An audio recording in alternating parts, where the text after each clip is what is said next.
Sergeant Hope, could you please start the recording again? Recording started.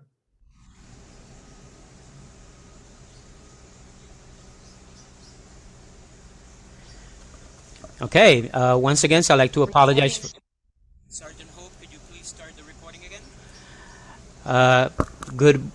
Good morning and welcome to New York City Council's remote committee hearing on criminal justice, jointly with the Civil Service and Labor Committee. Everyone, please turn on your video at this time. Silence all electronic devices.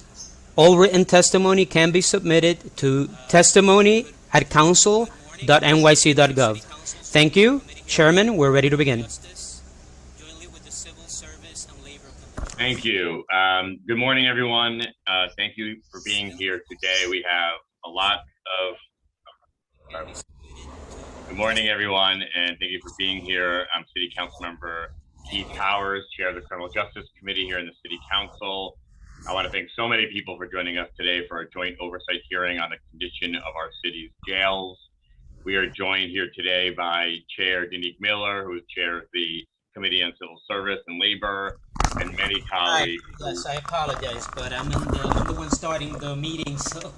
I think we have Sergeant, if you can mute yourself, thank you.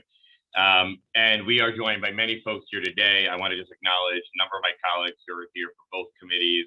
We are joined by council members Lander, Adams, Humphrey Samuel, Diaz, Dinowitz, Holden, Levin, Lewis, Moya, Riley, Rivera, Rosenthal, Ulrich, Van Bramer, and I will get more if they have joined us.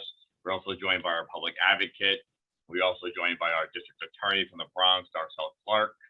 We are, of course, also going to be hearing from, but I want to acknowledge a number of state elected officials. I know some who have been to Rikers Island earlier this week. We have Assemblymember Gonzalez Rojas, Assemblymember Gallagher, Assemblymember Burgos, Assemblymember Mondani, and I believe we're going to be joined by a few more. I'm sorry if I did not get to them yet, but we have personal acknowledgement today. Senator Ramos, I see is here as well, and I will acknowledge others as they make it in here. I want to thank everyone for being here because, as many know and have seen in the last few weeks, the city jails have been described as a humanitarian crisis.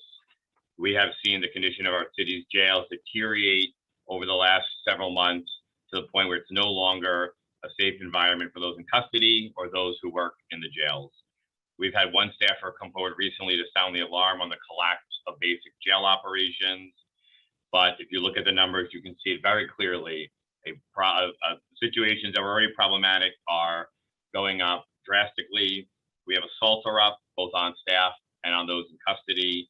Use of force is up, self-harm is up, and we have seen an alarming amount of deaths, 10 so far this year, at least 5 which were suicides. And I want to send my deepest condolences to the family and friends of those who we have lost, and of course, anybody who has been attacked or assaulted inside of our city jails. Those in custody are not getting the most basic of services, such as food, showers, and medical care.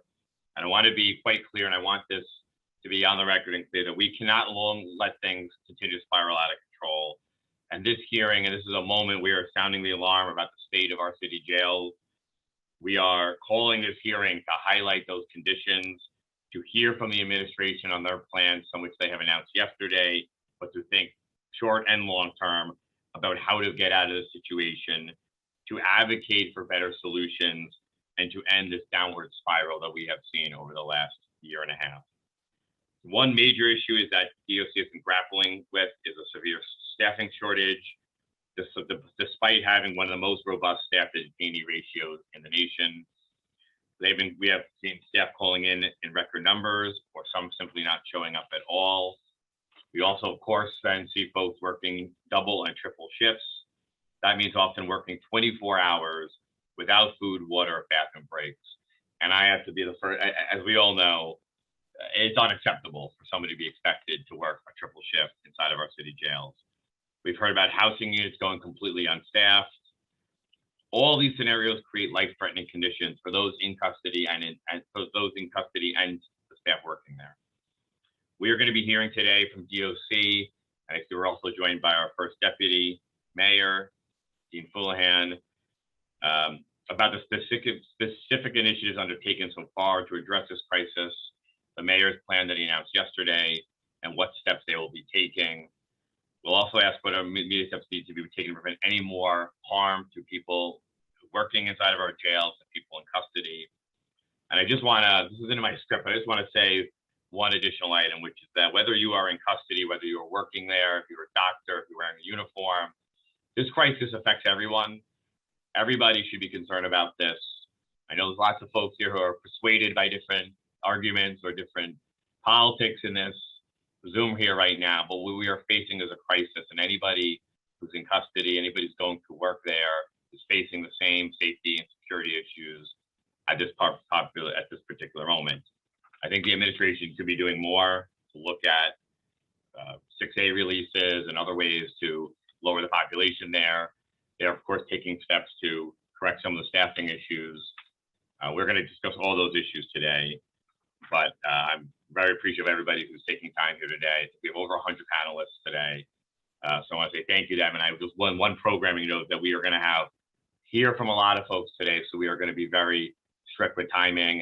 That includes council members too, but of course, folks that are testifying, so we can give everybody an opportunity to get to their testimony and hopefully limit the amount of waiting time that will be happening here for folks. So with that, I want to turn it over to Chair Miller, and then after that, we're going to hear from our public advocate, Giovanni Williams.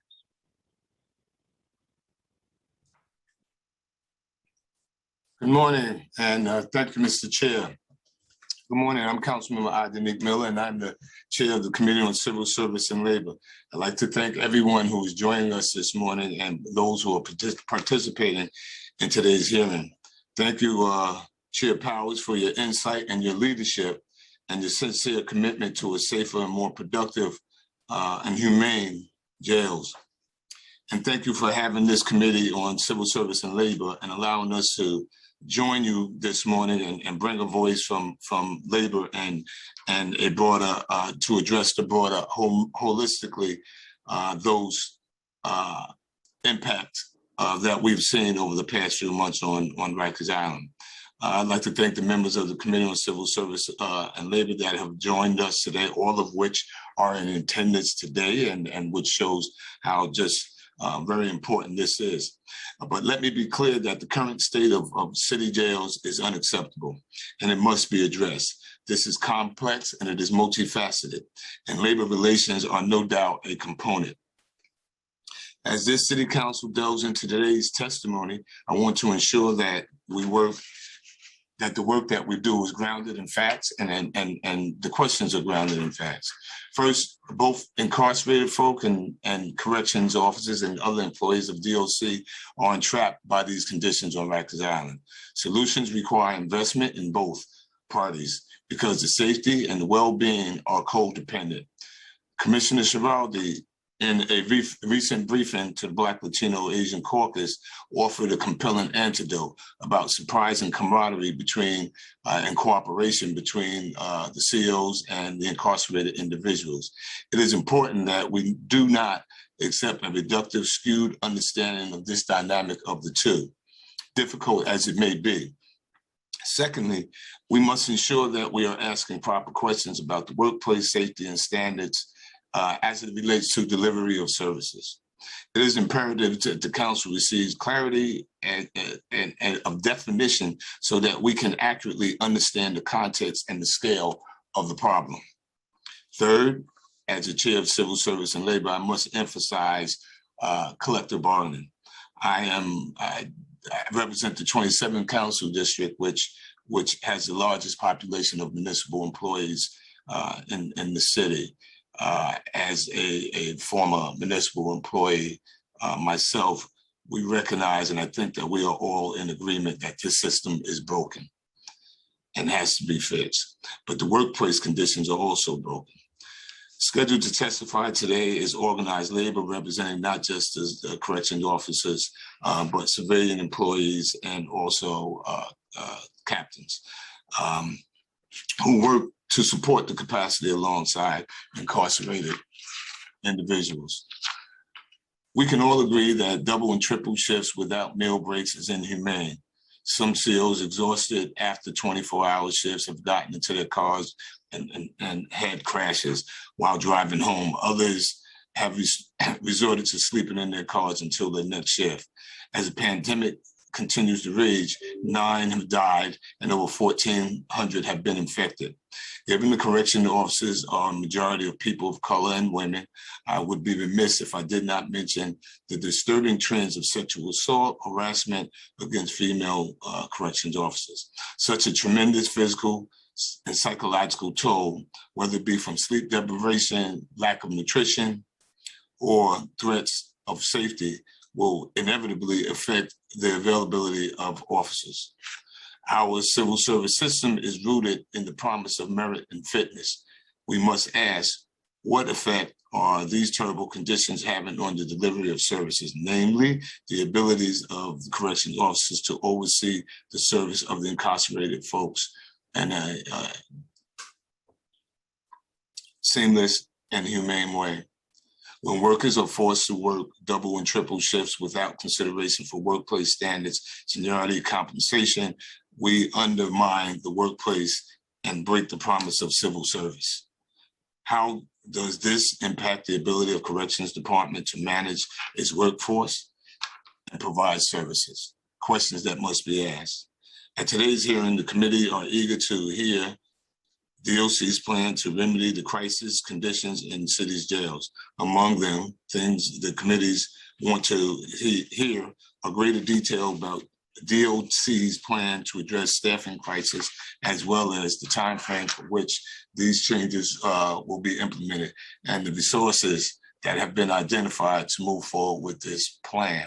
Finally, I would like to thank my staff for putting this together, as well as obviously the Committee on Criminal Justice staff.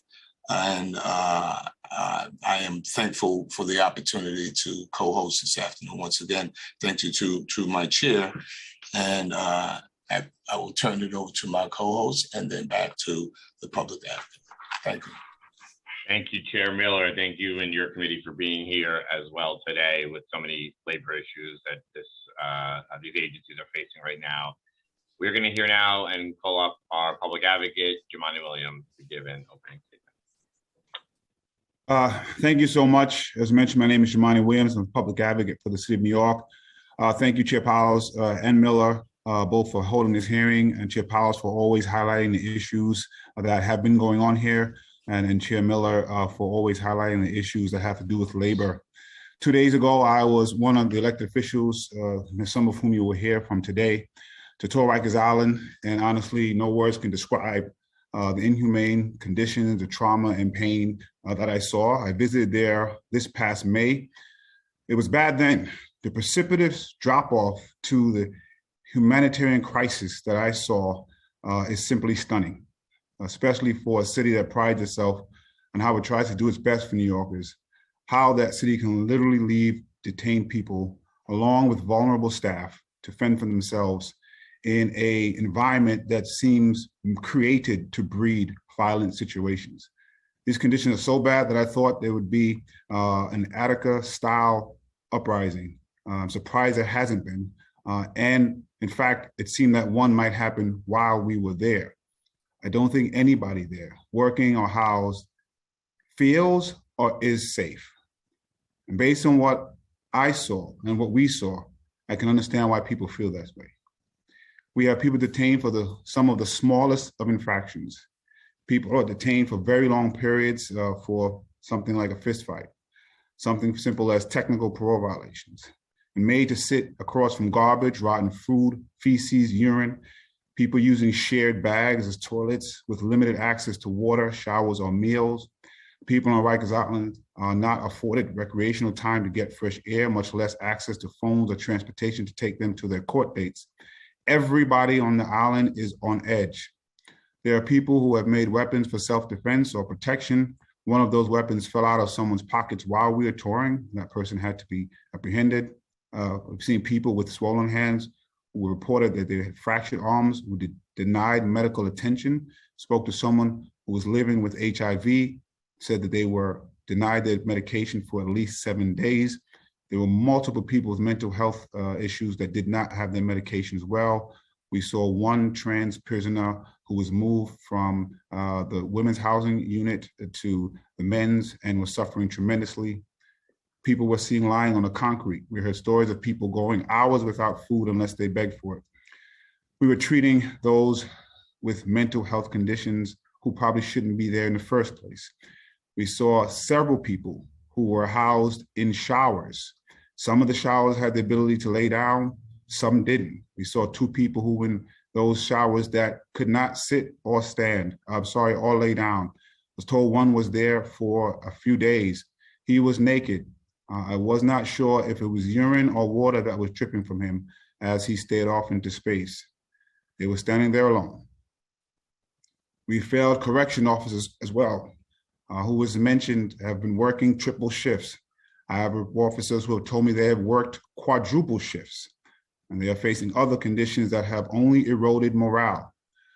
Some officers, primarily women, complain about being sexually harassed, abused, and assaulted while on tours. Let's be clear, this is a human rights crisis. No one should be treated this way. The city has failed every single person who's detained and works on Rikers Island. And let's remember that most of the folks who are there have not even been found guilty of something. Even if they had, they shouldn't be treated this way. I will remind again that both communities on either side of those bars are primarily Black and brown, the corrections officers and the people who are housed there. I will again say, if that were different on either side, I don't think we would have been here. With all that I described as someone who spent less than a day touring Rikers Island, why do you think anyone would willingly abide by all of the restrictions and all the issues that we saw that are in place? How long must people go without speaking to their families?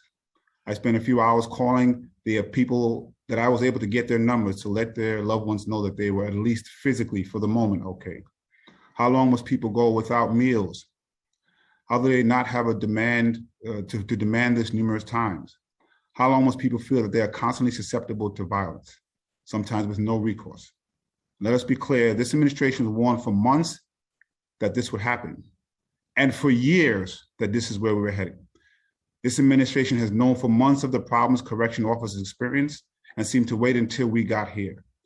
This administration is responsible for deterring standards that I've described. And I hope when Dean Houlihan testifies, it is taking ownership of the problems that are here.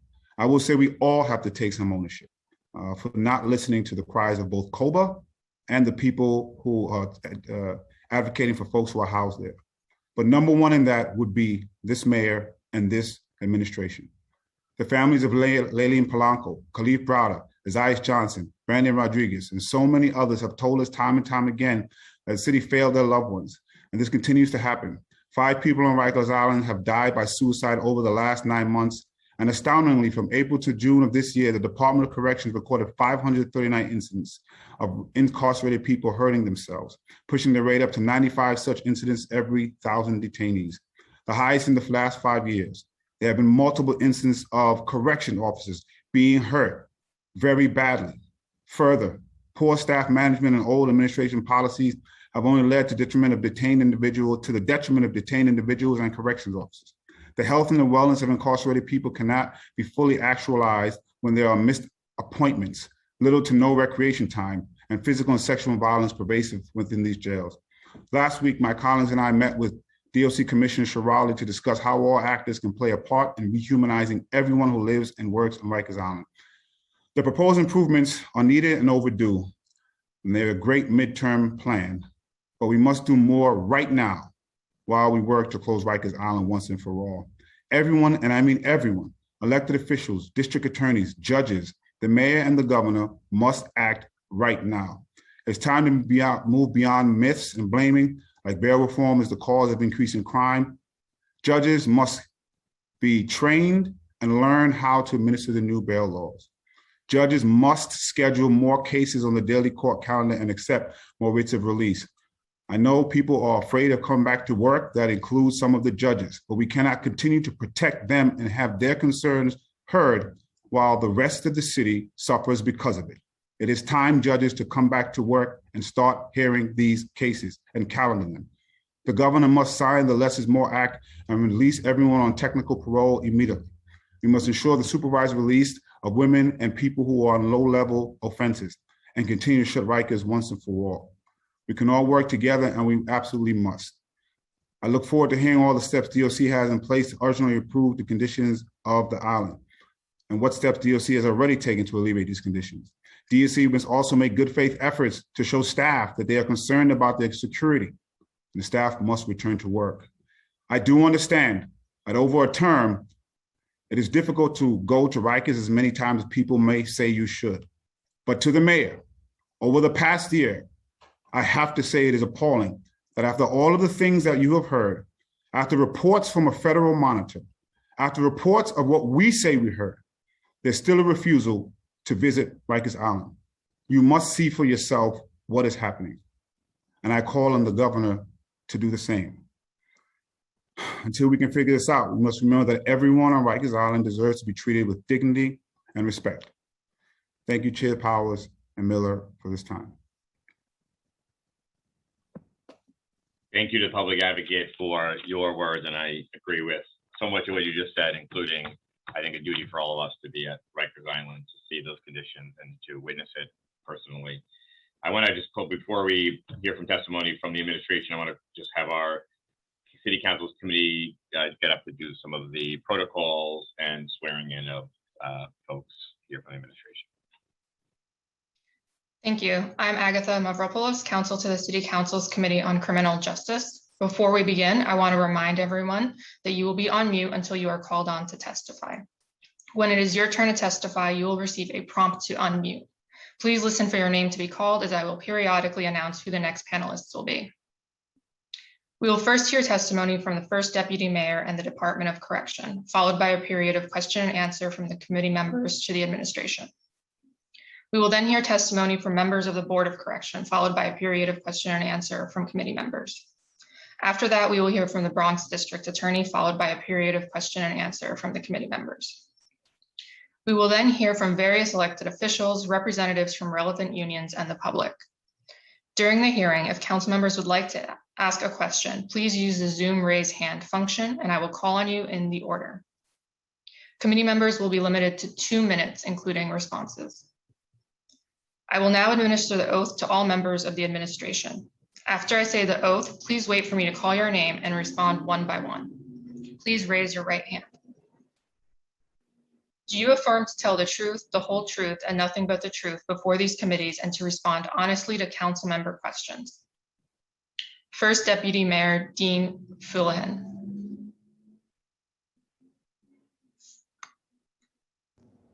I do. Yes. Commissioner Vincent Schiraldi.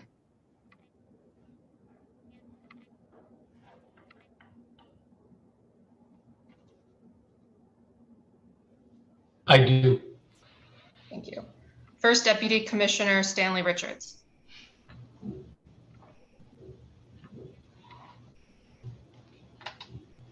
I do.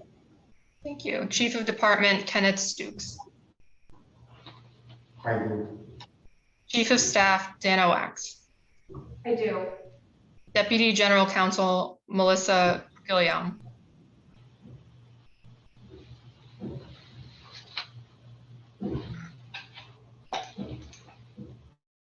I do. Thank you. Senior Vice President Dr. Patsy Yang. Can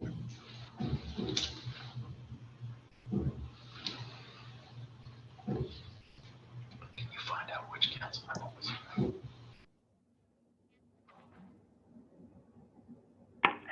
Yes, Patsy Yang, I do. Thank you. Chief Operations Officer Carlos Castellanos.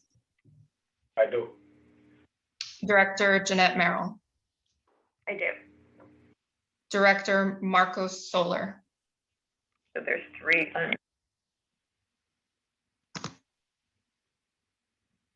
I do. Thank you. Executive Director Meg Egan.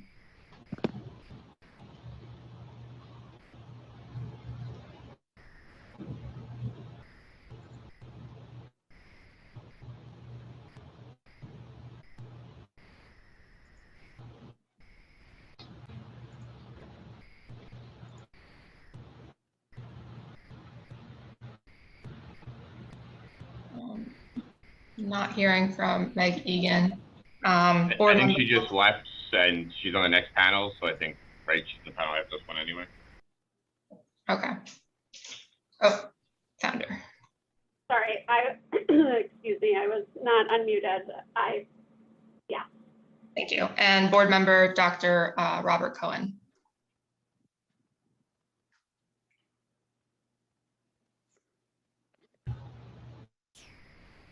I do. Thank you. We will now proceed with testimony from the administration. First Deputy Mayor, you may begin when ready. Thank you. Excuse me. Good morning, Chair Powers, Chair Miller, members of the Committee of Criminal Justice and the Committee on Civil Service and Labor. Thank you for the opportunity to testify before you today on the conditions of the jails. I am joined by the Commissioner of the Department of Corrections, Vinny Schiraldi, and members of his team, as well as members of the Correctional Office. I want to thank everyone at the Department of Corrections for the work they are doing. And I particularly want to thank every DOC employee who has worked so hard during this incredibly challenging time for the department. Particularly the officers who have worked throughout the pandemic. We are all grateful for that service. The conditions on Rikers, as we have heard, are unacceptable, and we are taking immediate action. We know we are facing a number of serious challenges. Some are historic, which this administration has addressed by reducing arrests and driving crime down. Then we were hit by the pandemic, which has created so many challenges, and we are working hard to address these. As the mayor said, we must recreate our progress and stay focused on the bigger goal. And we can do it. The city is working together and working with our partners in government to do that. And we can actually change the situation immediately, as we need to do, and for the bigger picture. We've been working hard to address many aspects of the situation, but there is no one solution that can help solve everything. As you will hear from all of us today, we have steps to address both our immediate issues and the larger goal. Yesterday, the mayor announced a 5-point emergency Rikers relief plan to provide immediate assistance to the jails. To address immediate staffing shortages, we're using NYPD officers and providing staffing support in courts, allowing staff to be transferred back to Rikers. We're toughening accountability for absent without official leave, AWL employees, imposing 30-day suspensions for correction officers who do not show up to a post. We'll be using contracted medical providers to evaluate officers to make sure every single officer is on duty and should be. Through the mayor's executive order, we are expediting emergency repairs on Rikers Island to clean the facilities and make necessary repairs to ensure detainees and correction officers' safety.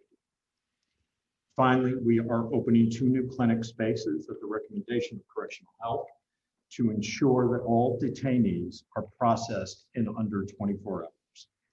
We will leave no stone unturned to support the department and the people in custody. On a parallel track, we are working and pushing the state.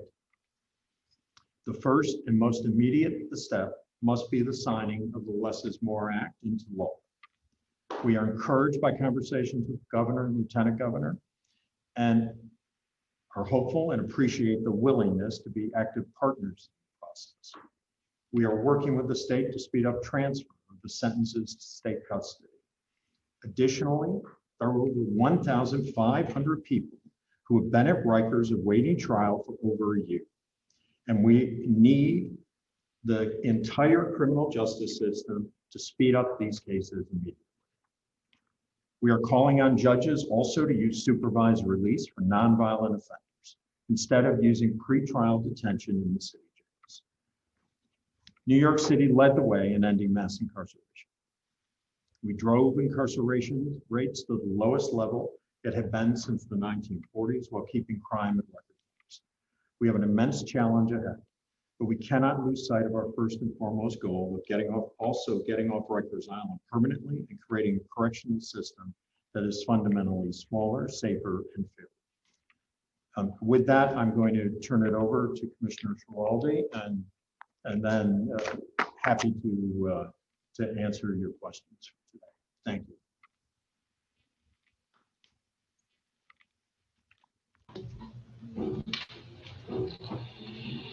Good morning, Chairs Powers and Miller, Public Advocate Williams, and members of the Criminal Justice and Civil Service and Labor Committees. Thank you for the opportunity to testify before you today on conditions of our jails. I'm pleased to be joined by members of my leadership team, Chief of Department Kenneth Stukes, Chief of Staff Dana Wax, and First Deputy Commissioner Stanley Richards.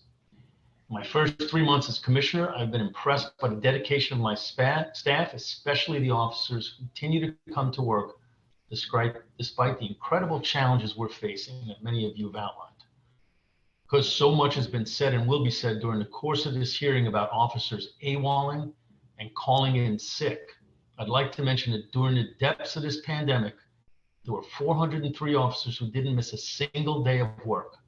There were also numerous officers who contracted COVID and when they were better, immediately returned to work.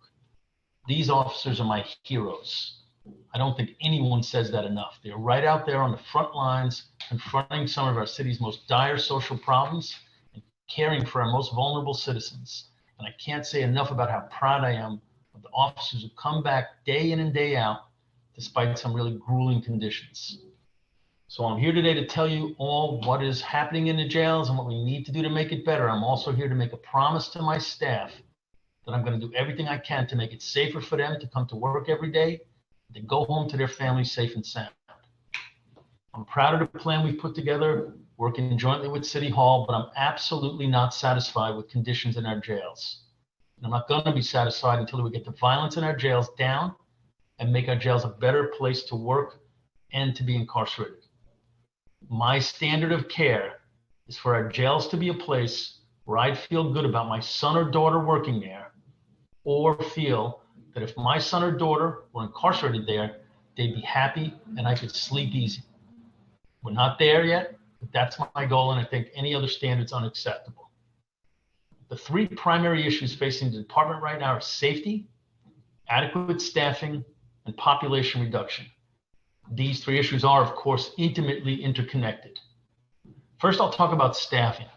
Without enough staff available to work, it becomes increasingly difficult for the department to provide excellent services and maintain safety within our facilities. By the way, when we do provide robust services and programming for people who are incarcerated, everyone's life inside our jails, correctional officers, healthcare workers, civilian staff, volunteers, and of course, incarcerated people will improve dramatically. I've seen that throughout my 41-year career in other jurisdictions and in reforms I've undertaken myself. The more people are productively occupied, the better facilities run and the better people do when they return home to their neighborhoods and their families. The situation in jails is worse than I imagined before I came on. Before the pandemic, the department had about 400 to 500 staff out sick on any given day. Now, out of approximately 8,400 staff, roughly 2,700, or 32%, so almost a third, are unable to work with incarcerated individuals because they're out sick, AWOL, or medically modified. That means officers have been forced to work triple shifts, and that there are sometimes posts with no staff on them, and makes it extremely difficult for us to provide basic services to maintain a level of safety that our offices, civilian workers, healthcare workers, and people in custody deserve. Despite all the challenges we're facing, I continue to be optimistic about our ability to turn things around. Our New Day DOC plan focuses on safety of staff, ending triple tours, improving morale, and keeping people in custody meaningfully occupied. We have to do all of these things together. You can't just do one, you have to do it all. And that's what we're going to do. We're engaged in what I consider a balanced and multifaceted approach to tackling these problems, because that's what it's going to take to get the job done. There's no home runs, just a lot of singles will put runs on the board. Let me just touch on each of those, and then I'm eager to get your questions.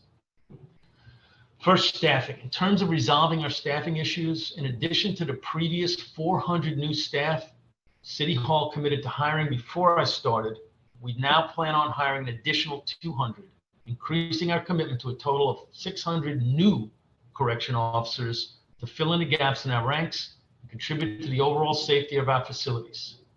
Our first new class of officers will join the academy on October 1st, and we expect the first 75 to 125 of them to be available to work on January 1.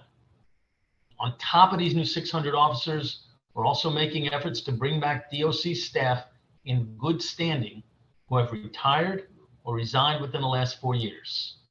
With rapid reinstatement, these officers can return to work after 2 weeks of refresher training. Out of 425 former officers, we reached 58 indicated they were interested in coming back. Additional 77 indicated that they may be interested, and we're now providing incentives both to new recruits and to folks looking to be reinstated, so they don't have to pay upfront fees and they don't have to pay for their uniforms, which can be pretty costly. Further, by partnering with Mount Sinai Hospital and requiring officers who call in sick to see a doctor, we have reduced by about 2/3 the number of officers who are calling in sick. But we're also trying to make things easier for the staff who are putting in long hours by providing meals to staff on double and triple shifts and offering free rides home and back to work for those people who are working triple shifts. We've created space in our staff wellness center for staff to sleep after long hours. They choose to do so, and refurbished the staff garden to provide a restful place for staff to relax. Just yesterday, we announced that officers who have not been AWOL or called in sick for more than 5 days since April will receive a bonus for each triple they worked, and that bonus policy will extend through December. We've also ramped up and streamlined our disciplinary process for the most egregious cases of officers being AWOL or abusing our sick leave policy. As the mayor announced yesterday, people who don't come to work, don't call in, and don't have a real reason for doing so, effectively AWOLing, are facing immediate 30-day suspensions. OAF is planning to set aside specified days to hear uncontested AWOL cases so we can resolve them as quickly as possible. But I feel strongly that we will not be able to discipline our way out of this problem. Instead, we need to create belief in the department's mission of turning lives around, and that's when we'll get people eager to come back to work. Another facet of our New Day DOC plan that will help improve conditions in the jails is our focus on young adults and people who are mentally ill. The units containing young adults and our mental observation units have some of the highest rates of violence throughout our system. By the end of July, we met our goal of fixing half of the broken cell doors at RNDC, which is our young adult facility where most of the young adults are housed. When I started in June, the timeline to fix the remaining doors was 2 years, but with focus and pressure and help from City Hall, we now anticipate fixing those other 250 doors by February, and still pushing to do so sooner.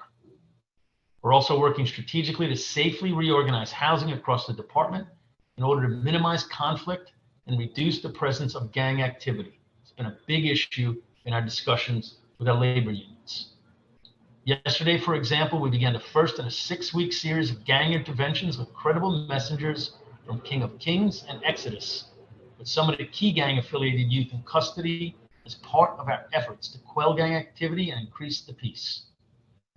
Meanwhile, because we recognize that people must be held accountable when they commit serious acts of violence against staff or other incarcerated people, we're working closely with the Bronx District Attorney, who personally came and visited Rikers Island, and with whom we've been in frequent contact to prosecute individuals who commit serious acts of violence in our jails.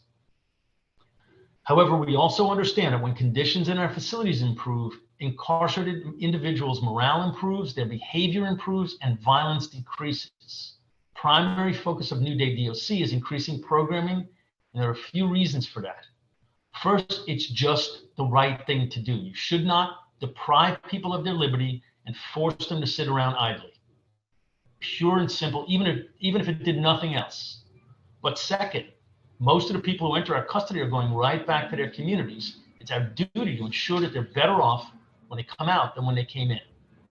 And then third, engaging people in programs gives them focus and hope for their futures, which makes them less anxious, less prone to violence, and eases tensions within the facility.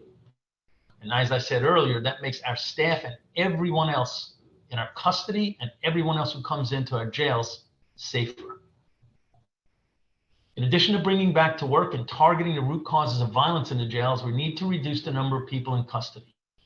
We're actively working on population reduction efforts by identifying areas within our control that contribute to case processing delays. We're also working closely with the District Attorney's Office and the Office of Court Administration to get court cases resolved and get people where they're going faster. We're also asking the court system to prioritize the 2% of individuals in our custody who are responsible for 38% of the violence we see. The average length of stay for those people is over 400 days, and one of them on that list has been with us nearly 5 years. Case processing is vitally important because jails are not meant to be long-term facilities. People are supposed to be here a couple of weeks, maybe a couple of months, but nobody's supposed to be here a couple of years. Prior to the pandemic, 700 people incarcerated in our jails were incarcerated for more than a year. Now that number is 1,500. These long stays can cause frustration, which can in turn lead to violence on behalf of those whose cases feel interminably unresolved. Moving those cases forward will be of great help as part of our efforts to quell violence and improve conditions. We're not trying to say it's all the courts. We're not trying to say it's all the DAs, all the defense attorneys. We know we have our part to do in this. People have asked us, what can we do to help? And when they ask us, we give them an answer. Lastly, the city has been working with state government to pass less is more, a bill, as Dean just reflected, a bill that will greatly reduce the number of people who violate state parole held in city custody on any given day. There are about 1,000 people held on state parole violations, including 275 on purely technical violations in our custody. And reducing this number would immensely help ease the strain on everyone who works and lives in the jails. Reducing the jail population is particularly important given the increased COVID risk that we've seen across the country recently. Correctional Health Services has identified people at elevated clinical risk for serious course of illness should they contract the virus, and provides documentation to their attorneys and other relevant stakeholders as appropriate to help prioritize who they divert in the face of the pandemic. Since March 13, 2020, CHS has provided advocacy letters to 3,767 patients incarcerated in our facilities. Of the patients provided letters, approximately 65% have been discharged. CHS conducts additional risk assessment to identify its most medically vulnerable patients, including those under the care of the geriatric and complex care services, for enhanced advocacy. With your continued support and the support of my colleagues in the administration, all of these initiatives represent a balanced approach to bringing folks back to work, making the lives of people in our custody better and more productive, and reducing violence in our jails. Finally, I'd like to address the recent tragedies we've experienced. Over the last 12 months, there have been 11 deaths in custody. 5 of them have occurred since I've been on as commissioner. I never thought I'd be saying that to you. I never thought I'd be saying that to you. With everything that's going on, it's too easy to forget that human beings are at the core of what we're doing here. Every single life that's been lost on my watch is one that I'm going to carry with me. I want you all to know, and I want the families of people who died in our custody to know, that I take every incident, every death like this personally. We in the department owe everybody in our custody and everyone who works in our facilities a measure of dignity, humanity, and safety, and losing someone is never acceptable. We recently spoke to a nationally recognized expert in suicide prevention in correctional facilities, and we learned that depression during the pandemic is pervasive across the country, everywhere, inside and out correctional facilities, but especially in correctional facilities. Got to remember, what happened during the pandemic wasn't just scary like it was for all the rest of us, but all sorts of things started happening, like folks couldn't have visits, folks didn't have programming, folks didn't get religious services, folks didn't get basic stuff like haircuts or recreation. So we understand we must do everything in our power to protect the mental and physical well-being of those in our custody.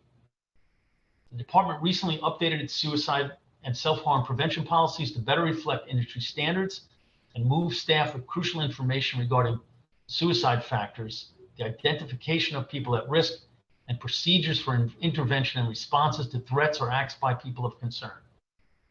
Suicide prevention policy also carries 4 main tenets that each contribute to reducing these behaviors among incarcerated individuals.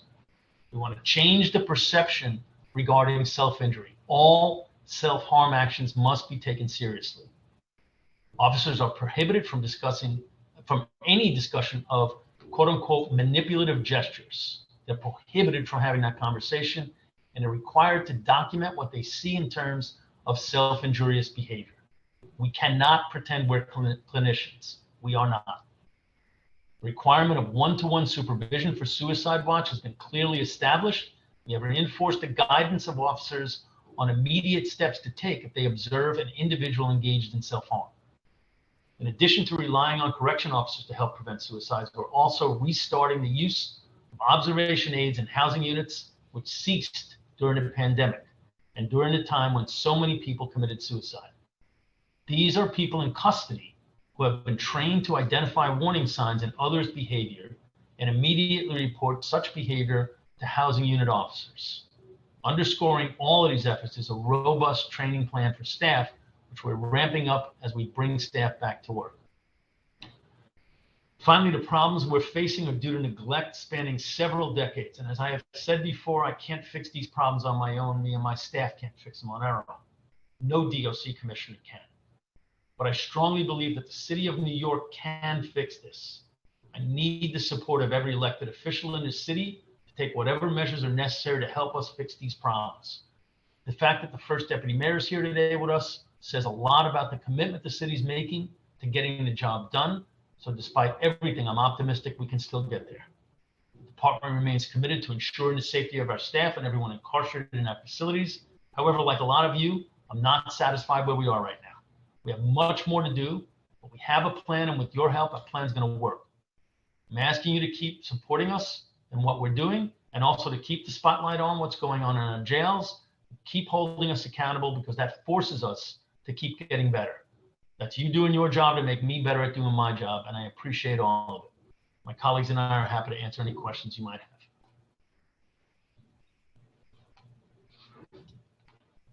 Thank you. Thank you. Thank you for the testimony to both the First Deputy Mayor and Commissioner Schiraldi. I want to ask, and this is for the First Deputy Mayor, and I appreciate you being here today, and I know you've been deeply involved in these issues, but I want to ask a basic question. It's just a yes or no question. Right now, today, in your view, can the city and DOC manage the jail safely?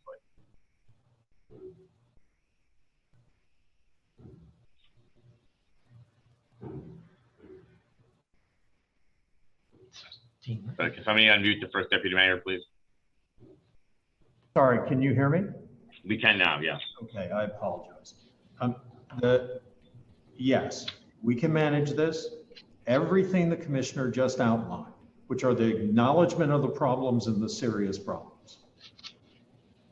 The actions we've taken, the actions we're taking, the powers the mayor gave us yesterday, the actions we're taking today, with everyone's help, both addressing staffing, the multiple factors, staffing, programming, the life we're providing for our staff and our inmates, making sure no harm comes to anyone, and moving forward with these kinds of things, and in particular, recognizing that we also need to reduce the population, which we never expected to be at this level at this point in time. Yes, we can do that. Not easy, but we actually can do it, taking immediate steps and the steps that the commissioner outlined. I do believe that. I have the same hope he does. We talk constantly, and we are open to all solutions to move forward. And we do believe that what has been outlined, particularly in that 5-point plan, plus the issues, plus the many actions that the commissioner outlined, which often don't get talked about, that will get us there. Okay. 10 people have died in custody in the last 8 months. Assaults are up, use of force is up. that is why we're here today. We are, I think, in a crisis. You have staff working 24-hour shifts and more. What is the point in time where that answer is no for you? It's now. Like the commissioner acknowledged it. I acknowledged it. The mayor acknowledged it yesterday. It's now. We're not. There's not a minute that goes by here. All these things need to happen dramatically and now. This is not normally how we would talk about discipline and staff. That's a very different approach. But we know that we have correction officers and other employees of the Department of Corrections who come to work every single day who are actually taking the responsibility to do even more. We acknowledge them. It's quite amazing the effort they're putting. Their colleagues need to provide that same backup, that same support. We can address that. With less is more can be signed today. It literally, I mean, the commissioner's point of 1,000 people, it will have a huge effect on the population at Rikers and then what we're doing. And look, the entire criminal justice system opening up. I'm pleased the commissioner said it. This is not a prison. That's not what it's supposed to be. We are not supposed to have people in our jails for well over a year, and that's exactly what's happening. Okay. As you know, the chief medical officer last week in a letter called on the city council and called on others to request state and federal assistance given what he called a collapse in basic jail operations. Given the situation at Rikers, do you believe the city should request city or federal assistance with the issues that we've outlined? No, we actually do believe, and that's what the mayor outlined yesterday, that we appreciate at all, and the head of correctional health is here. We appreciate everything correctional health warns us to do. It is part of the reason that we are now immediately opening 2 new clinics and we're expanding to take on intake. We understand that. It's the reason we're asking NYPD to help out in the court system so correction officers can go back to the correction facilities. We have, using all city agents, we can address this problem. We do need the help of every other city agency, and we're getting it. And we now have the emergency powers. The commissioner has the emergency powers to make sure that anything he needs gets done. What are the circumstances? We had a meeting last week. I met with folks from your office, all the agencies, and my question repeatedly, the commissioner will tell you, is what are the circumstances by which, if this plan doesn't work, you would ask for outside intervention, or what if this plan doesn't work? This is plan B or the emergency plan? What is the plan after that? And so I think it's important we know, council, public, stakeholders, you have your unions here, staff here, what are the circumstances by which you would say the city or the federal government should intervene if this plan doesn't work? And what is the timeline for something like that? And what is the criteria, circumstance for you would say? I apologize. We are asking them to intervene. It can't be lost here. We're asking them to intervene and sign less is more. We're asking them to intervene on people who are in our jails on technical parole violations. I'm talking about staffing, specifically around staffing. But and with all due respect, it's every single one of these things needs to happen. And we're saying it's not one thing. It actually is every single one of these. And it has to happen immediately. Simply bringing in other people who aren't trained. We know, and we've seen abuses in other correctional facilities around the country. That can't be our goal. Our goal is exactly what the commissioner stated. I do want to just turn to the commissioner and make sure if you have something to add to that. Yeah, I think this is us asking for outside help. It's not that we're not saying we want outside help. We're asking for the state's help. We're asking for district attorneys to help. We're asking for the courts to help. NYPD is helping. We're going to get the ability to accelerate contracting so that we can get private help to clean the place up and engage in more programming. So we're asking for lots of help. Sometimes things that just seem simple, like Dr. McDonald's recommendation, aren't quite as simple. You can't just bring bodies in to be correctional officers, you have to train them. And we're doing that. 2 weeks from now, there will be people getting trained to be correctional officers, but we couldn't just bring other people in to do that. So we're asking for help in a whole variety of different ways. The mayor is pressing us heavily to make everything we're doing happen more quickly. And trust me, we are listening to the mayor and doing that, and all your pressure is adding to that. Okay. I wanted to pick up on, and speaking of the mayor, I wanted to pick up on a question that was raised by the public advocate earlier, or maybe a comment that was made. And I'll just mention, we have a number of folks here from the state who are going to be testifying later who are out there this week. We certainly have people who are working there every single day. I'll be out there soon with colleagues as well. This isn't a political gotcha question. It's actually a real question. When is the last time the mayor has visited Rikers Island? I'll get you the exact date. The mayor has been to Rikers Island many times. And I'll get you the specific date. The mayor did say that let's start here. He is talking to the commissioner constantly. I am talking to the commissioner constantly. We understand the issue. The mayor recognized that there was, he declared an emergency. He recognized that and said he's taking emergency powers, something we have done in many times now over the past year and a half in the pandemic. He's recognizing that responsibility. He said he will be visiting, but he also said, what I have right now, in talking to the commissioner, talking to the police department, talking to other city agencies, and finding out what other health expertise we can bring into Rikers, those things we need to do right now. That's, okay. I understand that. Has he been here this term, in his second term? Honestly, I'll get you an exact answer if he's been there this second. Well, I guess my question is, don't you? He has not been there. He has not been there in the past year. I do believe. Okay, I think it is.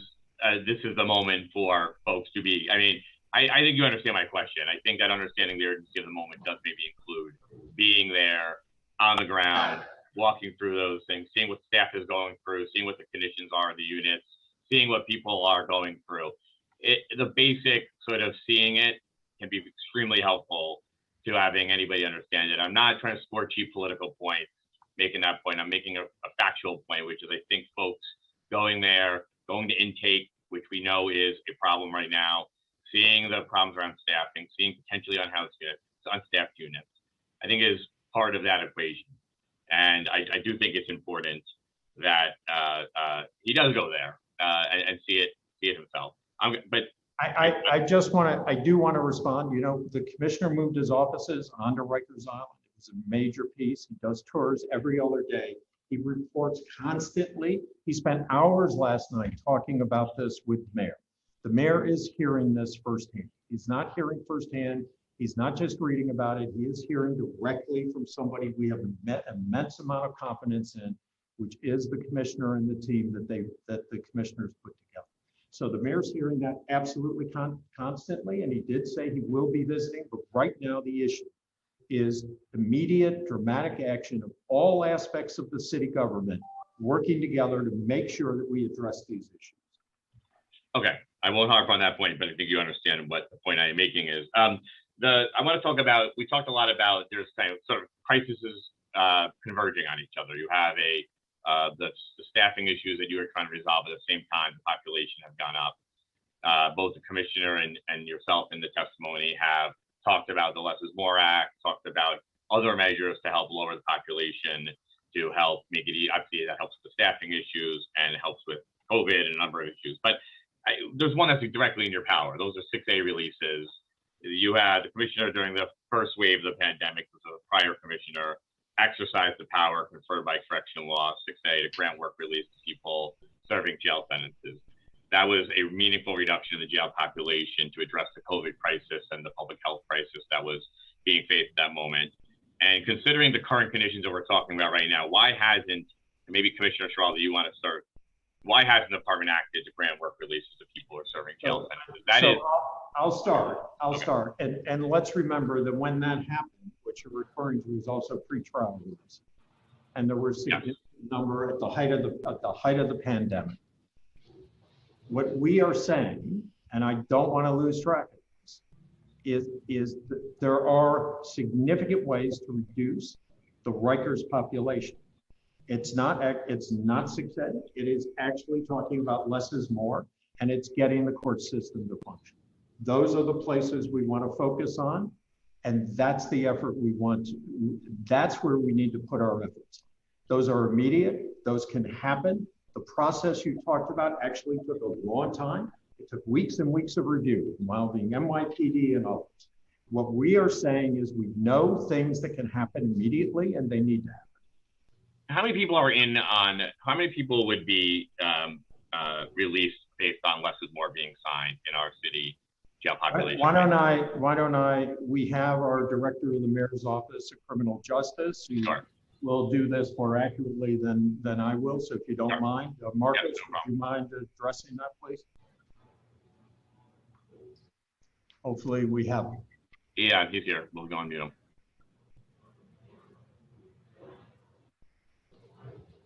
Can somebody please unmute? Make sure it's still there.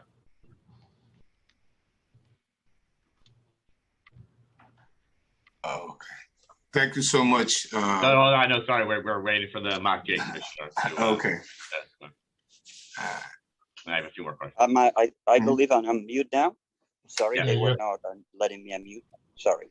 Can you repeat your question? Sorry, wait. I'll just answer two questions at the same time. How many folks are in custody today for that would be a release under the Less is More Act being signed? And then my second question, the follow-up to that is, how many are in our city sentence right now in your custody? In total, we have our estimates are about 400 people that will be released on the Less is More. Right now, there are 1,000 people in total with parole violations of different kinds. And of those, we estimate 400 will be impacted directly by the decision. Right now, we have around 224 city sentences. Of those, a much smaller number will be available for a 6A release. Our numbers will be about 65 to 70. 65, 70. Okay. So what has the city done at all with this 65 individuals? My understanding was the numbers are higher than that, but let's just say it is 65, the modest number, and as you're making it line. But nevertheless, whether it's small or large is not really the thing. The question is whether the city is actually taking any measures to look at those individuals. So why don't you folks tell us what has occurred when it comes to those 124 or 65 individuals with any consideration of doing a 6A work release? Honestly, the complete focus we've been is what would significantly reduce those numbers, and that's what we outline. I understand what you're saying, and obviously we can continue to have that conversation, but we actually think there are significant population reductions that can happen right now, and that's the effort we want to take. We need dramatic action, and that's what we're asking. We need the court, we need the entire criminal justice system to be functioning. We need less is more. I understand that, but do you understand how it looks? I would hope you would understand how it looks to say we need to do everything we can and then be asking the state to do something and be asking the DAs to be doing something and be asking the judges to do something. And the thing that's directly in the power of the commissioner of the Department of Corrections is not being used, is not being done. I mean, for any elected official sitting here, the rhetoric sounds good, but the action isn't actually happening when it comes to looking at something that's directly within the DOC and the mayor's control. Those things seem to be in conflict with each other. So again, the mayor took emergency action yesterday. We are doing everything. We'll take back any potential option that you believe we have not thoughtfully looked at. It is a partnership. I totally recognize that. At the same time, we need your help on what we do recognize as much bigger numbers that actually would reduce significant pressure. I'm supportive of it. I have asked the governor as well to sign the Less is More Act and have that under control. I think some of the staffing things you are doing are right. We face another moment where there are options here available, and it seems like we're not using all of them. But I will move on. I see lots of my colleagues with their hands up. I want to talk quickly. The announcement on the NYPD yesterday to use NYPD officers to staff the courts to then free up, as I understand it, free up DOC staff to come and work with us.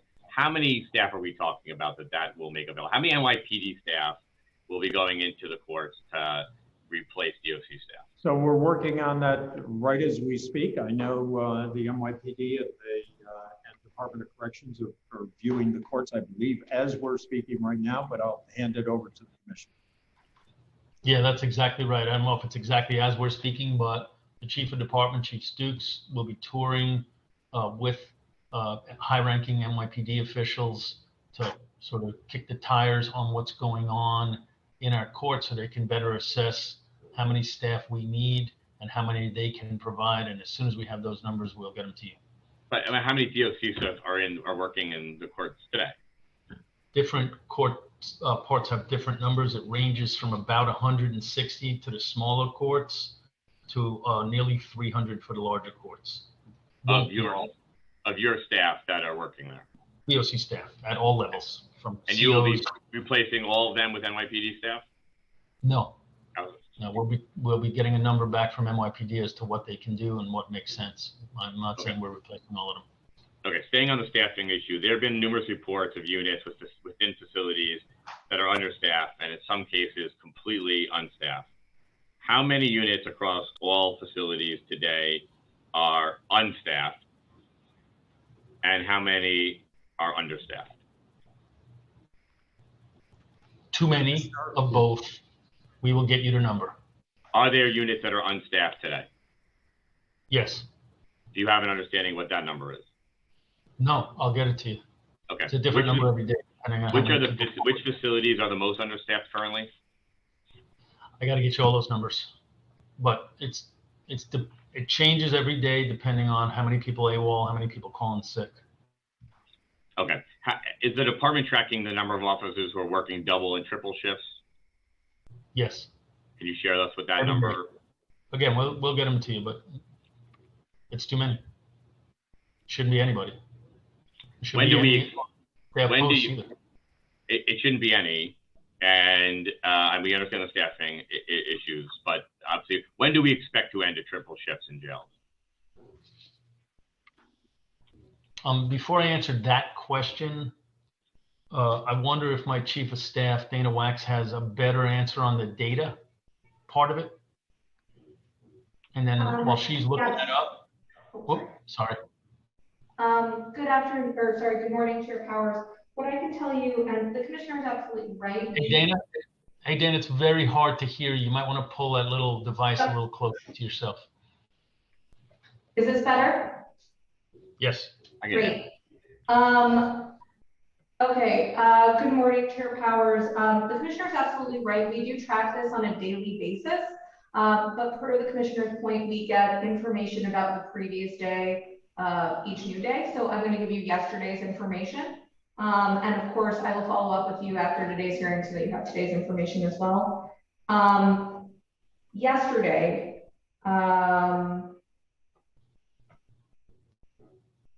there were approximately 40, 50, 70 posts, 70 housing units that did not have a B officer in them. And I want to be clear on what that means. There are two officers in every housing unit. The A officer is the officer who sits, if you've ever been to our jails, behind the plexiglass. The B officer is literally on the floor. When we say that a housing unit is unmanned, that means there is no B officer. So there's always an A officer, making sure they have eyes on the people in the unit. But there were 70 posts that at one time yesterday did not have the B officer. We rapidly work to identify and relieve officers on triples, but prioritize first getting someone in that unmanned post.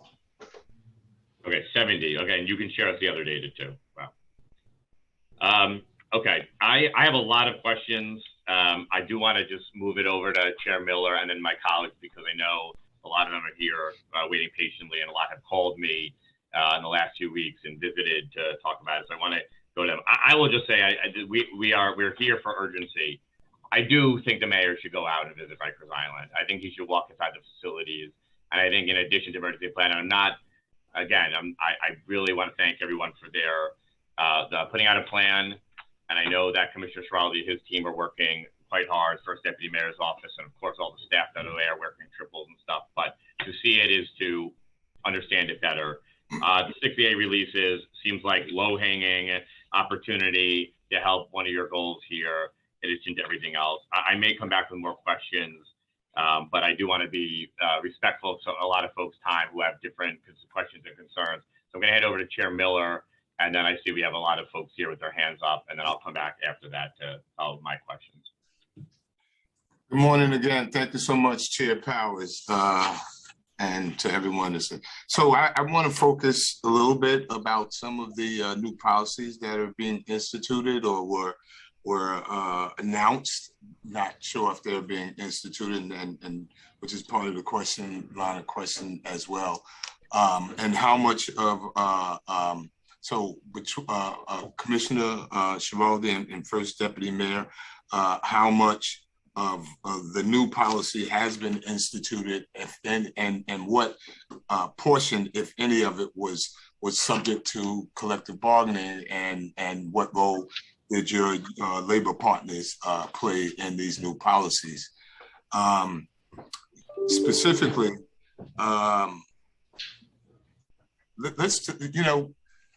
they say that the best ability is availability. Can we talk about availability?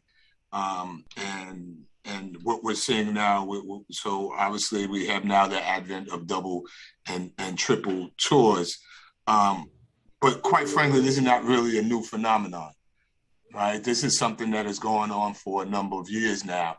And so while we're talking about conditions of those who are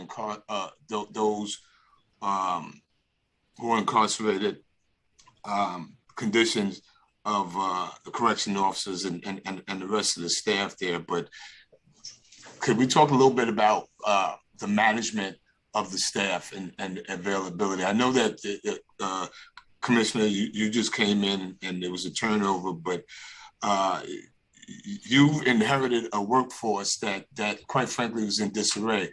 What did the availability look like over the past year or two? What is your I'm trying to get to preparedness, the attrition over the past 2 years, retirement, resignations, terminations, and how did we get to the point that we are today so woefully unprepared to staff Rikers Island? Let me start, and then I'm going to hand it over to Commissioner. Council member, there were many questions in there.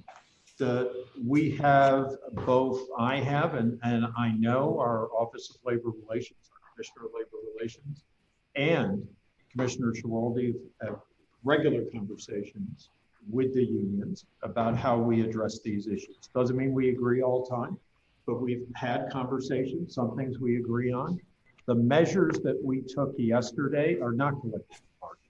We are taking measures on an emergency basis that we believe need to happen. As you know, we do have a collective bargaining agreement with the unions in our correction facilities. We negotiated pay increases. We obviously care about them. We care about every single one of our employees, and we want to keep them safe. But we do believe that we have enough correction officers to address what is immediately confronting us, and we needed to take extraordinary actions to make sure that happens. I'll turn it over to the Commission. So a couple of ways of responding to that question, and thank you, Chair Miller, for it, and also for the time you allowed me to have with the caucus. That was, I thought, very productive. If you go back to when the mayor first started, January 4th of 2014, we had 11,000 people incarcerated and 9,000 uniformed staff, correctional officers at all levels. Today, we have 6,000 people incarcerated and 8,400 uniformed staff. So it's been about a 46% decline in the number of incarcerated people since the mayor took office. and a 7% decline in correctional officers. So we now have more COs on the books than incarcerated people before it was the opposite. And so that meant to us, I can't just keep coming back to the mayor, I can't keep coming just back to council and asking for more and more and more staff. I had to do a combined, multifaceted effort. Part would be get people to come back to work, and part would be bringing on new staff and training them. So I did all of those things. I tried to do all of those things at once. Now, if you go back to February of 2020, what was happening at the time was that advocates were getting more and more reductions in solitary confinement and secure housing. The lawsuit, the Nunez lawsuit, was requiring us to ratchet up discipline for correctional officers. So the way this was perceived by our correctional officers, and the unions have brought this to my attention, but also if you just walk around in here, people will just tell you this, is that we were punishing staff more and incarcerated people less. And that did not feel good to people. So there was a lot of frustration around that and some lowered morale. Then, of course, in March, the pandemic hit. And a lot of people did authentically get sick. Some people tragically died. And people started calling in sick, some of whom indeed were sick. And then it started spiraling from that point on. More people called in sick. The staffing complement got thinner. People had to work triples. Violence rose. Programs were cut. The more violence rose and the scarier it got, the more staff called in sick. Some of them were absolutely sick, and they should call in sick and they should stay home until they feel better. Some of them I don't think were. We have 6 times the sick rate of NYPD. I don't think we're 6 times sicker than NYPD. We may be sicker, I just don't think we're 6 times sicker. We had almost 3 times as many people out. Commissioner, I'm sorry. There's a lot, and there's a lot of questions that I want to ask, and very specifically about sick and AWOL. I kind of want to drill down on what constitutes that, because obviously, you know, you guys have a very specific unlimited sick, and that I'm told has been changed of recent as well, to address the staffing needs. But again, and then AWOL, I'm kind of just trying to, I want to get to how we got to where we are, but also some of the work conditions, because what I'm seeing now for you know, health and safety is the basic tenets of organized labor. And there appears to be an absolute disregard for that. Double and triple chores is the absolute canary in the coal mine, right? And what impact has this not only had on delivery of services, but, and you know, it is mental and physical fatigue, does that constitute sick? If someone works a triple chore and falls asleep in their car, or doesn't wake up and call in or out within the prescribed time of their tour, is that an AWOL? And in fact, you know, have the Department of Corrections actually studied the health and safety impacts and consequences of officers and other employees working under these conditions?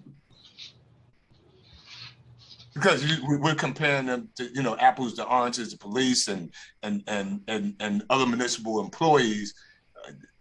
Like, who's working 24 hours a day? And if in fact that is the case, what are the conditions? I have had the pleasure of being a civil servant for more than 30 years. I've had the honor of representing working men and women, and availability and safety that goes into that is a big part of it, right? I represented the New York City Transit, and you know, if someone gets into an accident, the first thing they check to see if he was working a double tour, because that's a liability on the authority. You know, are people able to deliver the same level of services in hour 1, 2, 3, 4, and 5 as in hours 14, 15, and 24? And if not, should the accountability be the same? Have we taken these things into consideration in doing so? That's just, you know, because everything seems to be so cut and dry that someone just didn't show up. But if someone came off, those are really, really special circumstances. Not having a meal, not being relieved for 24 hours, you know. Do we take those into consideration? Because we're blatantly saying that someone is absent without leave. Absent without leave is probably you didn't call in within an hour of your tour. Well, I overslept because I was up for 24 hours for the second time this week. How does that work? Deputy Mayor, you want me to take this one, or First Deputy Mayor? Yes, please. I'm sorry, is there a safety officer and a safety committee within the agency?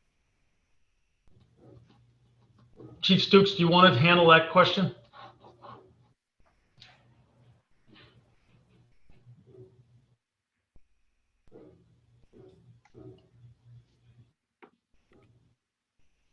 Wait. Can you hear us? Yes.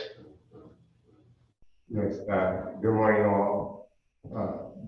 There is a Bureau Chief of Security that oversees the department, who's responsible in connection with the executive leadership for the security and operations of all facilities. I didn't quite hear that. Was that a yes or a no? That there is a safety officer? Yes. And that is, who would that be? That would be our Bureau Chief of Security. Okay. And is there a safety committee? We don't have a safety committee. That's unusual. I've not heard of a city agency that did not have one, that did not include labor and management, that has regular meetings to discuss health and safety of the agency. Miller, sorry to interrupt you, sir. So I do want to say that the leadership of this agency meets regularly with the union representatives. I know Commissioner Shelby actually went all the way to New Jersey to go to a union summit the other week. So I'm not sure. With all due respect, the question is simply health and specifically health and safety. Understood. I don't know that we have a formal health and safety committee, but we are in constant. Because I think what we're talking about is really health and safety here. And in order to get to some of those underlying problems, how did we get to this point? If we had a standard health and safety commission or committee, I think that some of these problems would have been addressed and potentially resolved and never gotten this far. Again, we're talking about some management issues, availability. How do you get to the point that all of a sudden you're down so many people that we have people working 16 and 24 hours daily? So that people are, yeah. We let's start at the beginning. We agree. We have health and safety issues. We have correction officers who should not be working triples, should not be working, except for occasionally, doubles. We understand that that is not appropriate. We clearly have tried with the union, doesn't actually, but we have a crisis today. We have an emergency today that we have to deal with. That's what the mayor gave the commissioner the power to do. Doesn't mean that we're not open to constant dialogue, to constant conversations. If we need a different structure, I'm quite sure the commissioner. With all due respect, First Deputy, how do we safely, effectively, and efficiently deliver services when people are working 24 hours a day? But with all due respect, back, we have. Do you believe that that's possible? I know what I do believe is possible is that we have men and women showing up every single day, actually doing it, actually dedicated to do that. They need their colleagues to join them. It is, the commissioner said, it is not, it just does not make sense that unlike the other uniform agencies, that we have this rate of both AWOL and sick. Anybody who's legitimately sick, of course, but we need these colleagues who've been trained to come and help the people who are showing up every single day. Commissioner, you have anything to add? And Councilman? Yep. Good. Councilman, I just want to add, we do have a wellness center that provides care and response and support to officers. We have staff who are dispatched to facilities to check on officers who are doing doubles and doing triples. We have a wellness center for staff to participate that has social workers and psychologists to help staff work through crisis, both crisis on the job and crisis in their life. So we do have a wellness program set up for officers, and we have dispatched wellness staff to each facility to check on officers who are doing doubles and triples, in addition to distributing food and some of the other items that Commissioner Schiraldi spoke about. Okay, and that information is readily available and aggregated to help us as we move along. Okay. Yes. Again, when there's been a lot of talk about absent without leave, and doing so sick. Do you assess, and Commissioner, and for those who are responsible for dispensing and oversight of discipline, do you have sick patterns that you look at in terms of discipline when it comes to sick abuse? Yeah, some disturbing patterns. They seem to go up during the summer and on holiday weekends and on weekends overall. We have our biggest problems with people calling in sick and AWOLing on the weekends, which suggests to me that they are using it as an unlimited vacation pool rather than summer. Some of them are sick, but some of them are not. And also before, after RDOs, which in your case is rare, regular days off? Before and after regular days off? No, they actually, it's not, regular days off are not rare. They have regular days off. No, and yes. Before, calling in sick before or after regular days off. In other words, extending. Also, council member, one thing that happens frequently is people are in facilities, but also we have posts all around the city that are preferred posts and all around Rikers Island that aren't in living units with incarcerated people. And we will sometimes go and ask those people after they're done with their single shift to come and relieve their colleagues in uniform so that they don't go into triples. And even though they've worked and were completely healthy all day, at that moment they will say that they are sick. And because we're not doctors, we can't. But so are you mandating these folks to leave one assignment and come to Rikers Island and work a second assignment? Yes, which we're allowed to do. Okay, so you're not asking, you're mandating, and then they are then saying that they're sick, they can't do it. Right. Now we're not just attacking this with discipline. We're giving bonuses for people who work triples. We're also giving bonuses for this exact situation. So that's a good question because I've heard stories that for me is paramount to wage theft, that people have worked doubles and triples and they have not been appropriately compensated as months out, and they have yet to see that premium pay associated with that. When you say a bonus, because you're already paying time and a half, right? So what does that bonus look like? Yeah, so it's going to be, we have a plan. We're still resolving the exact details. We didn't announce all the details because we had a meeting set up with our 3 union presidents tomorrow. So we want to negotiate them, but it'll be some compensation for working 4 hours into a triple, because every triple is not 24 hours. So 4 hours into a triple or more than 4 hours into a triple, that'll be the compensation for bonuses for triples, and then a different bonus for people who, what we call fly. They go from one post to another to relieve their colleagues. And how accurate is your pay system? So is it accurate that there are occasions, on occasion, that folks are working doubles and triples? I'll jump in.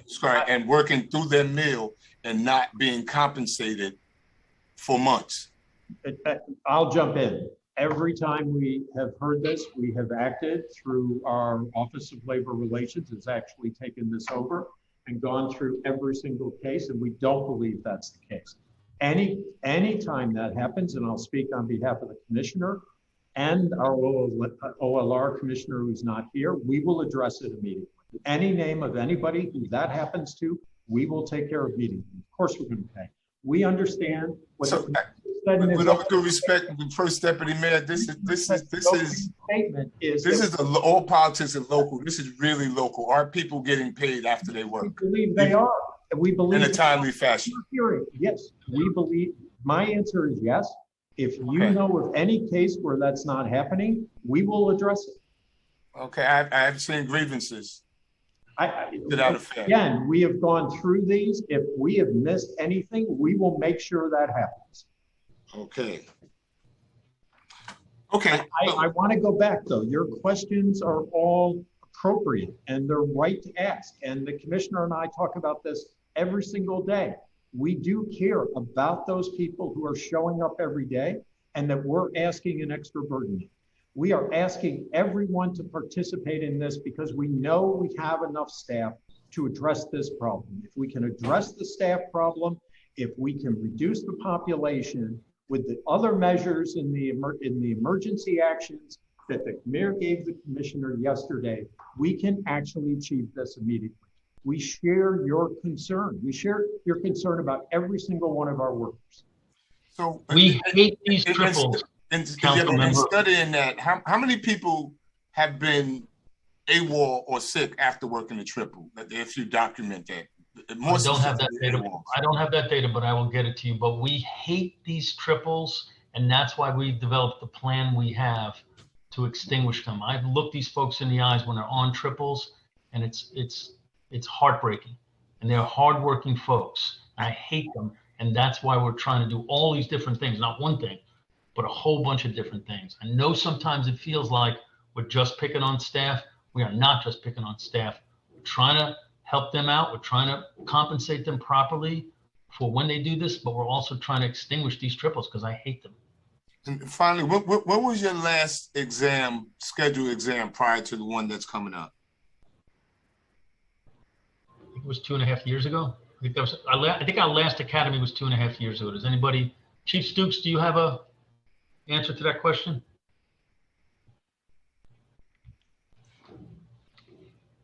Three years ago. Was there anything scheduled in between? We'll get you the exact date. It certainly has been a while. But I don't have the exact. We'll get it. Okay, and I know there's a lot of people waiting. For me, this is not a new phenomenon. Friends, family, constituents, and neighbors have been complaining about working doubles and triples for years now. And so I would like to see an emphasis on management and how they manage their workforce, deploy their workforce, and create a better environment for availability. So with that, let me respond on behalf of the commissioner and me, and certainly the mayor and all of us. Any ideas? We are open to any ideas to address this. Thank you. Thank you, Chair Powers. Thank you. Throw it back to you. All right, thank you. And on one question before I hand it over to other folks, can you maybe Commissioner Sheraldi or your staff give us the exact staffing? Like, do you have the data from yesterday or recent data? I know you've given me data recently. Can you give us those numbers on staffing? And what specifically you were asking, Councilmember Powers? You've talked about the staffing shortage and absenteeism. Can you give us those numbers? Yeah, Dana, do you want to handle that one? Yeah, we'll get you those numbers, definitely. I think the question is, will we provide the chair those numbers? And I'm asking to provide, we're in a public hearing. I'm asking to provide the most recent data on absenteeism.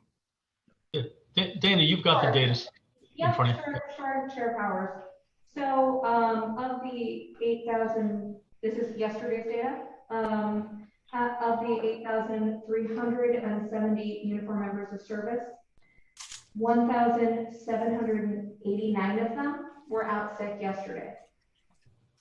112 of those were newly out sick, meaning it was their first day out. 727 staff were MMR3 status, meaning that they are fit to come to work and do a post, but that post cannot involve the care or custody of an incarcerated person. 68. Green, huh? Spinach. 68 staff members were out for a personal emergency.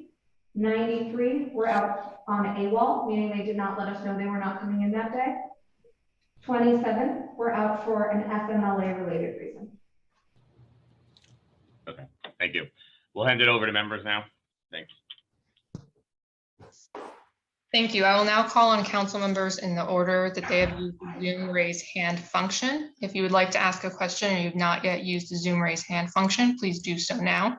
Council members, please keep your questions to 2 minutes. The Sergeant at Arms will keep a timer and will let you know when your time is up. You should begin once I have called on you and the Sergeant has announced that you may begin. Again, this is only for council members. Only council members can be raising their hand at this point. First, we'll hear from Councilmember Lander, followed by Councilmember Rivera, and then Councilmember Holden. Councilmember Lander, you may begin when ready. Time starts now. Thank you, Chair, both chairs for convening this urgent hearing, and thank you to the Deputy Mayor and the Commissioner for being here. I was out there on Monday with the Public Advocate and with our state legislators, and it was just truly harrowing. I went to RNDC and GRVC. I was not even at OBCC, where intake is, where things are really the worst. But I saw in the intake unit at RNDC, like 3 or 4 people sleeping on the floor of one cell. I talked to people who hadn't gotten food into the afternoon. I talked to people whose units weren't being cleaned and they couldn't even get cleaning supplies. I talked to doctors and mental health providers who are not seeing 90% of the people on their list every day. They got a list of 50 people they're supposed to see, but because there's no one to bring them from their unit to the clinic, they're only seeing 10% of their patients. So of course, more people are going to decompensate.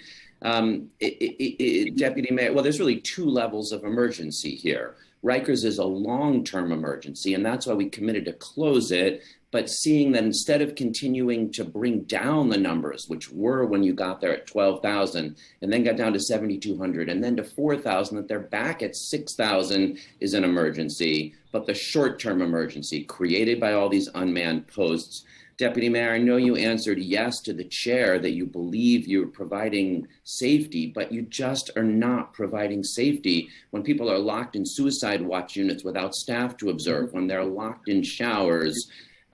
It's not safe. So I guess my questions are these. There have been reports of people locked in suicide watch units without staff to observe. Is that being tracked, and how many times has it happened?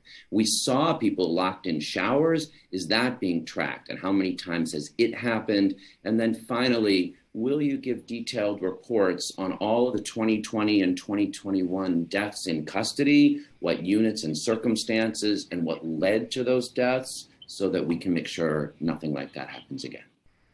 So I want to clarify, at no point did I say we were not in an emergency situation and that we don't have to do dramatic action to address it. Okay, I heard the chair ask, do you believe you are and can currently be operating safely? Maybe you didn't answer that question, but you answered.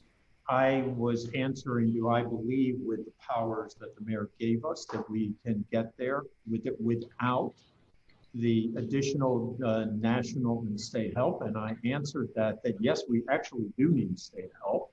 But I do believe with these actions that the mayor outlined, the other actions that the commissioner detailed that are happening, and with help from the state that I know you support, that we all support and we need, and opening up the criminal justice system, which I actually also know you support.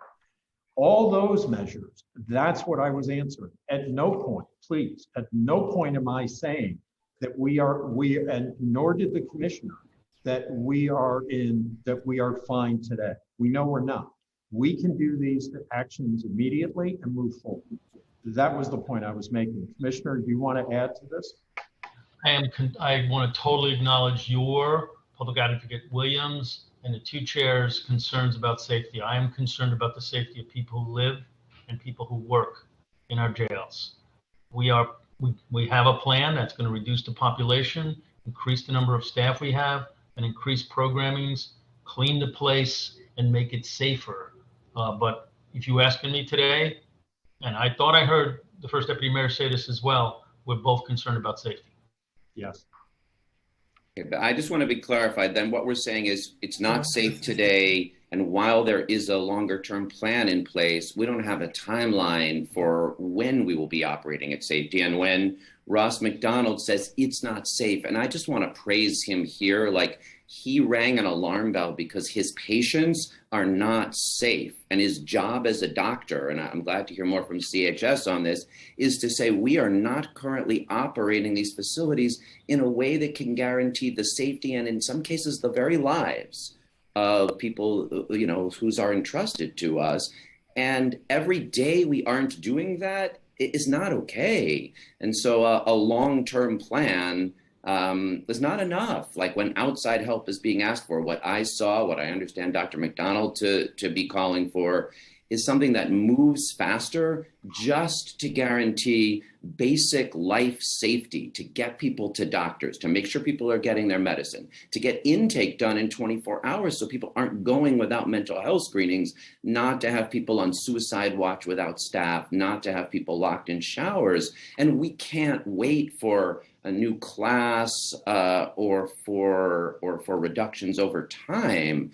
And so I hear you that an emergency has been declared, but I don't feel emergency action is being taken to move quickly enough to make sure that people's lives are not at risk in the very near term. And when outside help is being sought or something more is being done, that's what I understand Dr. McDonald to be seeking. That's what I observed is necessary. But I guess I just want to put my questions back on the record because I am, I think some of these things like tracking suicide watch units without staff to observe, tracking where people are locked in showers, and providing good detailed reports on what happens with deaths in custody so we can see where, and what conditions and circumstances caused it. That's what I'm asking. Anything you could tell us now, I would really appreciate. I will hand it back over to the commissioner with this. I agree with your concern.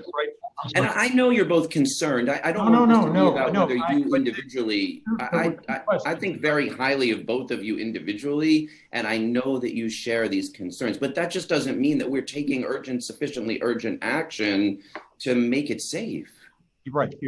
There are two parts there, and I'm going to hand it over to the commissioner in a minute. At no time, yes, the long-term solution that we all support, you certainly support, is the borough-based jails. We do have a long-term solution. We continue to drive down crime, and we continue to drive down incarceration rates.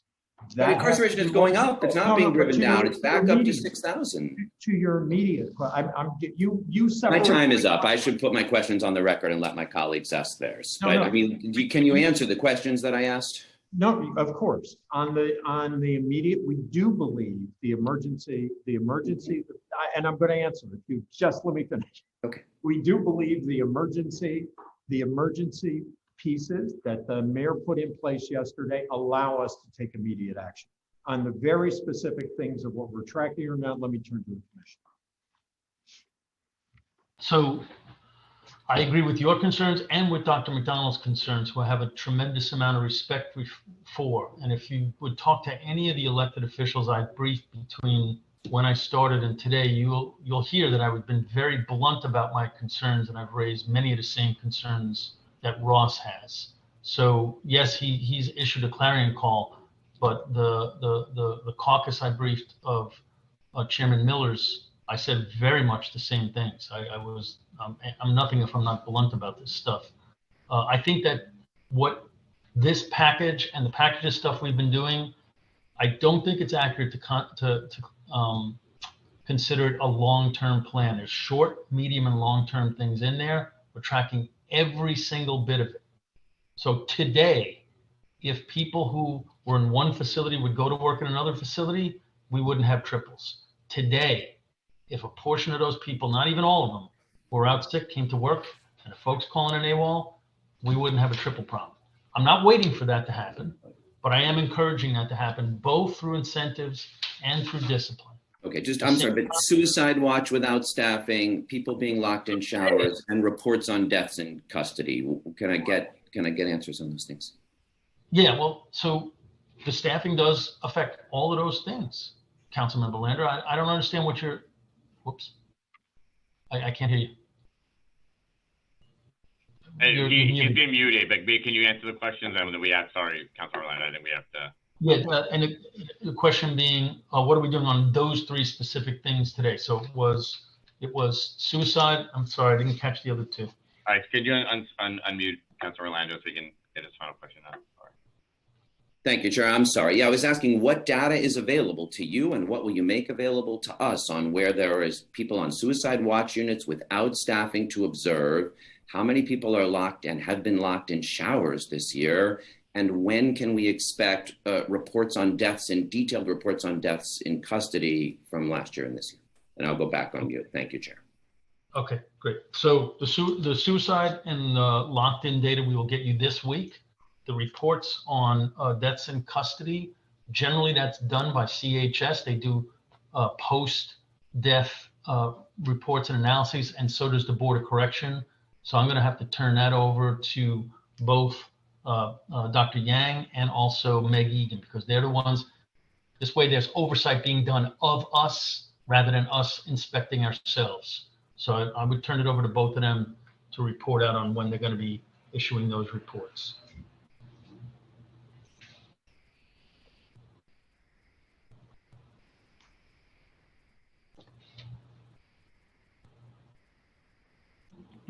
Maybe Dr. Yang first. Somebody's got to unmute.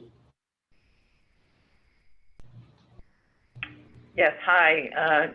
My name is Patsy Yang. I'm the Senior Vice President of Health and Hospitals for Correctional Health Services. Thank you for the question.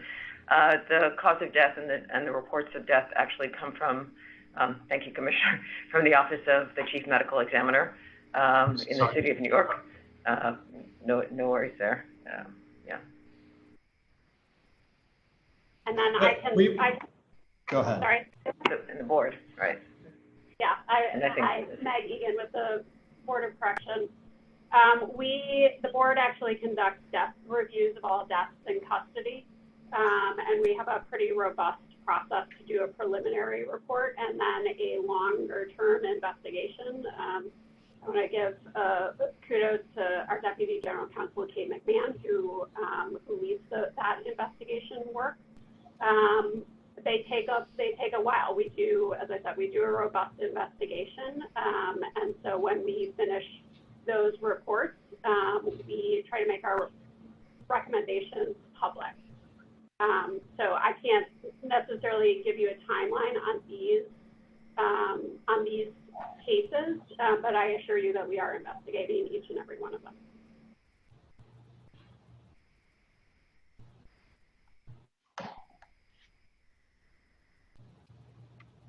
Okay, next we're going to turn to Councilmember Rivera, and then we'll hear from Councilmember Holden, followed by Councilmember Dinowitz. Again, please keep your testimony to 2 minutes. We will be muting you after 2 minutes. Thank you. Time starts now. Hi there. Good morning. Thank you for being here. I'll try to ask my questions very, very quickly and not go over time. Thank you, Commissioner, for being here. I also have been kind of tracking some of your conversations and interviews that you've been doing publicly, and I appreciate your appointment of the first Deputy Commissioner Richards, who I know comes from the Fortune Society and has personal experience being incarcerated. So we recognize that DOC has presented multiple actions to address mass absenteeism, but we need urgent intervention, as you've heard again and again. that address inhumane conditions that I have personally witnessed and many others have, that respond to staff safety concerns and actively prevent the further spread of COVID now. And as someone who has visited the facilities, and completely changes your perspective on what is necessary. And there is no question, as you have also mentioned, not only is change urgent, but also basic medical services for the incarcerated are in crisis. So jail data shows that there were 15,009 missed medical appointments just in this year alone in June. What are the primary causes for missed or delayed medical causes according to the administration? If you can answer that. And then I just want to follow up with the chief medical officer noted in his letter to the city that for the first time this year, COVID-19 rates in the jail seem to be outpacing the spread in the city. And as chair of the Committee on Hospitals, clearly very, very alarming. And the department has also made changes to its sick leave policy. So how do these changes include necessary COVID-19 precautions and tracking? Commissioner, can I turn it over to you? Yep. So I'll start with missed appointments and changes to the sick leave policy. I'm going to throw it over to Dr. Yang for our rates outpacing the rates in the rest of the city. The largest reason, I would say the sole reason for missed appointments, is inadequate staff. We literally do not have enough staff. There's an officer on a post by herself and no one to bring people to the clinic. We're working on this with CHS right now. Part of what we might bring other departments in to help do would be to provide some security in the clinics, so that staff can then just leave people there and go back. But we're still working on that. But that's the primary reason for missed appointments, is lack of sufficient staff to bring people to medical appointments. And then member time has expired. My brief follow-up is that we know that weekly meetings happen between staff unions, DOC, and H&H to discuss solutions to this crisis. So my last thing, and thank you for the time, how is the feedback implemented from frontline workers to improve the solutions? And of course, I'll let you finish what you were saying. Sorry to interrupt, but I do have a very limited time. So thank you for all of those questions. So I've been receiving also monthly meetings with CHS unions, the doctors, the nurses, as well as the weekly ones that CHS has with them, and they are harrowing. So we are incorporating that. We actually triage, my uniformed staff and CHS regularly triage people who need appointments, so that if we're going to miss appointments, we miss the least important ones. I don't think that makes it okay. I'm not trying to say it does. What will make it okay is for us to make every single appointment, or the vast majority of them, like we did before the pandemic. As far as, can you just tell me again the changes to the sick leave question you had? There were three questions. One was about changes to sick leave. Shit, I can't hear you. Just unmute Councilmember Rivera very quickly. She's trying to get her question clarified. So I asked about the implementation of solutions from frontline workers with the meetings which you went into, but the changes to its sick leave policy, and how do these changes include necessary COVID-19 precautions and tracking? And I mentioned the letter that was written by your chief medical officer. Thank you, Mr. Chair. Right, COVID-19, and so I'll answer that one, and then I'll turn it over to Dr. Yang about the rates of COVID infection. There is an exception in the sick leave policy for people who have COVID-like symptoms. They are not to go into a medical clinic if they do, because then they will potentially infect people. We have, as you know, instituted the mayor's new policy of requiring everybody to be vaccinated or to get tested weekly, and that has resulted in an increase in vaccinations.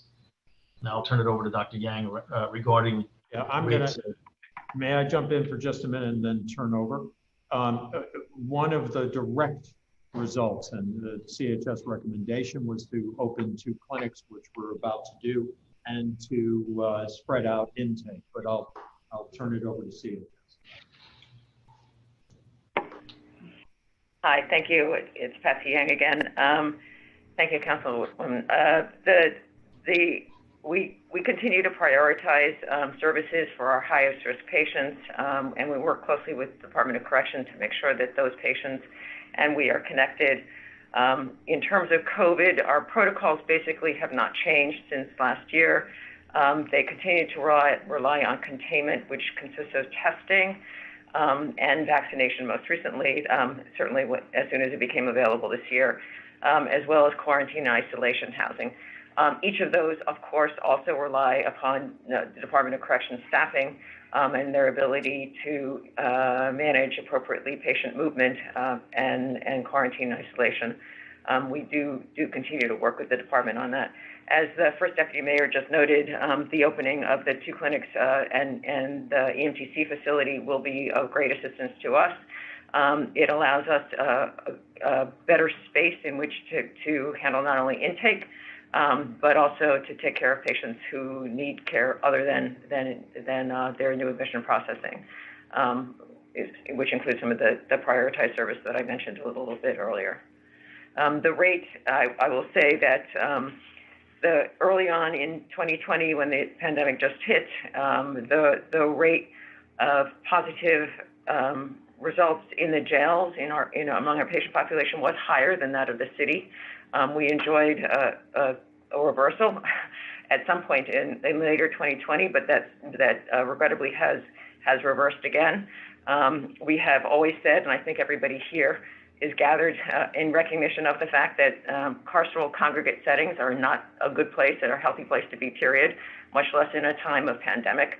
And one of the very important strategies that helped us contain transmission last year still hold valid now, given the concerns about the congregate setting, which is the high population in these settings, and reducing the population, which not only protects the people who are vulnerable to serious disease should they contract the virus while in jail, but also gives relief to everybody who remains in detention. It gives both the people who certainly live there and also the people who work and care for them. So that remains a very important piece, and I think people have spoken to the need to deal with the population, the census earlier. Okay, thank you. Next, we're going to hear from Councilmember Holden. Then, I'm sorry, I misspoke earlier. It's going to be Councilmember Adams, then Councilmember Dinowitz, and then Councilmember Rosenthal. Councilmember Holden. Time starts now. Thank you, Commissioner, and thank you, Deputy Mayor. Couple of follow up on my colleague, Councilmember Danique Miller's question. It sounds like we don't know why correction officers are not coming into work, or did we do a survey to find out the reasons as to what's their number one reason? Is it conditions? Is it illness? Do we really know why? I'll start and hand it over to the commissioner. The answer, the first answer is to deal with the emergency. We know we know that we need to make improvements in conditions. We definitely care about our workers. We care about their safety. The commissioner is working with the DAs, in particular the Bronx DA, to prosecute and rearrest on any assault on a correctional officer. We know all these things have to be addressed, but we also know, again, I'm going to keep going back to it, and the reason the mayor did the 5 emergencies yesterday, and the reason we're taking this action, which we don't take lightly, is because we have men and women who are coming every single day and performing their duties at an unbelievable level, and we need to get their support. So yeah, no, I don't have an exact knowledge of why everyone is doing it, but I do know we have an emergency. Yeah, my time is limited. The commissioner may have a different. The commissioner should jump in. Yeah, but first I want to get to because I understand that it's like the chicken or the egg here. We're in a catch-22. It sounds like the conditions are horrendous, but what we heard is that correction officers are not getting paid for the incentive to work triple shifts. So it's a joke. The administration is responsible.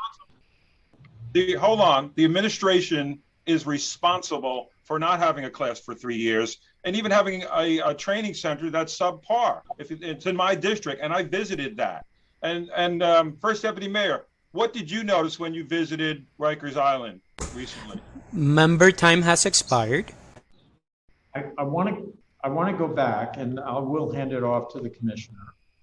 That the number, it is, we do have to go back and look again at I'm going to ask the commissioner to recite the number of people that we had when this administration started and the number of correction officers we have now, with a population that was almost 12,000 when we started versus 6,000 now. So, Commissioner. So a couple of things. One is we have a plan that has many facets. It's not just trying to get more people back to work. It's bringing people in. It's reducing the population. It's treating the people who unfortunately have to work in tough conditions better. So it's a bunch of things. It's not just one thing. But yes, when the mayor was first came on, was sworn in, we had more incarcerated people than we had staff. Now we have more staff than we have incarcerated people. So it was 11,000 incarcerated people then when the mayor came on and 9,000 staff. Now it's 6,000 incarcerated people and 8,400 staff. So much so that the monitor said we actually have too many staff. I don't know if I necessarily agree with every bit of what the monitor said, but the real problem is people coming to work, the ability to have them come to work. We have to ferret out better who really is sick and cannot come to work and who just needs to come to work. And so that's why we have this plan where we're bringing people to see doctors before they can be considered out sick. And then we'll know. And when we know that, then we'll have to make other decisions about how many more people we hire. But right now, we already have upped the previous commitment by 50% plus. Went from 400 to 600, plus we're bringing back a bunch of people who were here before who can be quickly reinstated. Thank you. Next, we're going to hear from Councilmember Adams, followed by Councilmember Dinowitz, then Councilmember Rosenthal, and then Councilmember Riley. Time starts now. Thank you so much. Thank you, chairs, for holding this really, really important hearing today. Thank you for all who have testified. I've got a lot to say in a very short amount of time, so please bear with me. For those that don't know, my mother retired as a captain in correction. I have seen Rikers Island on various occasions and very recently as well. So I guess my overarching statement to the administration is that atrocities against detainees and officers have been happening for years. What took you so long to come to the realization that ignoring this would ultimately lead to crisis and chaos? That's my first question off the top. The next thing that I'd like to say is by no other greater means a crisis of humanitarianism against Black and Brown individuals who are resident in these jails. There is a lack of respect, there is a lack of concern, and there is a lack of care for people who are primarily Black and Brown in our jail system. I'd also like to highlight the sexual assault of women officers on Rikers Island that can speak today, which gets little to no attention when it comes to forums like this. But I will continue to be that voice for these women who continue to be sexually harassed, raped, violated. In fact, one woman was actually violated while she was pregnant inside of Rikers Island. We have a federal law called PREA law. It's Prison Rape Elimination Act. It was under President George Bush. And it happens to penalize those officers who commit violations against inmates, yet there is no such law protecting female officers inside of our jails against the same atrocities that are happening as we speak right now. So I am asking for PREA recognition in our jails for our women. I would like to know, to what extent does the DOC keep track of sexual harassment and assault against female officers? What is the rate of assault against female officers in our jail. I'd like to also know, when it comes to housing detainees, what was the thought process behind creating and keeping gang members housed together? What was that thought process, and how has that benefited anyone involved in this scenario today? Member time has expired. Thank you. Thank you, chairs. I have a lot more to say. Thank you. Can you guys, you can start answering those questions. I'm sorry, Chair. I apologize. Did you ask me something at that point? I asked very specific Oh, questions. no, I know. I was asking if Chairman, Chair. No, I was asking to answer the question. Sorry. Oh, okay. Look, and I'll hand it over to the commissioner. Every single thing you're saying, we're not challenging. We are recognizing again the emergency.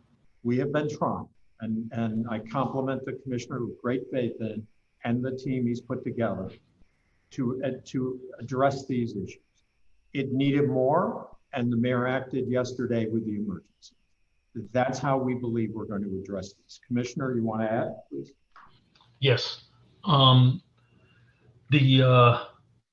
This is the only uniformed staff in the city of New York that is predominantly people of color, and the only uniformed staff in the city of New York that is majority women. And of course, the population who's incarcerated here, overwhelmingly people of color. And I cannot help but agree with you that for decades, that's been part of why this is a system that suffered neglect.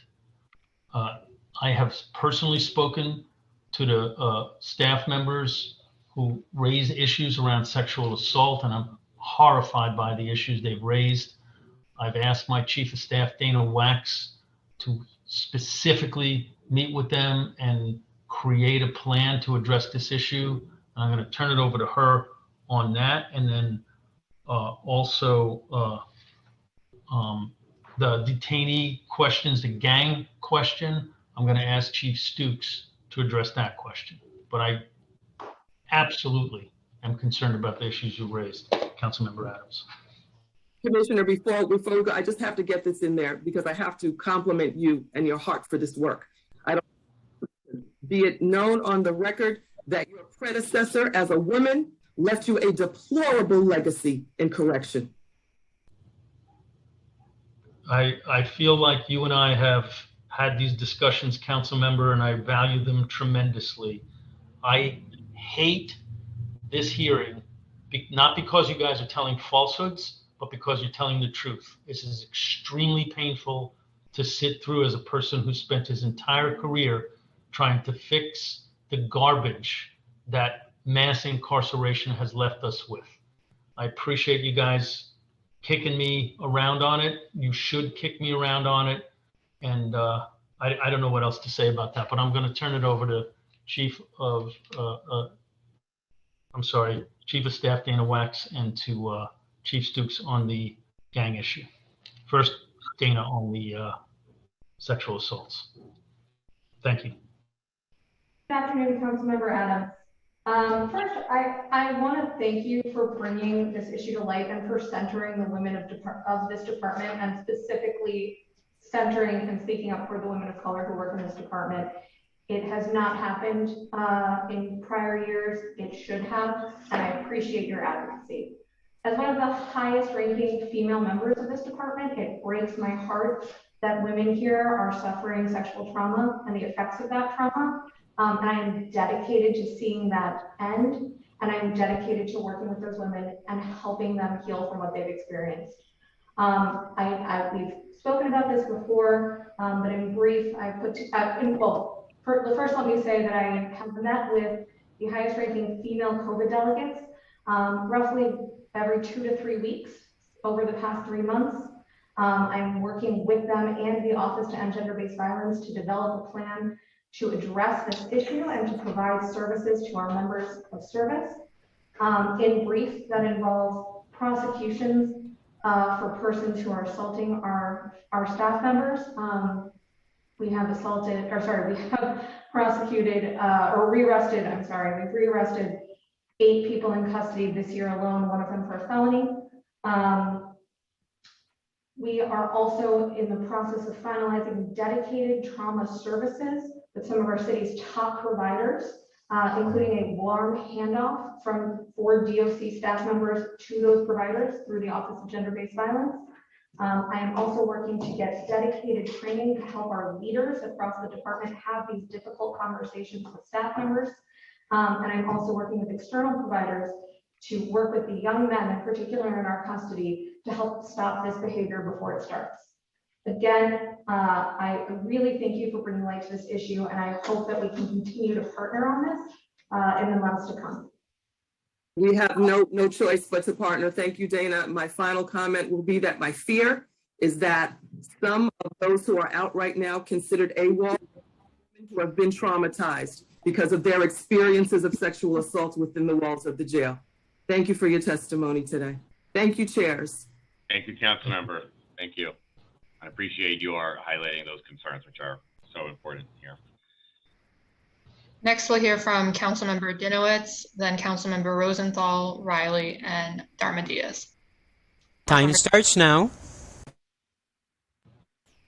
Thank you. And good afternoon. Commissioner, I agree with you. I hate this committee hearing as well. I don't think any of us want to be here for this reason. We've spoken a lot, and the word harrowing has come up multiple times. I'm particularly concerned about the youth at Rikers for ages 18 to 21. I'm interested to know how many, first of all, how many are in that age bracket, and how many of those children, I'll call them, are still enrolled in high school. Of those kids, how integrated are they with people who are older, people who are, we've heard about the atrocious conditions there.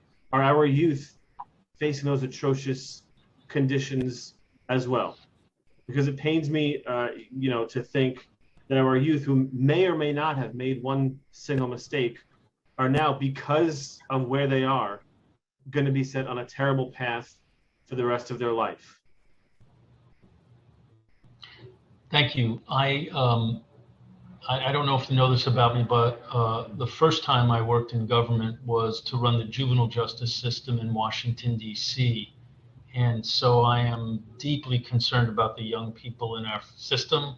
That is a big part of the Nunez consent decree, violence amongst the young people, and violence amongst young people in our system is higher than it is in any other part of our system. It's 9 times the rate of violence in the rest of the system. And so when I came on, my biggest primary focus was to fix the problems in the young adult housing. I'm going to turn it over to First Deputy Commissioner Stanley Richards in a second, because he co-chairs the Young Adult Task Force. But here's the dream, council member, for what Commissioner, respectfully, because of time, I don't doubt where your heart is. I don't doubt what the dream is, right? What I'm concerned with are our youth, and if time allows, I'm particularly concerned with the number of students with or youth with disabilities, including learning disabilities, which often go overlooked. We talk a lot about mental health, but I'm particularly concerned with those including learning disabilities. And if screenings are done, if they're receiving their proper services, related service providers, the proper services they need to address the disabilities, and if our youth are evaluated or re-evaluated for their disabilities. Member time has expired. Thank you. Yes. So remember, the 16 and 17-year-olds are gone now. So the 250 or so, because you asked that question, young adults between the ages of 18 and 21 who are there don't have to go to school. They can voluntarily go. They can voluntarily not go. If they go, they are tested, and if they are found to have learning disabilities, they get special education services. So let me just sorry to interrupt, just to be clear, all of those who choose to go to school, regardless of whether or not they have an IEP, are tested universally? If no, not to my knowledge, but I will get you that answer. My belief is they are tested if they show signs of a learning disability or if they already had one, not if they don't show any signs. But I don't know that for a fact, and I will circle back around with you on that. Okay, and my assumption is that you do not provide that same service for adults who may display disabilities. In other words, you don't test people over the age of 21 who are not enrolled in the school. So DOE is increasingly enrolling adults in education, and I will get you the answer on how they go about testing on that as well.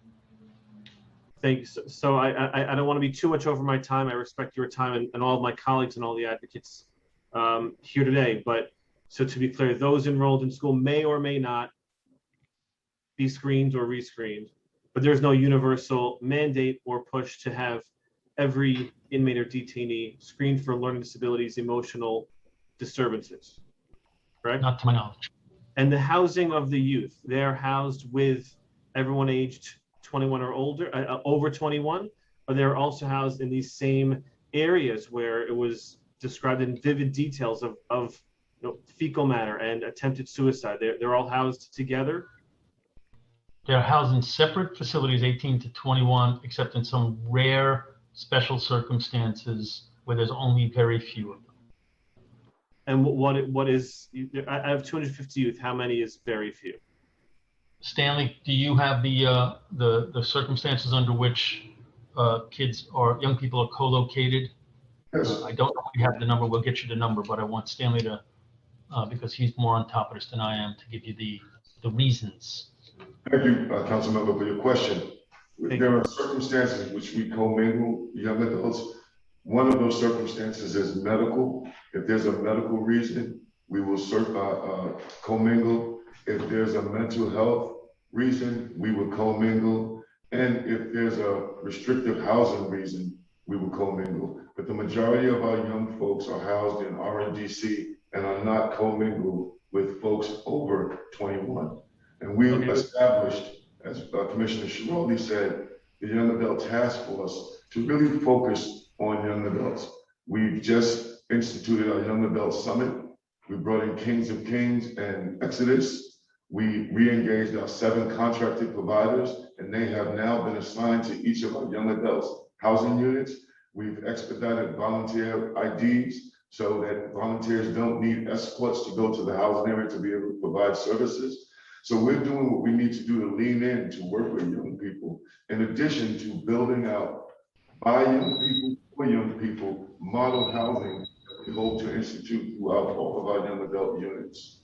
Yeah, again, I have no doubt that your hearts are in the right place, but you don't have a number on the number of youth, and you also don't have, I guess I could forward these questions later, but the number of youth with disabilities in the facility.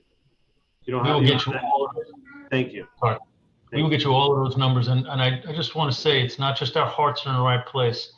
We have been doing a lot of hard work on this. We've issued for staff to get preferred posts who want to work with young adults so that we know exactly who's working with those young adults because they want to be there and they're specially trained.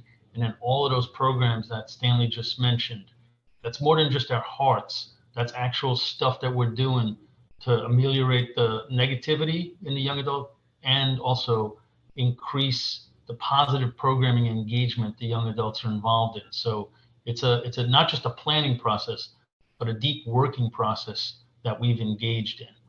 Okay, I'm gonna end it there. I know I'm over my time. I want to thank the chairs, Councilmember Powers and Miller, for this hearing, and I look forward to getting that information. And we'll be sending you more questions regarding the youth at Rikers. Thank you. Thank you, and we'll make sure we follow up to get that data for you as well. Thanks. Next, we'll hear from Councilmember Rosenthal, followed by Councilmember Riley and Councilmember Diaz. Councilmember Rosenthal. Time starts now.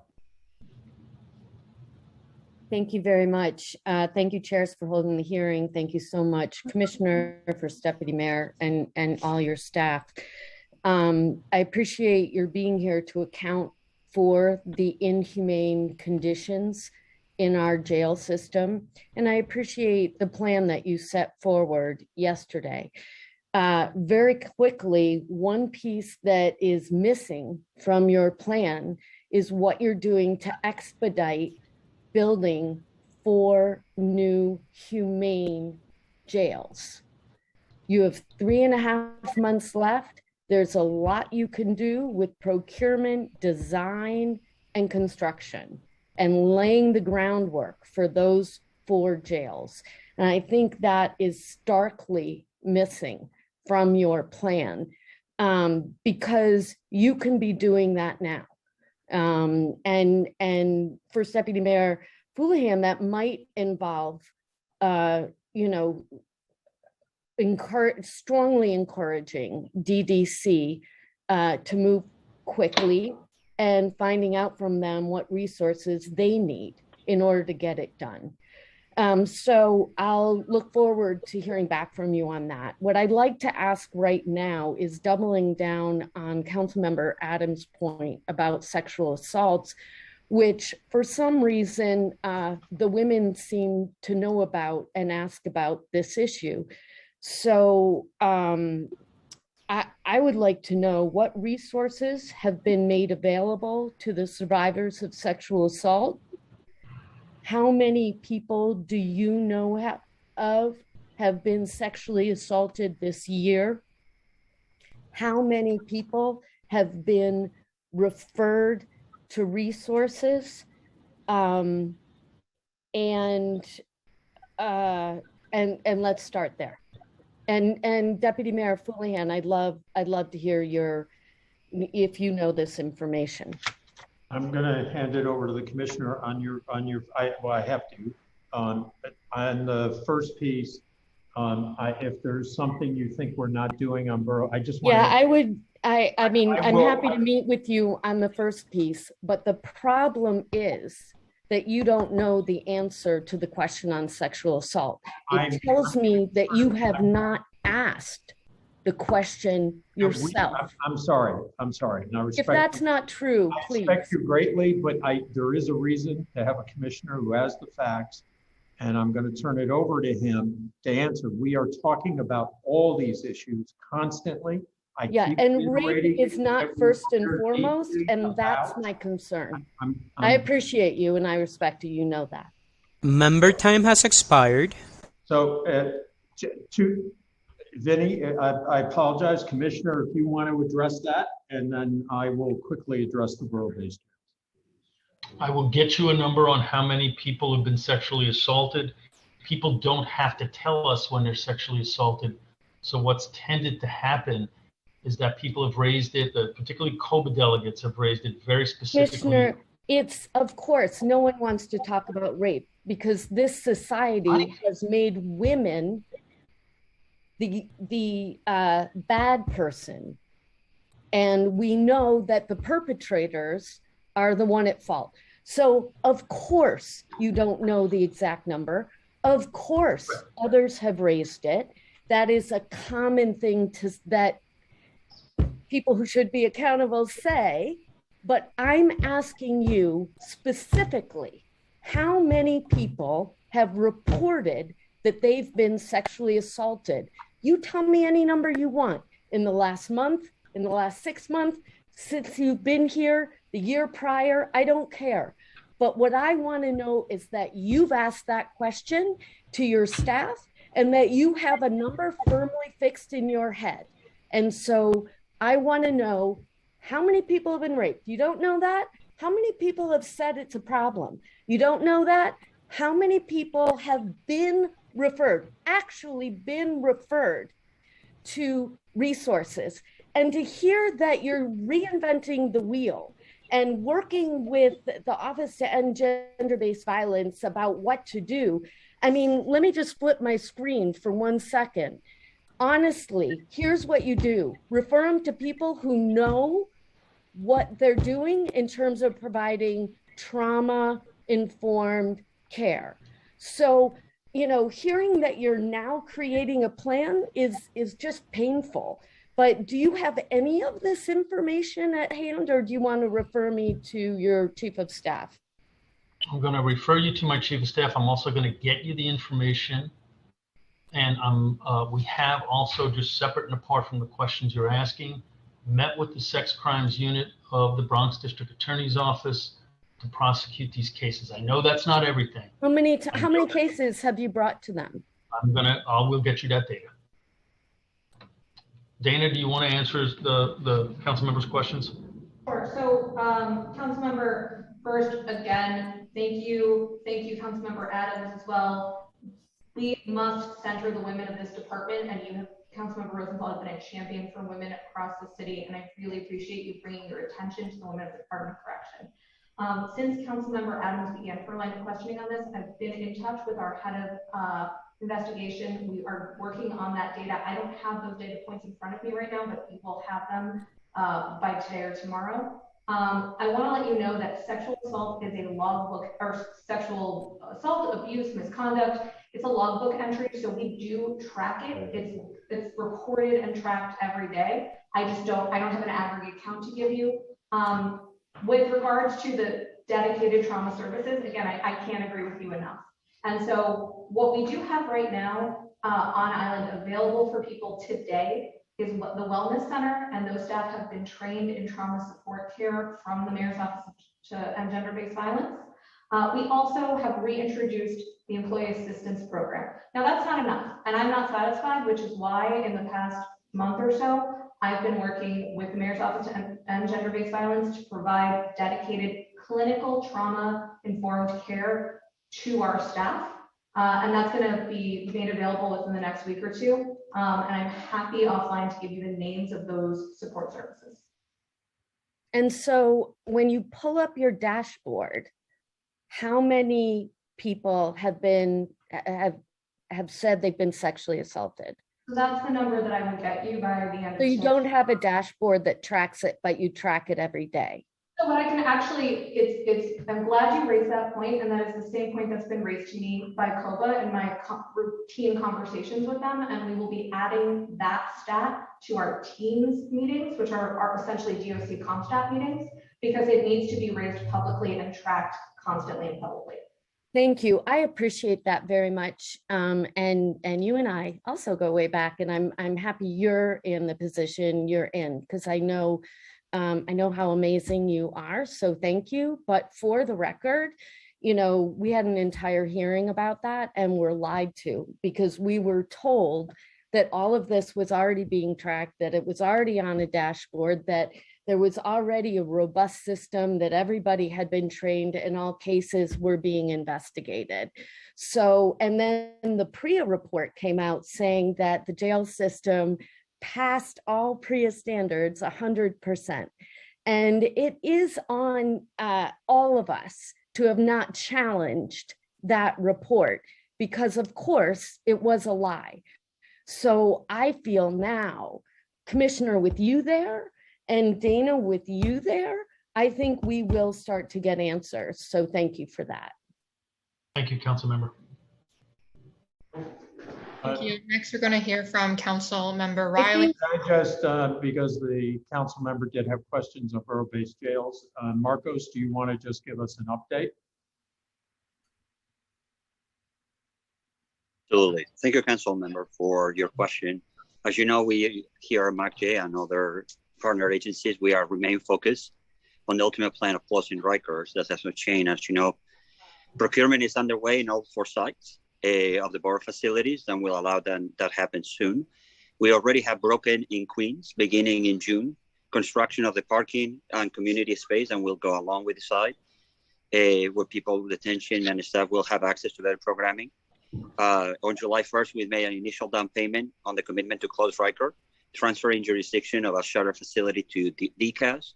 And again, we are completely committed to closing Rikers as soon as possible. I hear you. It's a good call. We will continue to put pressure to move the timelines. That's always what we aspire to do.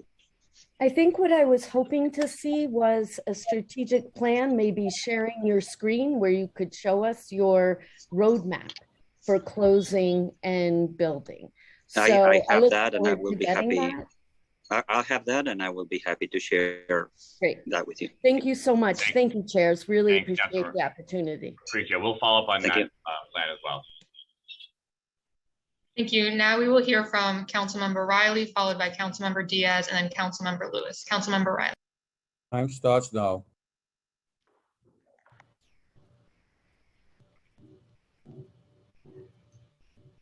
We can't hear you, Councilmember Riley. Councilmember Riley, you are unmuted, but we can't hear you.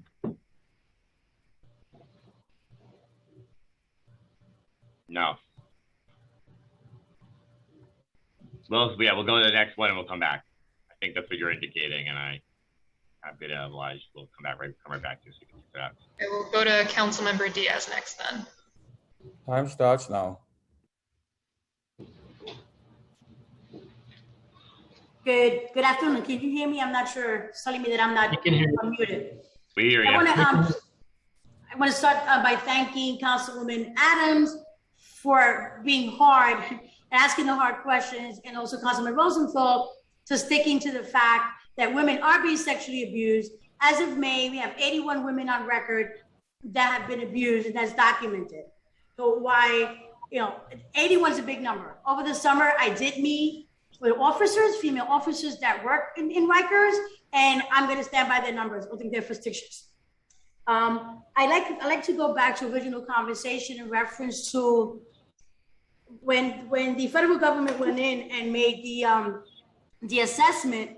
It was declared that there was issues with locking the jail cells. I'd like to know what's the turnaround time to correcting that issue. Commissioner. Thank you, Council. Thank you, Councilmember. When I got here, there was a 2-year timeline on fixing all the cell doors that were broken. I talked to First Deputy Mayor Houlihan about that, and neither of us found it acceptable. So we've been pushing on that and offering incentives for the door manufacturers to move that along more quickly. There's obviously been supply chain issues, but we've gotten it down to February. We expect to be able to fix all the doors by February. We did just complete 50 more door repairs, so that got us to about halfway in the number we're supposed to get. And we anticipate being completed by February, but we're still pushing, and we're still pushing on the door manufacturers who happen to be located in Sunset Park.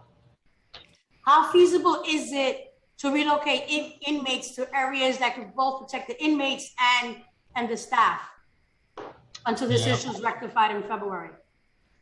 Thank you for that question. All the facilities right now are pretty much right up at the top of capacity. If we had fewer people and we had more staff, it would be totally feasible and the right thing to do. But right now, we're pretty much at the top of every facility except the women's facility, but you can't put men in there. And then we really don't have other staff. The only thing we can do, which we are planning to do through our conversations with CHS, is to open up the clinics in EMTC, and just a few beds there. But really, we don't have a lot of ability to expand just because we don't have staff to expand with the expansion of facilities. And to the commissioner's point, the plans that he's outlined here at the hearing today, and the 5-point plan the mayor put on, all of this will allow us that kind of flexibility. That's exactly why we did it with the mayor.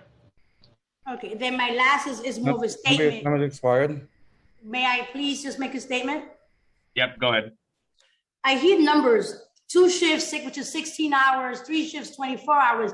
Let's not forget that the staffers are human beings. We're not robots. We do not press a reset button where our body just rejuvenates and our brain is clear. So we need to do better and be more sensitive. And when we're speaking to numbers and hours, these are our people.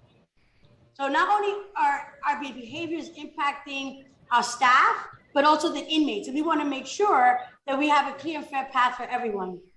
Thank you. Our people are human. It's not numbers. It's not shifts. It's what could happen. We need to be able to prevent the likeliness of any more negative occurrences. Thank you. Thank you, I couldn't agree with you more, Councilmember. That's exactly why we're trying at all these different points to have a plan exactly to help both make the people who are incarcerated and the staff have better conditions to work in and to live in while reducing the numbers and bringing more folks back to work. But I could not agree with you more, Councilmember. I appreciate your efforts. Thank you. Thank you. Thank you. Next, we will hear from Councilmember Riley and then Councilmember Lewis. Councilmember Riley. Time starts now. Can you hear me? Yes. All right. We can Good hear you. afternoon, everyone. Thank you, Chair Powers. Thank you, Chair Miller. Thank you, Commissioner. Thank you, Deputy Mayor. Just want to kind of focus on the culture of Rikers Island.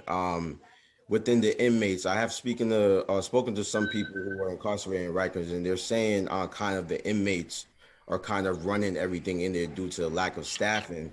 And kind of speaking today, it seems like the lack of staffing is a huge issue, but this didn't just happen during COVID. This was an issue prior to this. And actually, one of my staffers used to be a correctional officer, but it seems like when rookie staffers or rookie correctional officers coming in, they're the ones that are kind of put there for the double shifts and the triple shifts. So is there any plan to kind of fix that culture within Rikers where we're making it safe for the staffers, the correctional officers, and the inmates? And also, I did hear some programs that you had, such as Kings Helping Kings. Can you kind of elaborate on that and kind of speak on any mental health programming that you have there for COs and also inmates? Thank you. Commissioner. Thank you. I'm going to address the first part, and I'm going to turn it over to First Deputy Commissioner Richards for the programming question.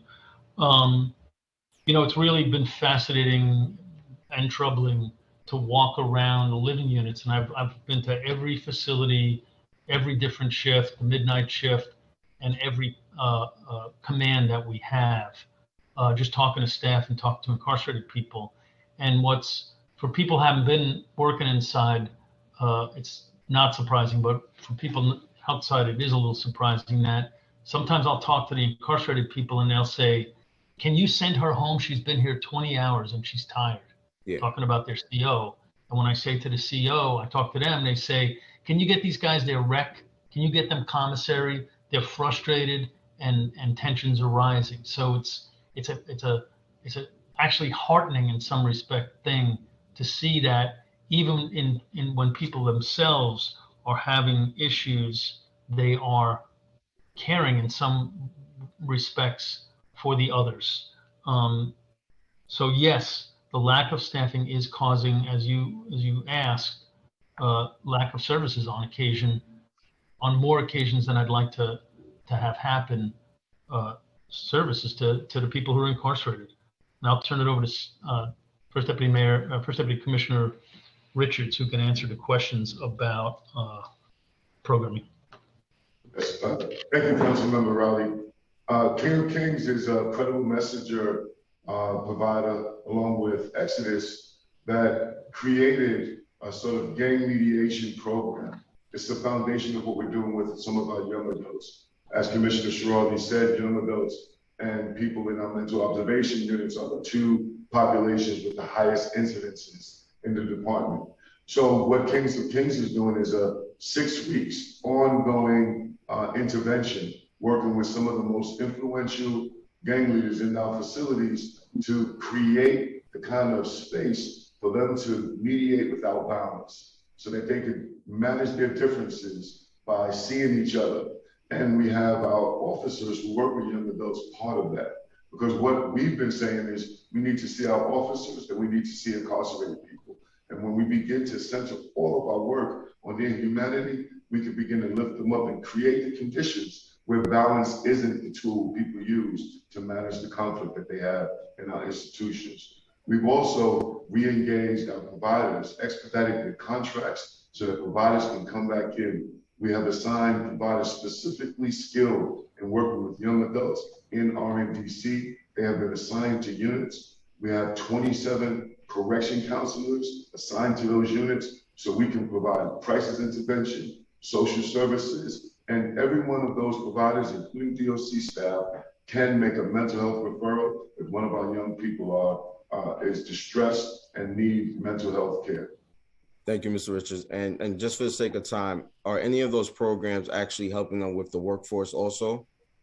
Yes, yes. We have SCO, we have Youth Justice Network, and we have our own workforce development program. Department of Corrections has our own workforce development program in the Peace Center, where they're doing some on-island work with folks. And when they get released, they can do the transitional work to help people get connected to employment. We have a huge Jails to Jobs program that was created underneath this administration to guarantee people when they get out access to jobs paying minimum wage or above, both as a training opportunity for people and for entryway into the world of work. And we have a number of community partners who manage those programs, including Fortune Society, Osborne, and other organizations. Thank you, Mr. Richard. And just for the sake of time, I just, Chair, if I could just leave a statement real quick. If there's any programming that we could do moving forward, because it seems like there's a culture being built within jail that gives kind of a badge of honor in the streets, especially with our youth. So I do believe that these programs are great and amazing, but there's something in there that's not working, because when they're coming back out to the streets, to our communities, it's giving them a badge of honor instead of, kind of elevating them to another level. So I would love to, speak with you further on how we could kind of, think about how we can improve that. Thank you, Chair. Thank you, First Deputy Mayor. Thank you, Commissioner. And thank you, DOC. Thank you. Thank you. I attended the kickoff of the King of Kings gang intervention work Monday, and they addressed exactly the issue you're just talking about. And they said exactly the same thing, Council Member. They talked about how when they were young, when they were these guys' age, because they walked in their shoes, they thought of this as a badge of honor. And now, after having done 30 years, 35 years, been locked up, never got to see their kids get raised, never got to see family members pass away and go to their funerals. I mean, it was really, really emotional, and you could see it in the young people's eyes that they really just hadn't, because they're thinking about now. They're thinking about 5 minutes from now, 10 minutes from now, but they're not thinking about 30 years from now.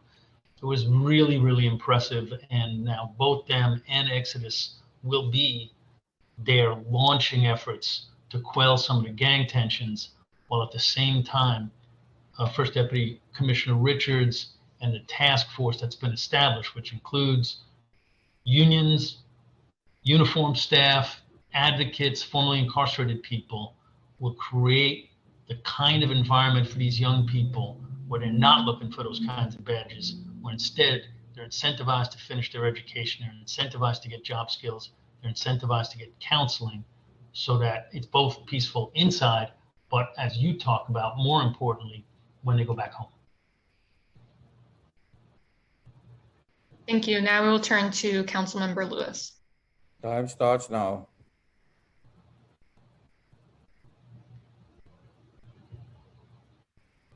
Can you hear me? Yes. Perfect. Thank you, Chairs Powers, Adams, Miller, for holding today's hearing on this atrocious issue occurring in our jails. And I do want to thank the Commission and the administration for being present today for this conversation. Councilmember Diaz ended up asking one of the questions I had regarding the expedition of repairs. And with all due respect, it's truly a disappointing response on an urgent matter.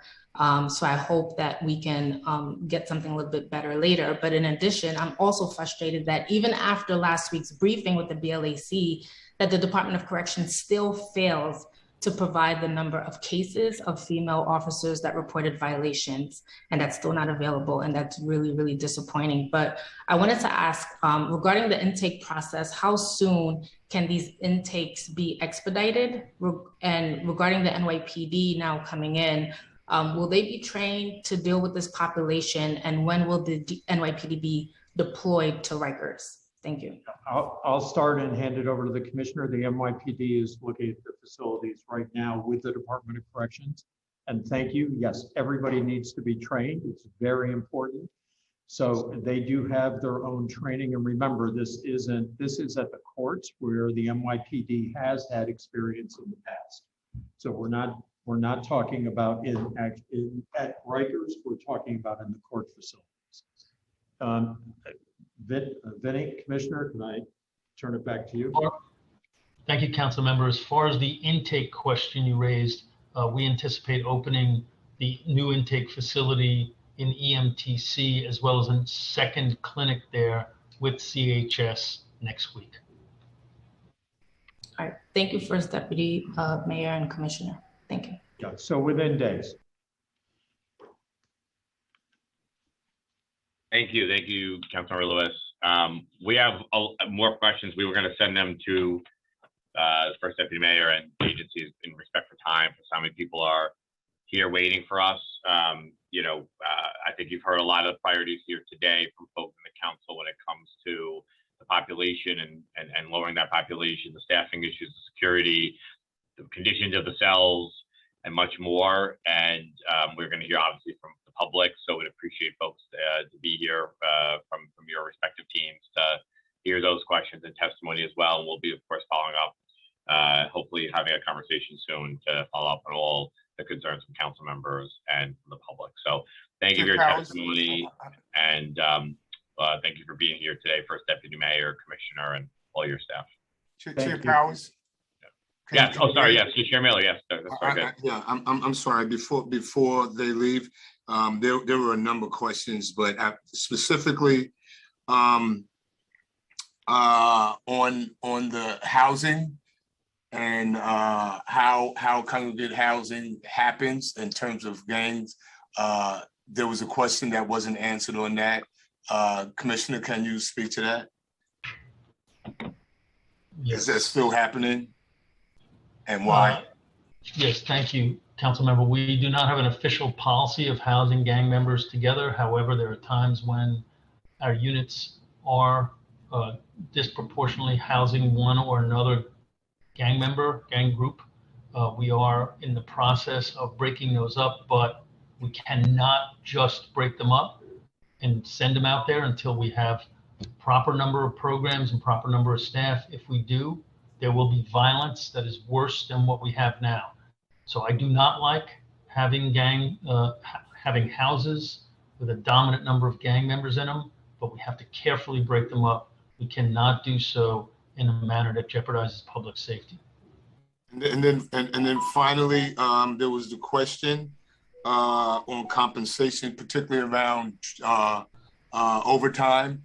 Is the current payroll system equipped, and does it have the capacity to pay people after working a triple tour? Or is there something that has to be done manually? First step, the whether it's manual or automated, I'm going to turn over to Chief Stukes.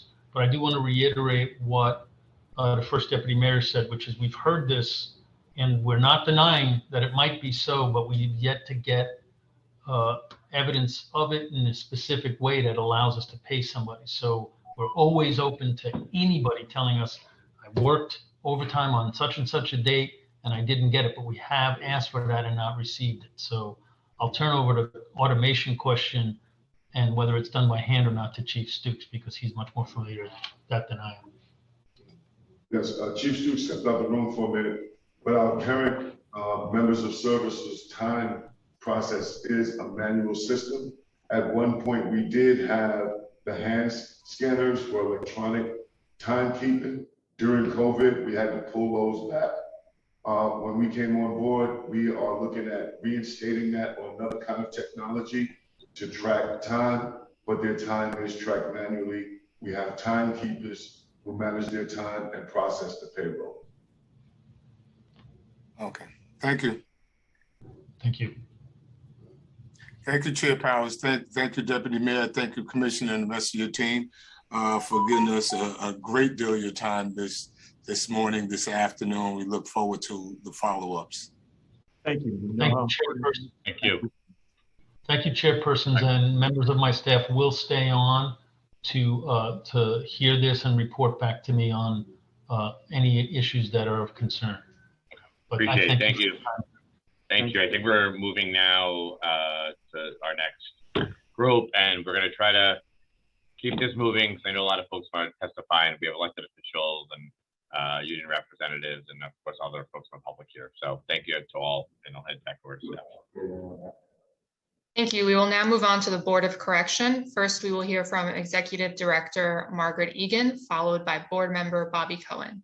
Executive Director Egan, you may begin.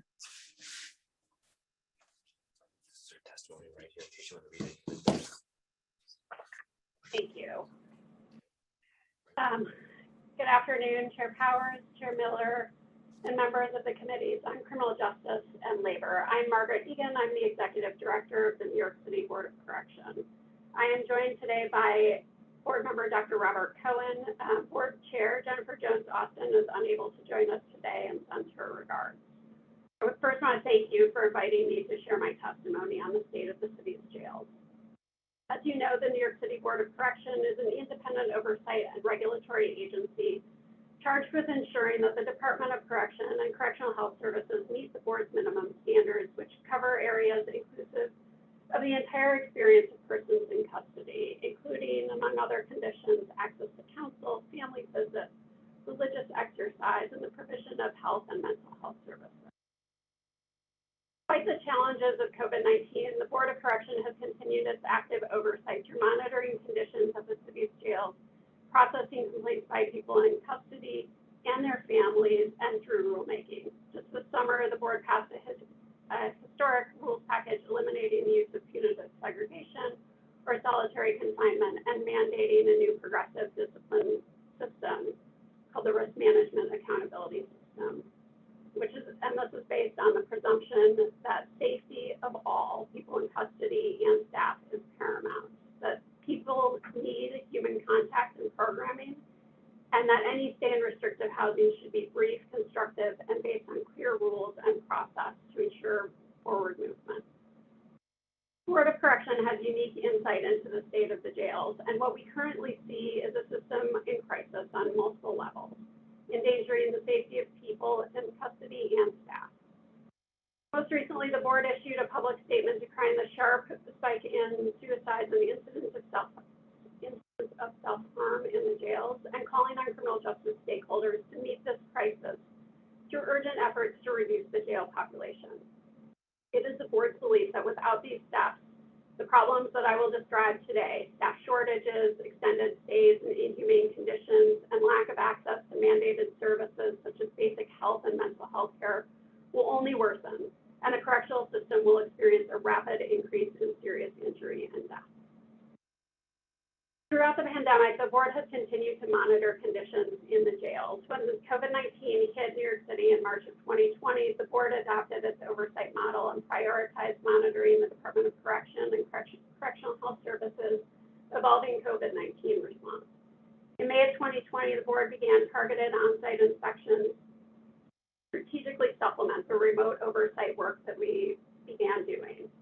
Board staff also conducted tours to monitor facility compliance with agency plans and general operations, and to also monitor compliance with DOC minimum standards amidst this public health crisis. Each of our visits is carefully planned to be responsive to the ongoing and exceptional health risks, as well as the oversight needs. Since the spring of 2021, DOC has continued to refine this process and our on-site inspection work to allow for more robust strategic tours as issues beyond the pandemic have emerged. Today, I want to provide a brief summary of what we have seen over the course of the last 18 months. The current state of the city jails cannot be described without acknowledging the extreme challenges posed by the pandemic. The threat to both people in custody and staff living and working in congregate settings was immediately understood, and the first wave of the pandemic prompted coordinated efforts to rapidly reduce the jail population. By April 29th of 2020, the jail population fell to a historic low of 3,832. Over time, however, that trend has reversed. For the week ending September 3rd, 2021, the average daily population in the jails was 6,043, which surpasses the 5,557 people in the jails on March 16th, 2020, as the pandemic hit the city, and immediately prior to coordinated efforts that reduced the population to approximately 3,800. The board calls on all stakeholders to again come together to immediately decarcerate. We know that there is not one silver bullet to reduce the jail population.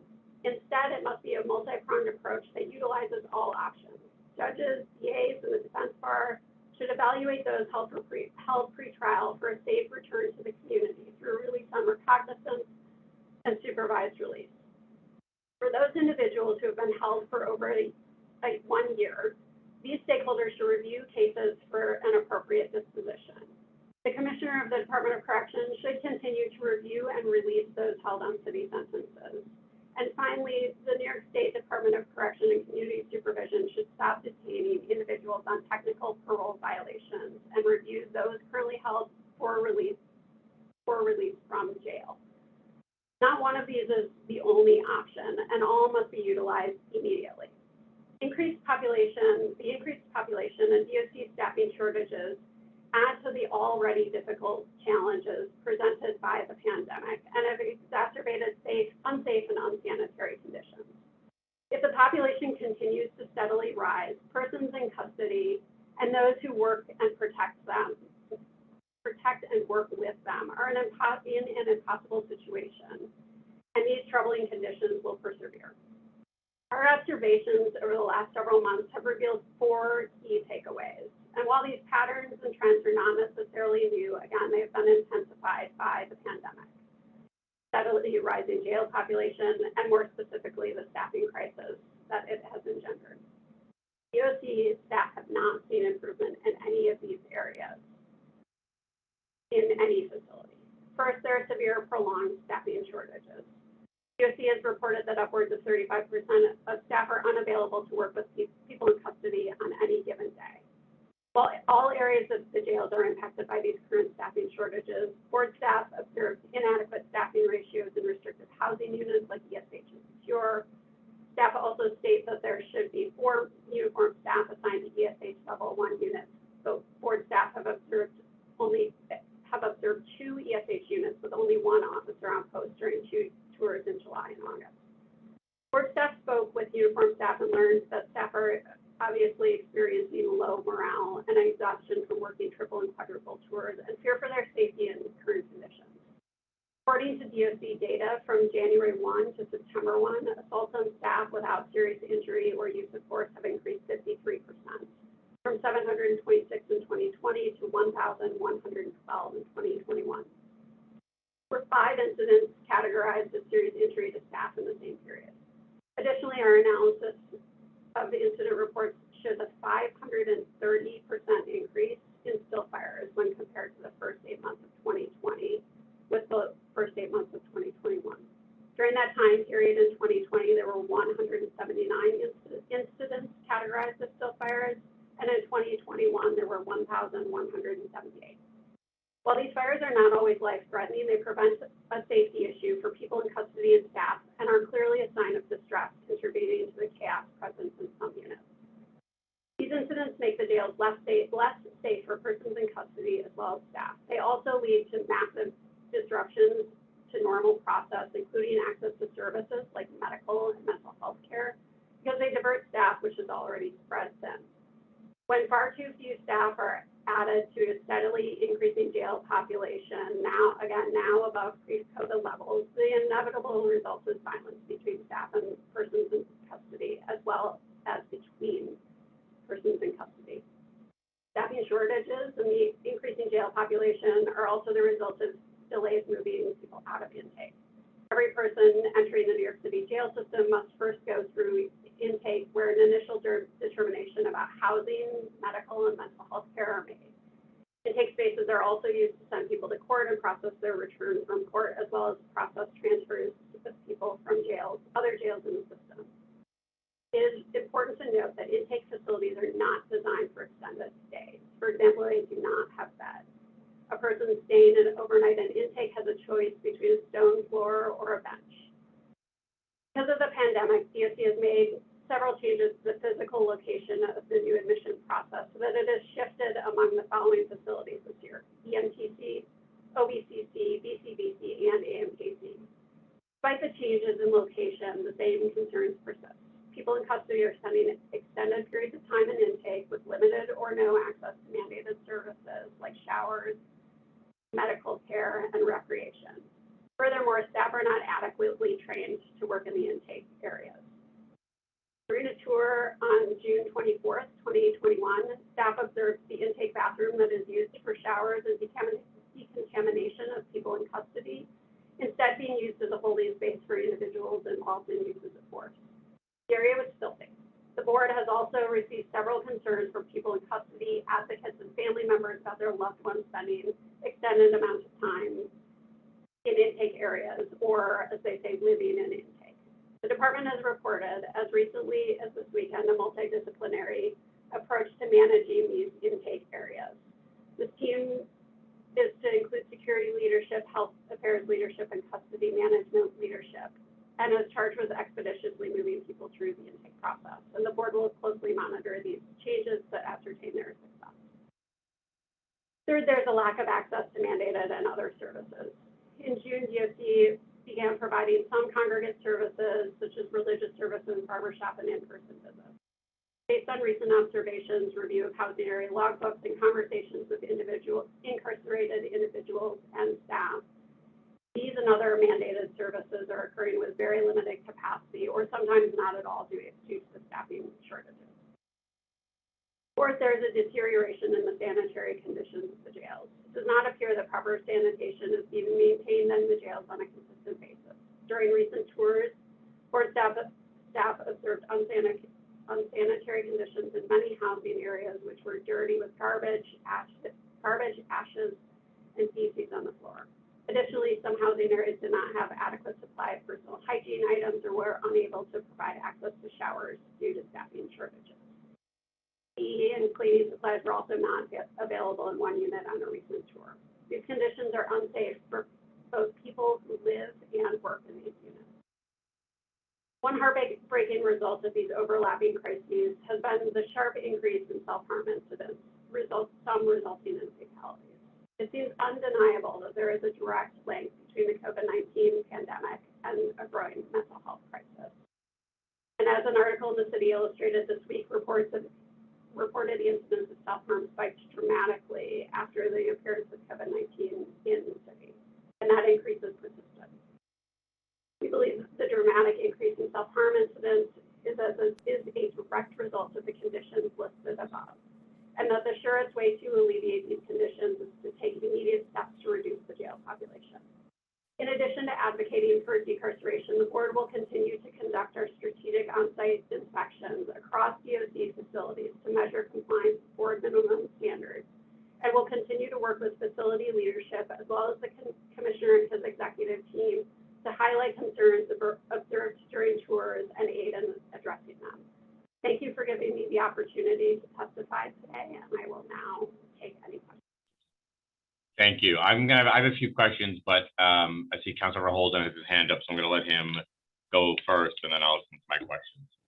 Actually, I think was and Chair Miller, yeah, let me just, what's that? Yeah. Oh, sorry. Then I of course I want to make sure Chair Miller goes, and then Councilor Holden, but I can go last. Sorry, did Dr. Cohen have testimony to provide as well? I believe so. Is he still on? Chair Powers, you can call on Councilmember Holden. Okay.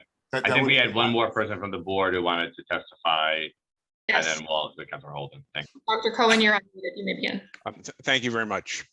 Thank you, Chair Powers and Chair Miller. My name is Robert Cohen. I am a physician. I am the City Council appointee to the City Board of Correction, and I speak to you in this time of crisis and tragedy. At this time, the jails are unsafe for all the people who work there and the people who live there. It is not a moment, but an extended interval when death is stalking the people housed in the city's jails and will kill more until there is mass decarceration and an end to the current job action. The Board of Correction was not created because someone thought oversight was a good idea. It was created because of repeated crises which have plagued our jails for decades. I directed medical services for Montefiore Medical Center in the jails from 81 to 86. In the early 80s, the leading cause of death in the jail, as it is now, was suicide. The board reviewed the suicides at that time and found that they were the result of a functional absence of effective mental health services. The city asked Montefiore to provide adequate services, and within a year or so, the number of suicides had dropped from 12 to 0.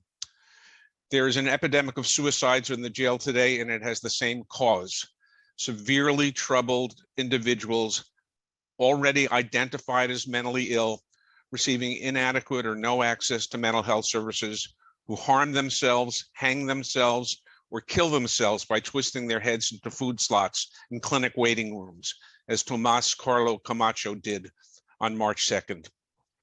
Last week, Dr. Ross McDonald, Chief Medical Officer of CHS, wrote to Councilman Powers and called for help because he could not reliably provide basic clinical services. He told you that persons living in the jail were dying and would continue to die as a consequence of the chaos in the jails. I am surprised and disappointed that CHS did not bring Dr. McDonald to speak with you today about his clinical concerns. Hopefully they will. I have visited the jails in recent months investigating deaths in custody and found men who spent days in intake waiting for housing and medical examination.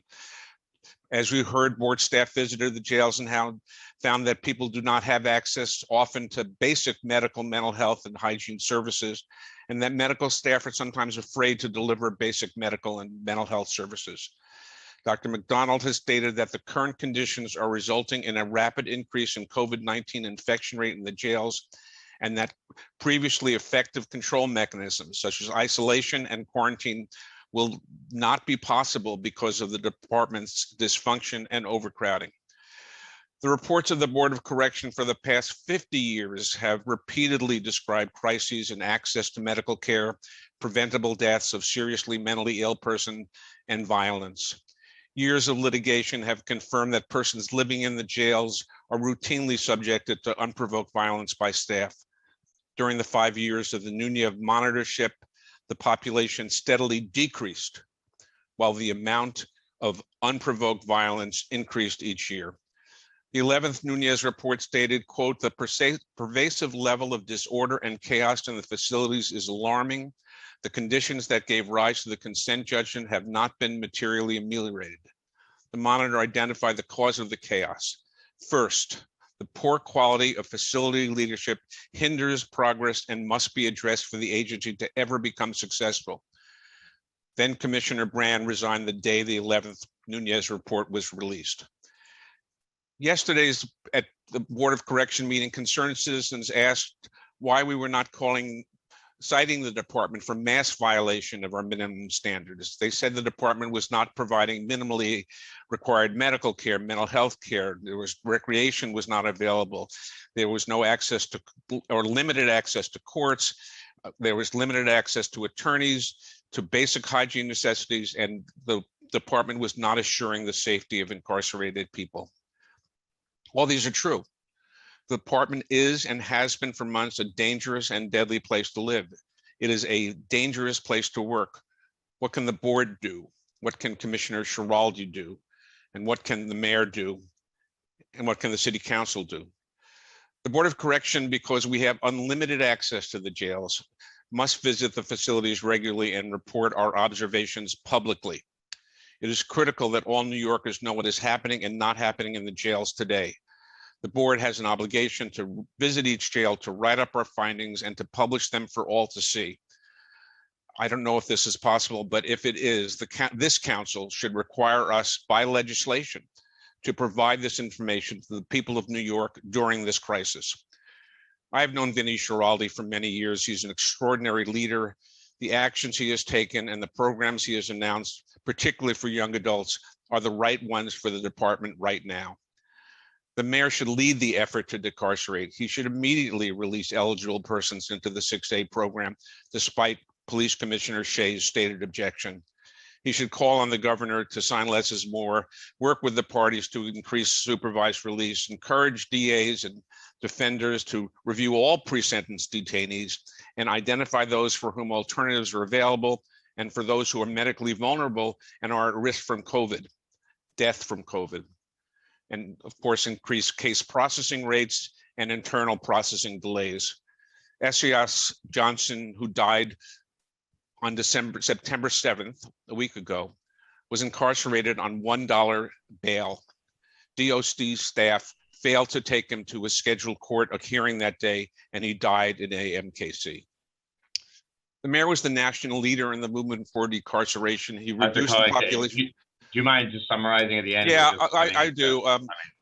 I think that how do you change the culture in the jail? The appointment of the commissioner is the right direction, but crucially, we must all understand and remember that jails are intrinsically terrible and violent institutions. In the United States, they are fundamentally racist. They injure and deform everyone who lives in them and everyone who works in them. They should be as few and as small as possible. Mass decarceration, as the city did last spring, will mitigate the violence, will make everyone safer, and will shorten and end the long, terrifying season of death, which is now upon us. Thank you, Chair Silver and Power, for this opportunity to address the council. Thank you. I think Chair Miller said we go to members, so I'm going to call on Councilmember Holden. Time starts now. Thank you, and thank you, chairs, for allowing me to ask questions first. It seems like we're spinning our wheels, and the board, obviously, people aren't listening to the board. Obviously, your recommendations for years and years, but I'm not sure a smaller population will fix things at any jail. It's the management that has to, change, obviously. So, I know that, for instance, there's been a huge amount of sexual assaults on female officers. So how is the board addressing that? What are the recommendations? What are the recommendations from the board on dealing with the fact that officers are out sick? How is that being addressed? I'm hearing everything from a prisoner perspective, but I'm not hearing the correction officers' plight. Because even when they work triple shifts, they don't get paid. I mean, this is total mismanagement. It's like we need somebody else to step in here. If the mayor is not listening to the board and the board can't solve these issues, obviously, and the city council can't, what's the answer? A takeover by the feds? I mean, what is the answer? So we keep spinning our wheels and it's getting worse. And the board seems to be kind of powerless on this. Do you have a response to, at least, I don't even know if there was a survey, and I didn't get an answer, as to why correction officers are out sick? Because the conditions are so horrible, right? Because it's a terrible place. We didn't have locks on 500 jail cells. Can you believe that it's gotten this bad? So it seems to be on all sides out of control. So I just like some response as to the sexual assaults on female officers. What's your recommendations? And what's your recommendation on trying to get these correction officers better facilities, obviously, and certainly to have the detainees obviously get services they need? Yeah, thank you, Councilmember. I think this is a crisis. This is an all hands on deck moment, and I think the conditions that our staff sees in the jails, in housing units, in intake areas across the system impacts people in custody and staff alike. There is no question that staff is experiencing the same awful conditions that people in custody are experiencing. We're certainly encouraged to hear that the department is starting to investigate and refer for prosecution incidents of sexual assault against female staff members. That is unacceptable. That is unacceptable in any workplace. And we as we learn about those incidents, we will continue to raise them with the department. I think to address the staffing crisis, again,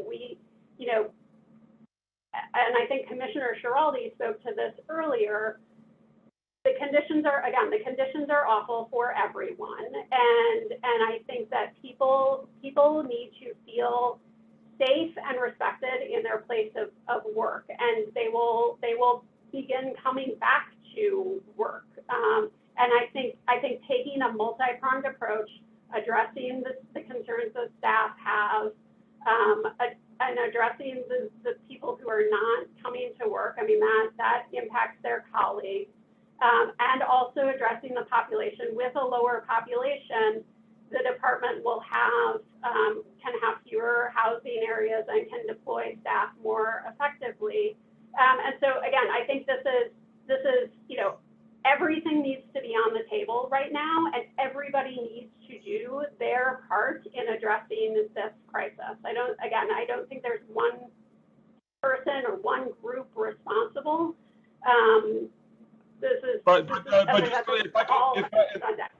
If I could just interrupt for a second, because I know I don't want to. My time has expired. Yes, but I just want to bring up this, that have you done a survey, or did you sit down with correction officers to find out the issues, that why there's such a problem in the jails, why so many people are out, so many officers are out? That you have to solve one problem at a time, and if the problem is staffing, then that has to be solved first.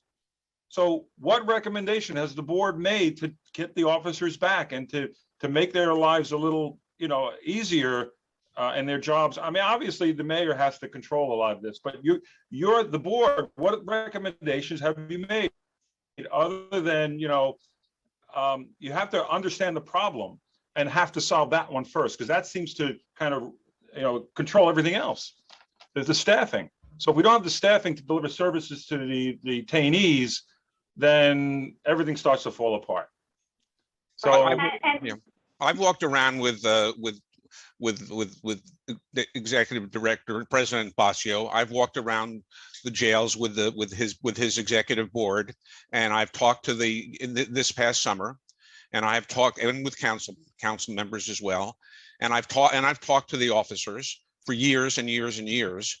I think that the monitor actually described the situation well. There's been terrible mismanagement of the jails for many, many years, and that has resulted in a crisis situation.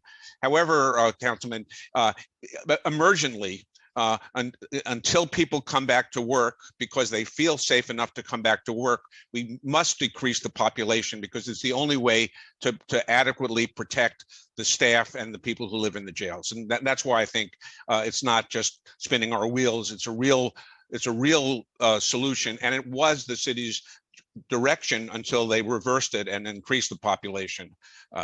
Thank you. What I would add is on each of our tours, we speak directly to staff as well as people in custody, and we get there. So we have not, I will say, we have not conducted a formal survey of staff, but we talk to them on each and every one of our tours, and this is part of our findings on the conditions, which we raised to facility leadership and to the commissioner's office. And you know, I think Dr. Cohen is right. We need to immediately decrease the population to take the pressure off of staff, and then I think Commissioner Giraldi can address the staffing issues, can address the programming issues, and the facilities will be safer for people in custody and staff. And I think we also have to have officers find out how many officers are getting the state mandated refresher courses in suicide prevention and CPR and so forth. I don't know if that's happening even. So I think there's a lot of things that are not. It's not happening, and it has to happen. I agree with you. Okay, thank you. Thank you. Thanks, Councilor Roldan. And on the around the training, we are going to follow up on that question as well. So appreciate it. I had just a couple of questions, and we'll move on to the next folks. But and I thank you everyone for being here for a long hearing. Just a quick question. It came up earlier, but has the board undertaken a preliminary death review for all the people who died in city jails 21 and 20 to date? Yes. Yeah. Yes. Yeah. And have you undertaken a more extensive death review for those people? I know you do a preliminary and then a longer term investigation. Have you done both of those for 21? Yes, we are starting those, and we're actually staffing up to bring more resources to bear to conduct those investigations. Got it. And are those on your website, or where does somebody find the results of those? So because so let me back up. So we have the preliminary report, which is a report of that we deliver to the board in the first 5 days. We do not release those publicly. Those at that point, it's 5 days after the person has died. Those are preliminary allegations, and of course, we want to balance the need to provide the public with information and respecting the privacy of grieving families. And then, you know, we conduct longer investigations. We have not released, I think the last report that we released was on the death of Layleen Polanco. We are finalizing one or two other, I can get back to you on the exact number, one or two other reports. We will release those as they are finished. I gave a huge amount of credit to Kate McMahon, our Deputy General Counsel, who leads these investigations. For the last couple of years, she has basically been the one person investigating, and so this is why we're bringing more resources to bear to speed up that process. Okay, thank you. Just to respect the time, I'm gonna end my questions there. We'll have a follow-up conversation, of course, as we do. So appreciate you guys being here, your testimony, and we'll be reviewing it and your suggestions. So thank you. Thank you very much. Oh, and so I want to say there is Chair Miller, did you have any questions? Sorry. Apologies. No, I do, but as you said, in the follow-up, in the interest of time, I think that you answered all the relevant questions there. Certainly, as Councilmember Holder said, that the boards often from a perspective of those incarcerated, and we are, but rightfully so, the panel did speak from a more holistic and not just nuanced area, that everything has to be on the table in order for us to successfully navigate our way out of this. And I'm glad to hear that the board is supportive of that, and including that of the workforce and those that are being housed as well. So I look forward to working with them in the future, but more importantly, we need to move this thing along. There are tons of folks that voices that have yet to be heard. Yeah, agreed. Thank you so much. Thank you. Thank you. Thank you. We will now turn to the Bronx District Attorney, Darcel Clark. You may begin when ready.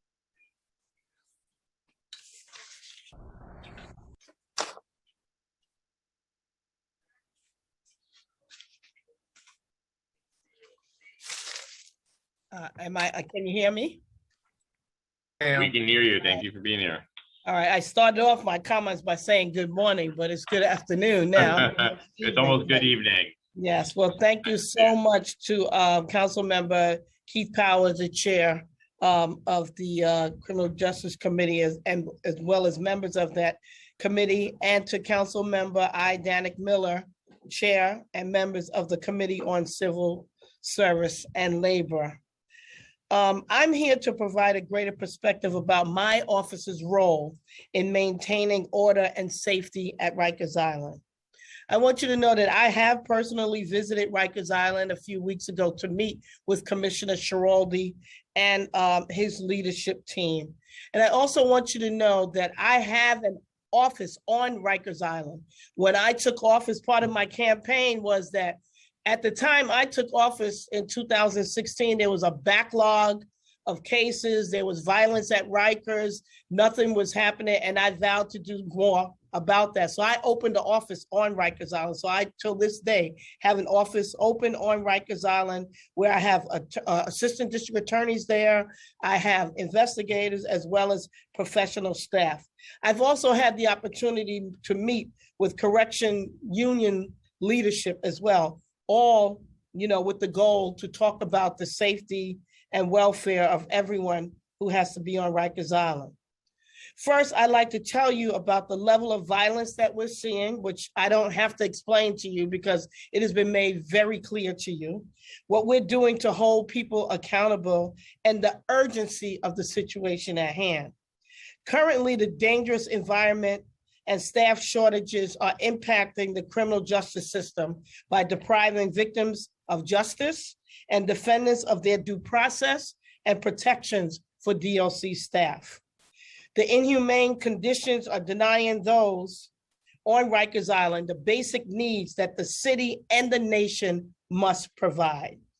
Defendants are sitting in jail for over a year because they can't go to trial. They're not receiving much needed services amid this chaos, which in turn leads to violence, including most notably the suicides that we are seeing. It is clear that something must be done, and it has to be done on all levels and by all individuals to resurrect safety and security for inmates and staff at Rikers Island. The current condition is a perilous situation, putting lives at risk. I want to emphasize that we're all in this together. We're all united in our shared goal to make sure the jails are decent places and that everyone who must be there, whether you're a detainee or you're employed there, you must remain safe. My role is interlocked with the Department of Corrections and the courts. My job is to prosecute incarcerated individuals on their underlying Bronx cases. So those individuals who are accused of crimes committed in the Bronx, but I also have jurisdiction to prosecute those individuals who commit crimes on Rikers Island and in the facilities. These prosecutions move forward when the defendants are produced in court, and then they need to be arraigned, and then eventually they go to trial. During my first year, like I said, I opened up the Rikers Island Prosecution Bureau to increase the speed of justice for holding defendants accountable for violence in the jail, whether that conduct was inmate on inmate or inmate on staff or contraband or smuggling by visitors.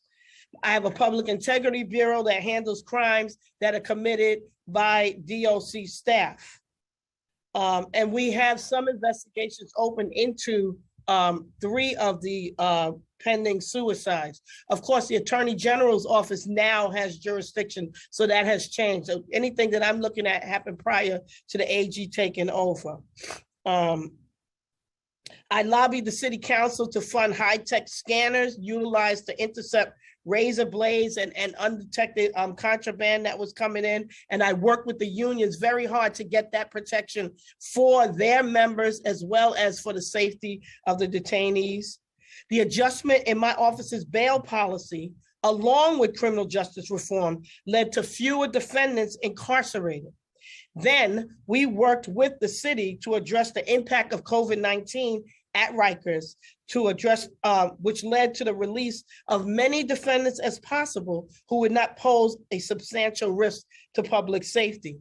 We never stopped working with the defense bar in the Bronx to identify detainees for release or disposition to get them off of Rikers Island.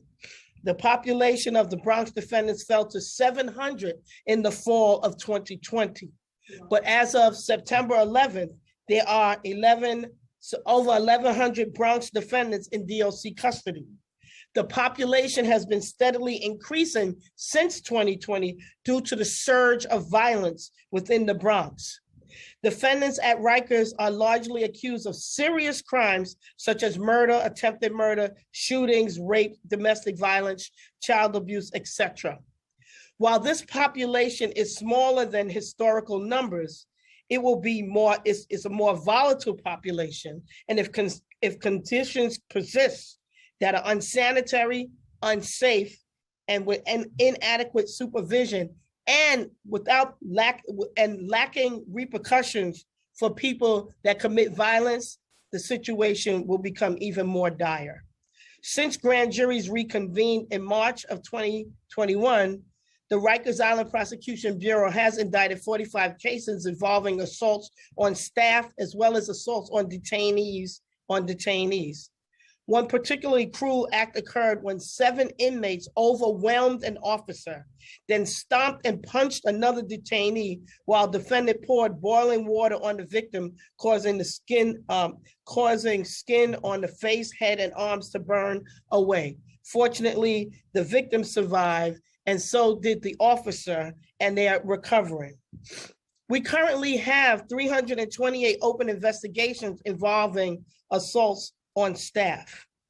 And we're prosecuting violent cases for beatings, slashings, and rape.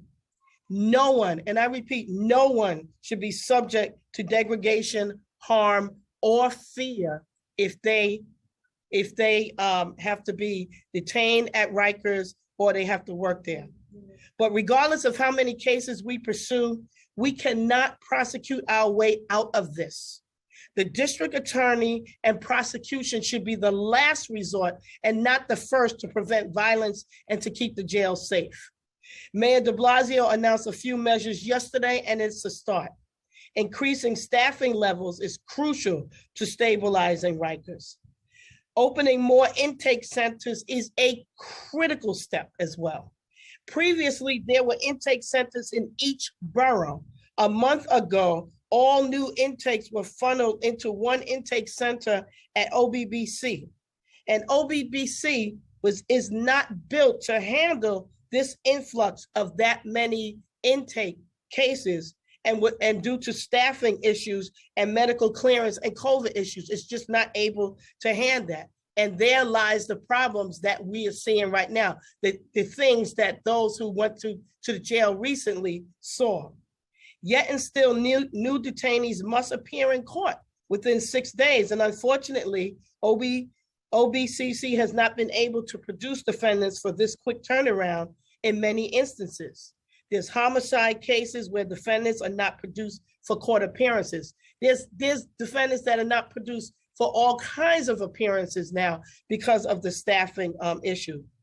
We have inmates indicted for violence while in jail who are not being produced for arraignment in a timely manner. I announced an indictment on several cases that have been happening recently of the violence, and the Department of Corrections could not even get those individuals to court for them to be arraigned for the process to continue on those cases. We have to, of course, work with the courts. We have to increase the court's capacity. There's no other way to do this.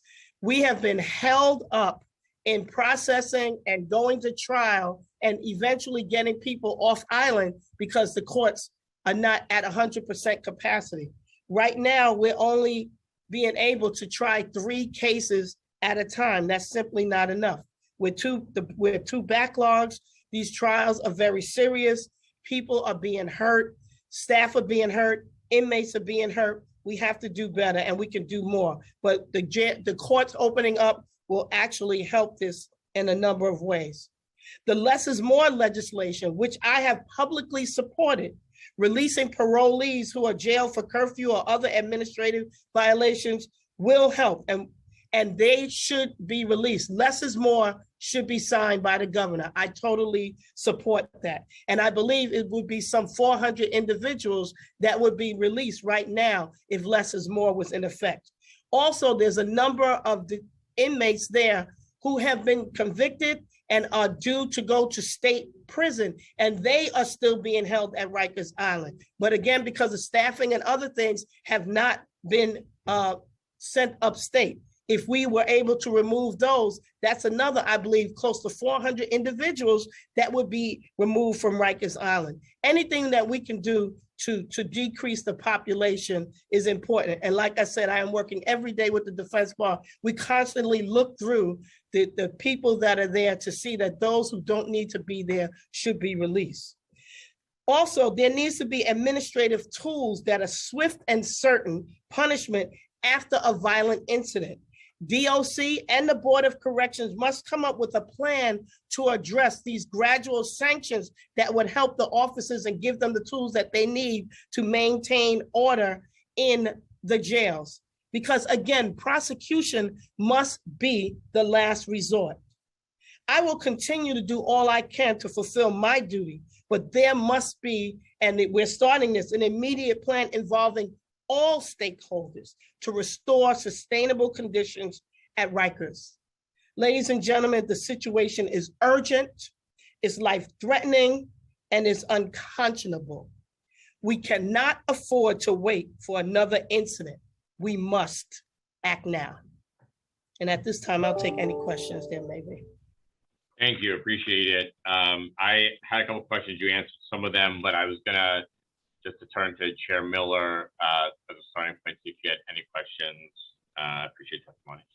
No, good afternoon, Madam DA. It's always a pleasure, and brought the facts as usual. Thank you for that. But just you know, as you depart specifically, is there anything that you would prioritize from the council perspective and the perspective of the other stakeholders that are involved here today that we can do as a priority? And then what can we do? What is the low-hanging fruit that we can manage now? And I know you laid out a few things. All right, definitely the low-hanging fruit are get the state set the prisoners that are sentenced to state prison or other places need to be removed. People that are supposed to be moved to be extradited to different states, get them out of there.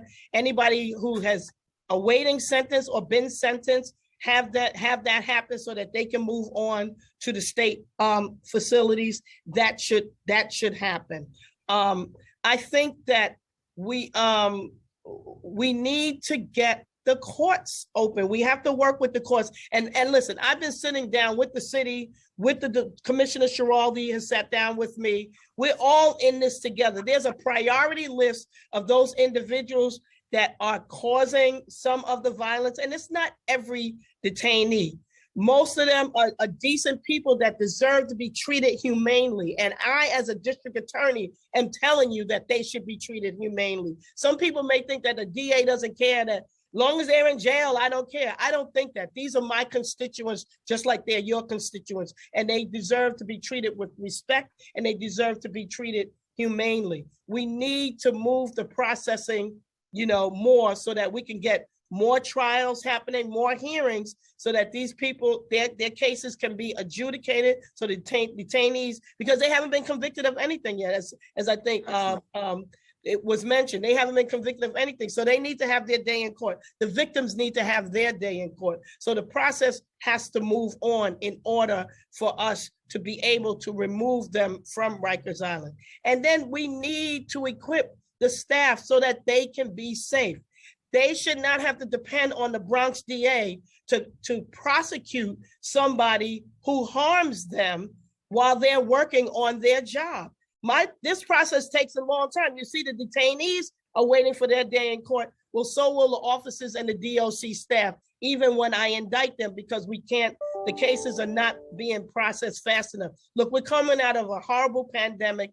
There's a backlog, there's a lot of things, but we can prioritize those cases that need to go through. The mayor has indicated there's some 500 cases that are over a year old. Let's prioritize those and start getting those moving, and we'll be able to see some progress. But also, you got to give those officers some kind of sanctions that they can deal with when these things happen, swift and certain that they can deal with it, and they don't have to wait for me to investigate and indict and prosecute, and then they go to trial. That is not going to solve the problem, nor will it make it any more safe. So I think that's some of the things that I would prioritize. But I think everybody should sit down, all the stakeholders, and we really build a strategic plan on how to get this situation under control. Thank you, Madam DA, for that comprehensive assessment for all that we all collectively need to do, all the stakeholders involved in here. And I certainly concur that this is not mutually exclusive, that the staff and those that are being detained there are equally suffering because of these conditions. And there are, there's a plethora of reasons why they exist, but we are here to kind of figure that out. And obviously that this is the impacting, Black and brown communities overwhelmingly. I also want to say unequivocally that government has a responsibility to lead. And there's been a lot of conversation about availability of the DOC employees, and many of my colleagues and others, we're not working. There are agencies around the city that you can pick up the phone and can't get through to anybody. There are, but yet our expectations of the men and women that are performing these tasks at Rikers Island, that not only can they work their tour, they can work a second tour and they can work a third tour, and that's okay. And yet we that are supposed to be setting the example, we're sitting at home and our offices may or may not be open. And that's those officers and DOC staff never got off, although many of us for COVID were able to work remotely. Their job can't be done remotely. So you're absolutely right. Yeah, and we have to deal with that accordingly. And so thank you so much. I just want to thank you for your insight and your commitment to mitigating the circumstances that we see on Rikers Island, and for whatever role that you can play. And I know that you will be at the table when we convene once again.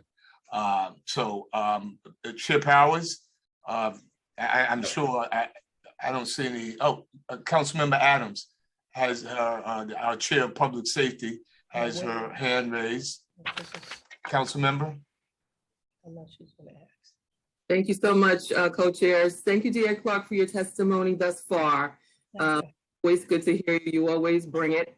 And my question basically is in line with the questions that I asked earlier today, having to do with the sexual assaults of female officers on Rikers Island. You mentioned 328 open investigations of staff. How many of those are sexual assault cases?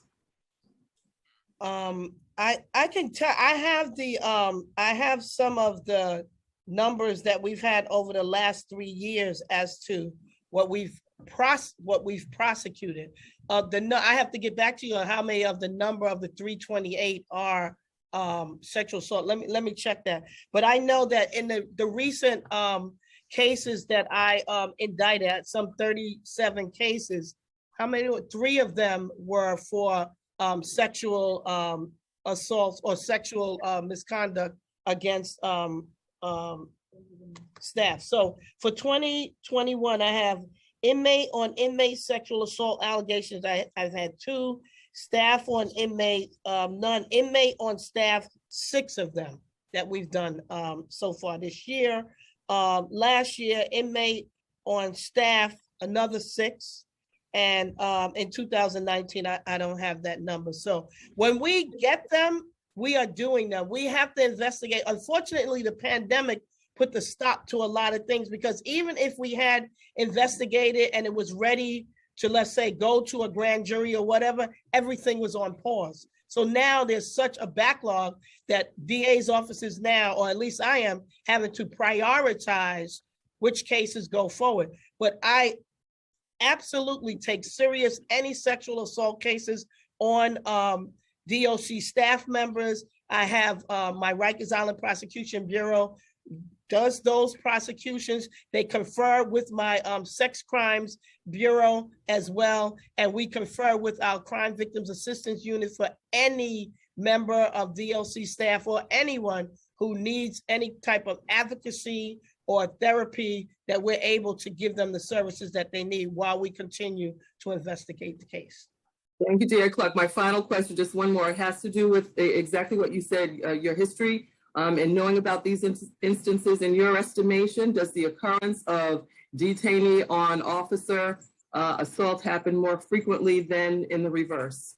Member time has expired. I don't know. I don't know if I could really speak to that, because it depends on the year, it depends on the circumstance, but it does exist. So it's not like it's non-existent. It does exist, and we take each of them seriously. I've had some very serious inmate on inmate sexual assault cases as well that I've indicted, and even people have actually pled guilty to. So it's a problem. It's something I cannot say that it's non-existent.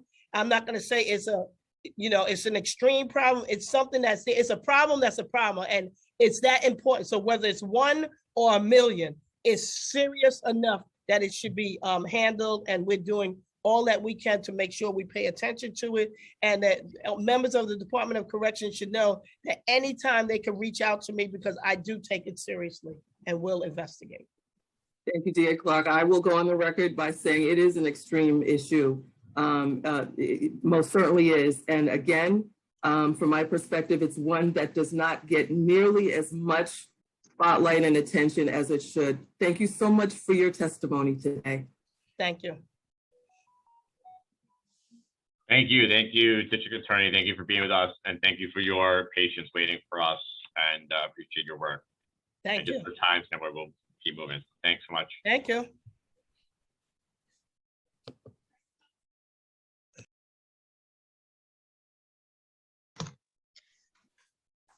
We will now turn to testimony from a number of state elected officials. Please listen for your name as I will be calling individuals one by one and will also announce the person who is next. Once your name is called, please accept the prompt to unmute yourself and the Sergeant at Arms will set the timer and announce that you may begin.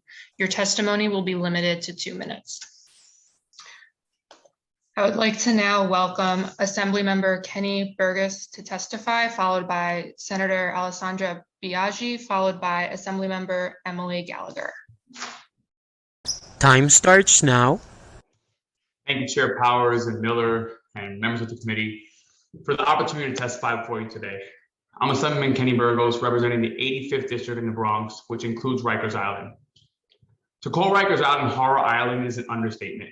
Since taking office, I've visited on multiple occasions, and each time has been more gut-wrenching and more grim than the last. As my colleagues can attest, the conditions that both detained individuals and correction officers face are an ever-deteriorating human rights catastrophe that is just short of a concentration camp, of which every person who crosses that 4,200-foot bridge becomes its prisoner. Never mind that close to 85% of detainees are simply awaiting trial or intake, or that 89% are Black and brown New Yorkers, or that nearly 50% are suffering mental health crises, or that the rate of self-harm in city jails is the highest in 5 years, or that correction officers are stretched to their physical and emotional limits, working triple or quadruple shifts as the jail population has swelled to well over 6,000 people. These are our constituents, our neighbors, our family and friends.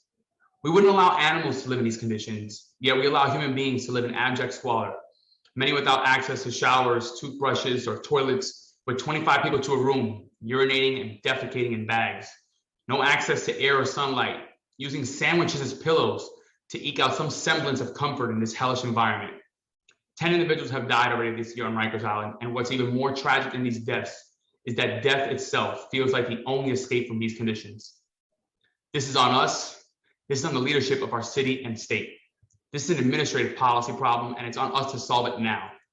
Isaiah Johnson is on the mayor and administration who hasn't even visited Rikers in over 4 years and has seemingly written it off.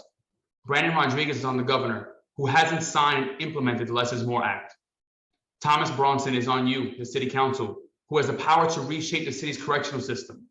Richard Blake is on the court system that is slowed to a halt in swiftly hearing cases.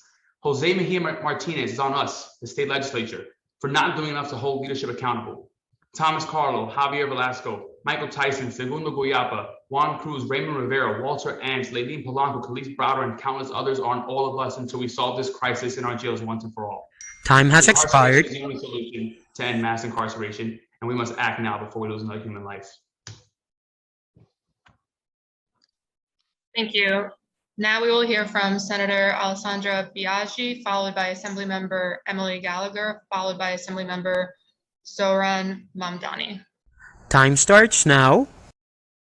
Thank you very much, Chair Powers and the members of the committee for allowing me to provide my testimony today. My name is Alessandra Biaggi, and I represent Rikers Island in the 34th State Senate District, which also includes parts of additional areas in the Bronx and Westchester County.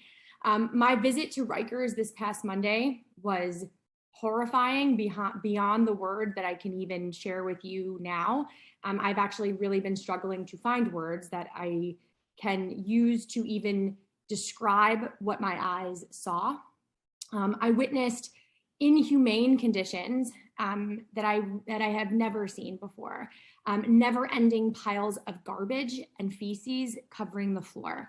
Water bugs and lice that have been biting at the skin of the incarcerated individuals who picked up their pants to show us their legs, where it looked as if they had chicken pox, but they were actually all of the bugs that had bitten them.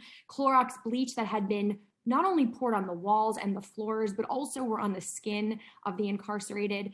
People locked in solitary confinement in very narrow shower stalls amidst their own feces, because many of the cell doors are broken. In fact, 500 of the cell doors are broken. In addition to the fact that those in those solitary cells don't have running water, many are actually not even able to see the sunlight. Incarcerated individuals who are given 2.5 ounces of water, barely any food, no medical treatment for conditions like diabetes, psychiatric conditions like schizophrenia, and HIV. Many have become so hopeless that choosing to end their life is really deemed a better option than remaining in Rikers Island for another day. The conditions are hellish, and frankly, if any other country engaged in this inhumane treatment against their own people, I believe that the United States and New York State and all of us would be the first to call it out. And yet we are here denying our fellow community members the most basic dignity which all human beings deserve. In fact, in addition to what I mentioned above, many are not able to even call their loved ones. They mentioned to us, many of them have mentioned to us that their loved ones don't even know that they're there, and they have not been able to be in touch with their attorneys. Time has expired. I believe that Rikers Island and the safety of all inside are jeopardized.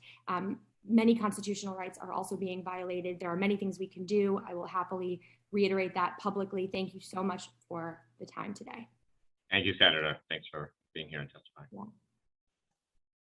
Next, we will hear from Assemblymember Gallagher, followed by Assemblymember Zohran Mamdani, followed by Senator Jessica Ramos. Time starts now. Good afternoon. My name is Emily Gallagher, and I'm an Assembly member from Brooklyn. I visited OBCC this past Monday. DOC and the mayor's office is trying to tell us that less is more alone will change the conditions in Rikers, will decarcerate jails and make them safe. That's not true. One tool is less is more to decarcerate, and it must be signed and implemented immediately, but it alone is not enough. The mayor must release hundreds of people under 6A, and the biggest change must be the ending cash bail. These tools must be used in tandem immediately. I spoke with a 20-year-old named Ishmael Dowling Jr. who is trapped in OBCC on a parole violation. He has been constantly moved around OBCC since August 18th, 2021. His sink and toilet were broken, and he was begging for water and defecating in a bag. He did not receive his commissary, and he did not have a mattress or any bedding. He asked me to call his mother, Belinda, because he could not contact her for the last week. Belinda told me that Ishmael has sickle cell anemia and has struggled with illness his entire life. He was diagnosed with COVID in OBCC from a shared cell, but was not told. The health department instead delivered the results to his mother, who was unable to contact her son. Despite being diagnosed with COVID, he had no regular access to water, no health monitoring outside of a daily pulse check, and no aspirin. Belinda told me he has not had a mattress since he arrived in August. Belinda has been trying to contact jail representative to help her and has not been responded to at all. Emails, phone calls, and 311 complaints have not been responded to. She and her son are at their wits' end, and that's only 2 of the thousands of people impacted by this experience. Let me be clear, cash bail is the single biggest driver of the crisis on Rikers. Thousands of people are being held simply because they cannot buy their freedom. This crisis and these deaths are on the DAs who seek bail and the judges who set it. They must immediately end bail practices. They must not oppose writs brought forward by defense attorneys seeking the release of people held in these torturous conditions on Rikers. Thank you. Thank you, Assemblymember. Thanks for your testimony. Thank you. Next, we're going to hear from Assemblymember Zohran Mamdani, as well as Senator Jessica Ramos. Time starts now. Hello, everyone. My name is Assemblymember Zohran Mamdani. I've been sitting through this hearing for 4 hours, and I'm just as furious as I was when I logged on this morning. And that's because person after person is speaking about this issue as if the solution is external to them, and it's the other department, and it's the other executive, and it's the other office that can take action here. We just listened to the DA from the Bronx saying that most people in Rikers should be treated humanely. Every single person on Rikers has to be treated humanely, and DA Clark's office continues to request bail on nonviolent offenses, sometimes even putting bail above $100,000. So it's ridiculous that we have people saying that this is a crisis, we have to take action, but not for me. We have the mayor's office not entertaining the possibility of 6A. And I do not care if it's just 60 or 65 people you think are eligible. 10 people have died this year. And if we save 65 people from death, it's worth it. And we have voted for less is more. We are calling on the governor to sign less is more into action. But as Emily said, and as Alessandra said, as so many others have said, we have to pursue every single thing that we have available to us. And at its core, this crisis is about decarceration. We cannot hire our way out of this crisis. And it is just, we talk about people who are on Rikers. We say that these are people for serious crimes, for murder, for assault. What we are doing here in this moment is allowing state-sanctioned murder. 10 people have died. I spoke to someone who tried to take his own life 2 weeks ago. More people will die the longer we do not do anything. To my colleagues in the city council, I plead, I beg of you to visit Rikers. You can do it on any single day. I am going to go back. All we can do, everything that is in our power, we must use it. Because we have brutality in its most banal forms, where we have medication that is not being given out to people. If you're HIV positive and you miss your medication for HIV, then that drug ceases to be effective. And Time has expired. I apologize, Sergeant Perez, but I'm going to go on for a little bit because I've listened for 4 hours, right? I understand, but we have a lot of folks here too, Assembly Member. I'll certainly grant you an opportunity to finish your testimony, but I understand, and you can finish your testimony. Thank you, Chair Powers. It's just to make the case that there are many different ways to deal with this. We have to do every single one of them. These are people dying. Their blood is on our hands. The number one thing that can be done is to stop requesting bail, to stop opposing the defense's writ motions, to release people on bail, and for all of us to do all that we can in our power to highlight this crisis. Thank you. Thank you, Senator. And I appreciate all of you folks being here for a very, very long time. I know it's frustrating to wait and not have an opportunity to weigh in. I appreciate your patience in being here. Next, we'll hear from Senator Jessica Ramos. Time starts now.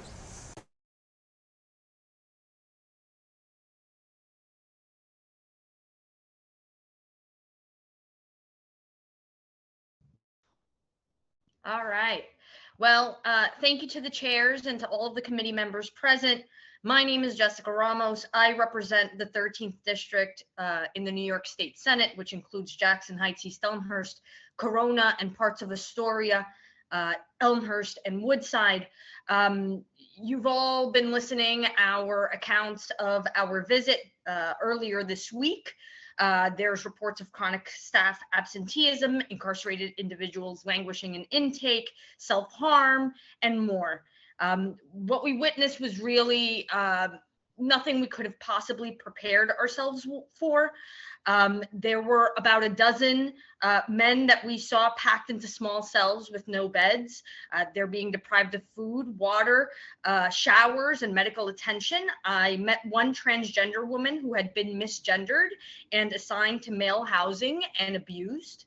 Another individual with HIV hadn't received his medicine in over a week and was housed with other men who've contracted COVID-19. A few diabetics had not had their sugar checked in many days, and a handful of men I met had been unable to access the methadone clinic. I met a man who admitted he began cutting himself just so that he had open wounds that would get him to medics, and maybe he'd actually be given the medicine to treat his mental illness. I met another man who told me he suffers from schizophrenia and bipolar disorder, but had not received medication in weeks.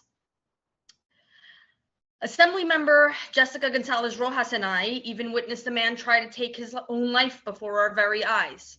He had tied a blanket at the top of the bars and made a noose and stepped up as he put the noose around his own neck and jumped. Luckily, it didn't work. But there are images, sounds, and smells we're likely never going to forget. The violations of human rights taking place in Rikers Island are rampant. The population on Rikers is largely comprised of people who have not been convicted of crimes they've been accused of. We're talking about people who are too poor to post bail, which is why we're asking for cash bail to be eliminated. Time has expired.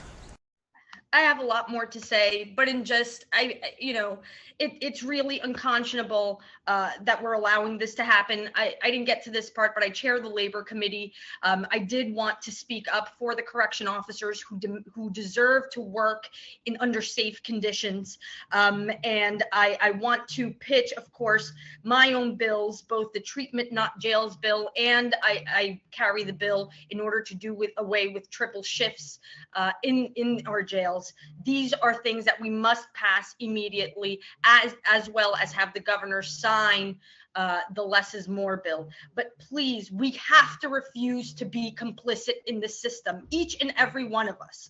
We cannot, shame on us for perpetuating this violence, because it's cyclical, and we can't continue to pretend that anyone in this prison industrial complex is being rehabilitated or being corrected by any means.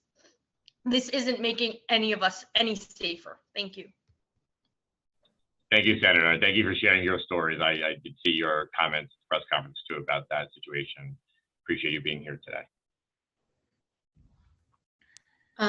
Did either of the chairs or any members have questions for this panel? I don't see any hands raised. No, I just want to thank them all for being here. I know that it was an important visit to go at this moment. And I know some of the folks who organized it are here today, and I appreciate them. And I want to say the comments here are correct, that at the city level with the mayor's office, I think we were all very disappointed to hear that they wouldn't take the single action that was in their power to help lower the population here. We have the Less is More Act, which I know many folks on this hearing worked very hard to support, sitting on the desk, and obviously we all together have to make sure that gets signed into law immediately. And want to work with the folks there. And again, the visit that the folks are talking about is exactly why the public advocate and myself and others have said it's important that the first person running the city of New York City is out there as well. And we're not going years without stepping in front of, like many of us do often and ongoing. So I want to just thank those who spent the time here today, because they didn't have to be here. They had to go in there as well, but they're doing their duties as representatives of Rikers, others as well. And we will be following up with all of them to talk about ways we can further work on lowering the population, addressing the issues inside the jails, working on city and state legislation together to address those. And we want to thank them all for being here today. And thank you for your long wait as well. I certainly concur with Chair Powers. I want to thank my colleagues in the state government for the work that they're doing in the state to mitigate these inhumane conditions that we find on Rikers Island, working for the detainees and the men and women that are there to serve and protect them. And we look forward to working collaboratively with you all in the future. Certainly, Councilmember Powers, Chair Powers, let's please, if we can facilitate something that we can all get together, our bodies in the near future to work collaboratively to make something happen. Let's do that. We got to get all stakeholders together, but your commitment is beyond reproach, and it precedes you at all times, and part of the work that my colleagues are doing in their body as well. So thank you for being here. Thank you. Thanks everyone. We will now turn to testimony from a number of relevant labor unions. Please listen for your name, as I will be calling individuals one by one, and will also announce the person who is next. Once your name is called, please accept the prompt to unmute yourself, and the Sergeant at Arms will set the timer and announce that you may begin. Your testimony will be limited to 2 minutes. First, we will hear from Benny Bostro, followed by Patrick Ferraiuolo, followed by Joseph Ferramosca. Time starts now. Please allow me extra time. Good afternoon, Chairman Powers, Chairman Miller, and the members of your committees. My name is Benny Basio Jr., and I am the president of the Correction Officers Benevolent Association, the second largest law enforcement union in the city of New York. Our members, as you know, provide care, custody, and control of approximately 6,000 inmates daily. Today's hearing focuses on the horrific conditions in our city's jails. With the limited time I have, I want your committees and the public to understand how the conditions in our jails have deteriorated. who has been responsible for this deterioration, and to reaffirm the changes COBA has been calling for over the past year. But before I begin, it must be said that this is not the first time I've testified before you, Mr. Powers, and your committee. In fact, I raised the very same issues before in hearings you held in December of last year and in March of this year. Since that time, you have not reached out once to offer any support to our members. We were also made aware of the fact that you recently held a private meeting between various city agencies to discuss the absolute emergency facing Rikers Island, as you described it to the New York Times. Why was COBA, one of the biggest stakeholders in the city's jail system, not invited to that meeting? So how did we get to the dire conditions of our jails currently face? Let's start with jail violence. In 2016, when Mayor de Blasio unilaterally ended punitive segregation for inmates 21 and under, we saw a major spike in violence. In fact, jail violence has risen every year for the past 8 years, including inmate-on-inmate violence, stabbings and slashings, and assaults on correction officers, which rose 23% over the past year, and we believe that percentage is actually more. Despite the increased violence, Mayor de Blasio and other progressive politicians decided to give out Game Boys and hold pizza parties for inmates while seeking to end punitive segregation completely. Without our ability to separate violent inmates from the general population, repeat violent offenders continue to terrorize non-violent inmates and correction officers with impunity. Time has expired. There is a Rikers Island Prosecution Bureau physically located on Rikers Island. The Bronx DA has repeatedly declined to prosecute many cases involving stabbings and slashings, sexual assaults against female correction officers, and other violent felonies committed against correction officers. In fact, the Bronx District Attorney's Office has the highest number of felony cases that were not prosecuted last year. So here we have two major failures in our criminal justice system: a failure to hold inmates accountable for their violent crimes committed behind bars, and a failure to provide us with the ability to separate violent offenders from the general population. A third major failure of our criminal justice system emerged during the COVID-19 pandemic. 1,800 officers contracted the virus, with 9 officers tragically succumbing to it. At the height of the pandemic, the officers were forced to work triple shifts. At one time, almost 3,000 officers were out because of the DOC failure to provide us with PPE. COBA filed a lawsuit over the triple shifts, and on April 24th, 2020, Mayor de Blasio said, quote, "Triple shifts were a dumb managerial mistake and they will never happen again." Fast forward to today, and now the entire world knows what COBA has been saying for over a year.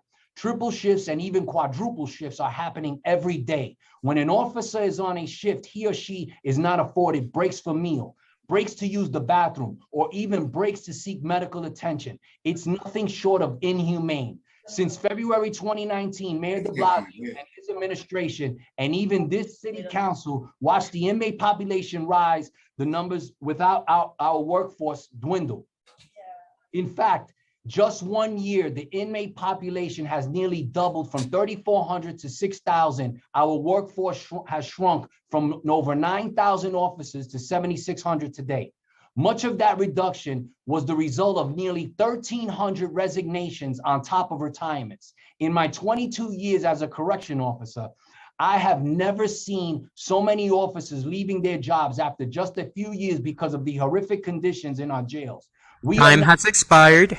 For the staffing crisis, yet Mayor de Blasio hasn't hired new class of officers since February 2019.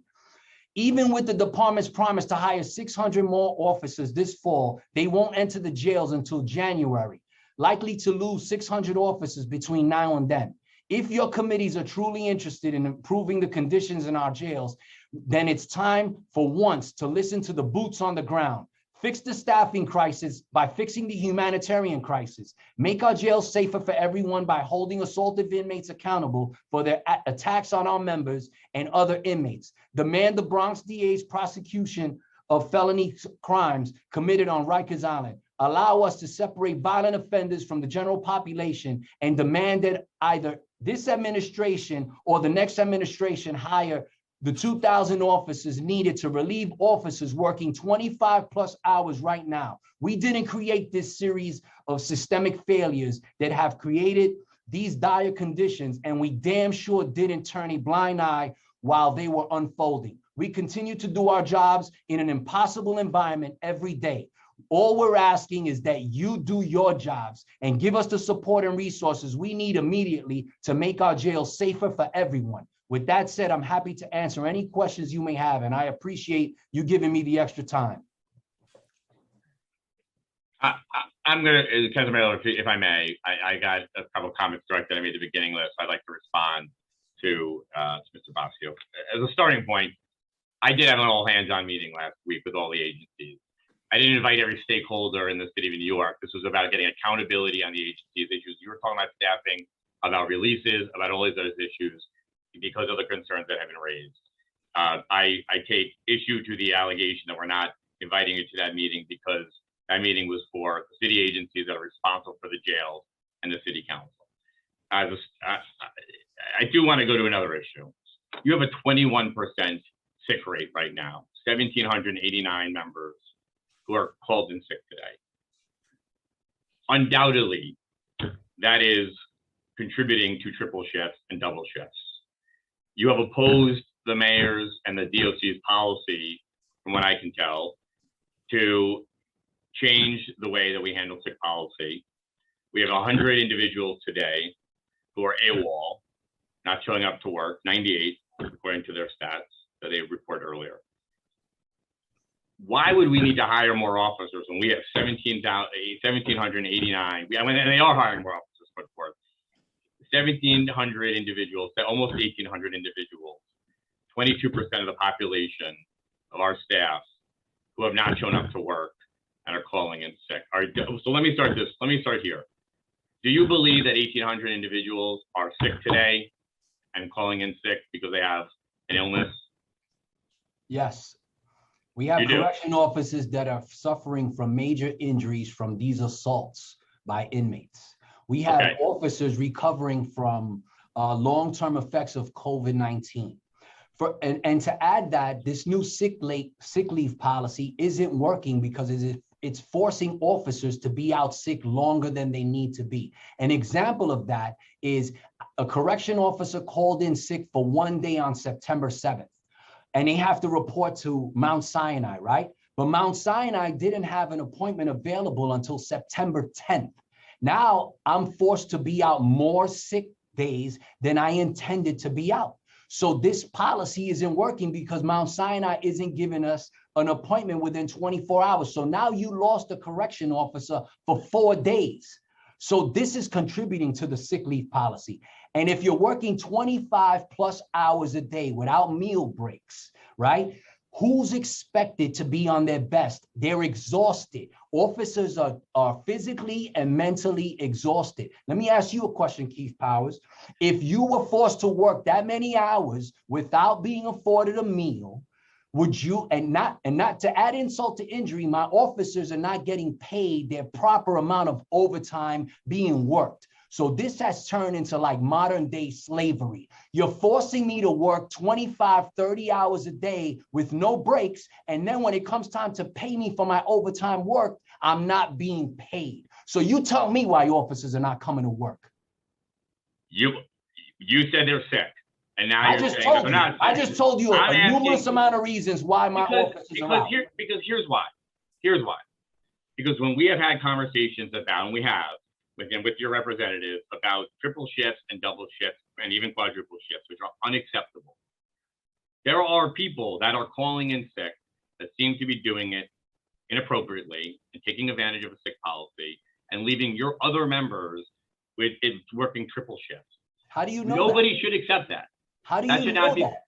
Did they give you an unprecedented level of sick leave for any city agency in America or any it is an unprecedented amount of sick leave. No other city agency is working as many hours as we are in these deplorable conditions that every legislator just told you about. Not every city agency is working under those conditions. FDNY and the NYPD employ for sick leave. They haven't hired in 3 years, Chairman Powers. Correction officers haven't been hired in 3 years and over 1,300 resignations because of the deplorable conditions, inhumane, that every legislator just got on here and told you about our reality every day. They came one day. Nice. I'm grateful to everybody that came. The mayor hasn't been there in 4 years, right? I agree with you. I agree with you. Conditions that we are under every day. So I'm glad that everybody came because this less is more great. That's great. But this is our reality every day. And I know everybody came for a nice photo op and to get on the press conference. That's great. But come on, Okay, this so is our let me ask- reality every day, sir. Let me ask you a question. There's 98 individuals who are AWOL today. I'm asking you honestly, what should the city be doing for individuals who go AWOL? Well, look, we have a lot of single parents on this job, right? So just to be clear about why there are some AWOLs, right? If I call the job because I have a personal emergency, right? Because I have a child that I have to take to the emergency room, for example. If the tour commander denies my personal emergency, I am now AWOL. And if I'm a single parent and I have to take my child to the emergency room, the next day I'm supposed to show documentation proving my personal emergency, but I'm still considered AWOL at that point. If I'm working 24 hours straight, when I come off tour, I'm technically supposed to be starting my second tour. Guess what? I'm not going to be able to work that second day because I'm getting off after working 24 hours straight. This is what is contributing to AWOLs. Okay. So let me ask you a different question. At what point? This is not like this is a serious question because what is the point, or how many AWOLs do you believe an individual before there should be serious disciplinary action for somebody not showing up? We have policy in place for disciplinary action for officers that are AWOL, right? They're handled at the command level, not suspensions for 30 days. 4 days are handled in the command level as informal charges. Now you want to charge the example I just gave you of the single parent, right? Because the tour commander denied my personal emergency. I'll now be in the street for 30 days based on what the commissioner and the mayor wants to do. And guess what? That's going to contribute to more triple and quadruple shifts. So how are you fixing the problem, right? Make our jails safe. Clean up the deplorable conditions, give us the amount of officers that we need to backfill because we're recovering from these injuries, restart our emergency service unit to handle the violence. This is fix broken cells. Like they told us it's going to take 12 months to fix broken cells on Rikers Island. It's because you guys don't want to fix Rikers Island. That's the reality. This is years of neglect. Chairman Powers, years of neglect. You guys this is the city of New York. We build bridges, tunnels, skyscrapers. You can't get a maintenance team to go fix the cells so that everybody on Rikers is safe, including inmates. Inmates are not receiving their minimum standards because we don't have the staff to take them to the clinic and law library and all the other programs that they're entitled to get. That's why we need more correction officers so that inmates could get everything they're entitled to get. And right now they're suffering and we're suffering as well. And what have you done? Every time I come here to ask for your help, I asked for the city council's help. I met with senators. I met with Senator Salazar talking about 4 months ago about the triple and quadruple shifts. She came because less is more, because they want to let more inmates out into New York City. This is gonna be my last comment, and I'll hand it over to Chair Miller. I think you are seriously failing to acknowledge absenteeism, right? That's happening right now in our city jail. That's contributing more to those problems. The mayor and their team have put out a plan. They have tried to acknowledge that they need more officers here. That's obviously something people have argued against. But there is 1,789 people. It's 22%, and when you add everything else, it gets to 32% of individuals who are not eligible today or aren't available to work today. I think I'm going to hand over to Chair Miller now. I think you're really failing to acknowledge that, and that is contributing to a large increase in triple shift and other issues too. And I think if you want to, I hear you on the other issues around the conditions, but I do think that is a problem that is glaring and staring at us right now in the face. and it's not being acknowledged. So with that, I'm going to hand it over to Chair Miller. And I apologize. You're failing to acknowledge the amount of assaults on my members. How many times we've been assaulted and the broken bones and the injuries we're recovering to. Furthermore, you're failing to hold the DOC Okay, I accountable. appreciate it. Mr. President, thank you.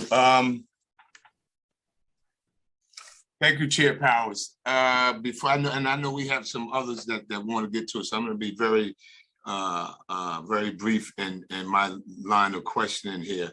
And I did want to talk to you about seeing that AWOL is a specific problem, just the nuances of it, and you did express some of it. 30 days, a lot of the things that, and correct me if I'm wrong, a lot of the time and attendance issues, including the AWOL, are already addressed in collective bargaining agreement. Is that correct? Yes. And then if there is changes to if there are specific concerns that or crises, emergencies that cause a change in policy, or the policy or the collective policy of collective bargaining is superseded, then it is then subject to impact bargaining, right? Because it then changes the terms and conditions of employment. Correct, and they failed to bargain with us in terms of this sick leave policy. So I in my experience, and I know you're new, fairly new at the position, has there been negotiation around sick leave policy with COBA over the past 2 years? No, they're basically shoving everything down our throat. The same thing about this emergency plan with the mayor. We weren't even given a heads up about it. We found out after his announcement. This is how they do business with labor in New York City now. Okay, so it just and then secondly,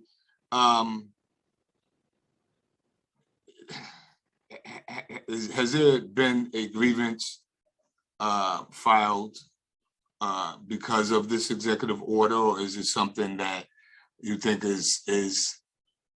can be complied with? Well, this executive order just came out yesterday, but yeah, we're going to take every legal action possible to deal with this, especially that NYPD is going to take over our jobs in the courts. That's another issue that we have. Without even a heads up. Precisely that.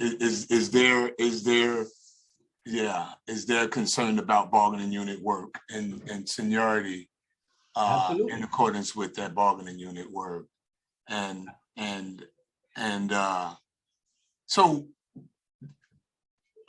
there was, in my opening statement, we talked about the value of the merit-based system around civil service work.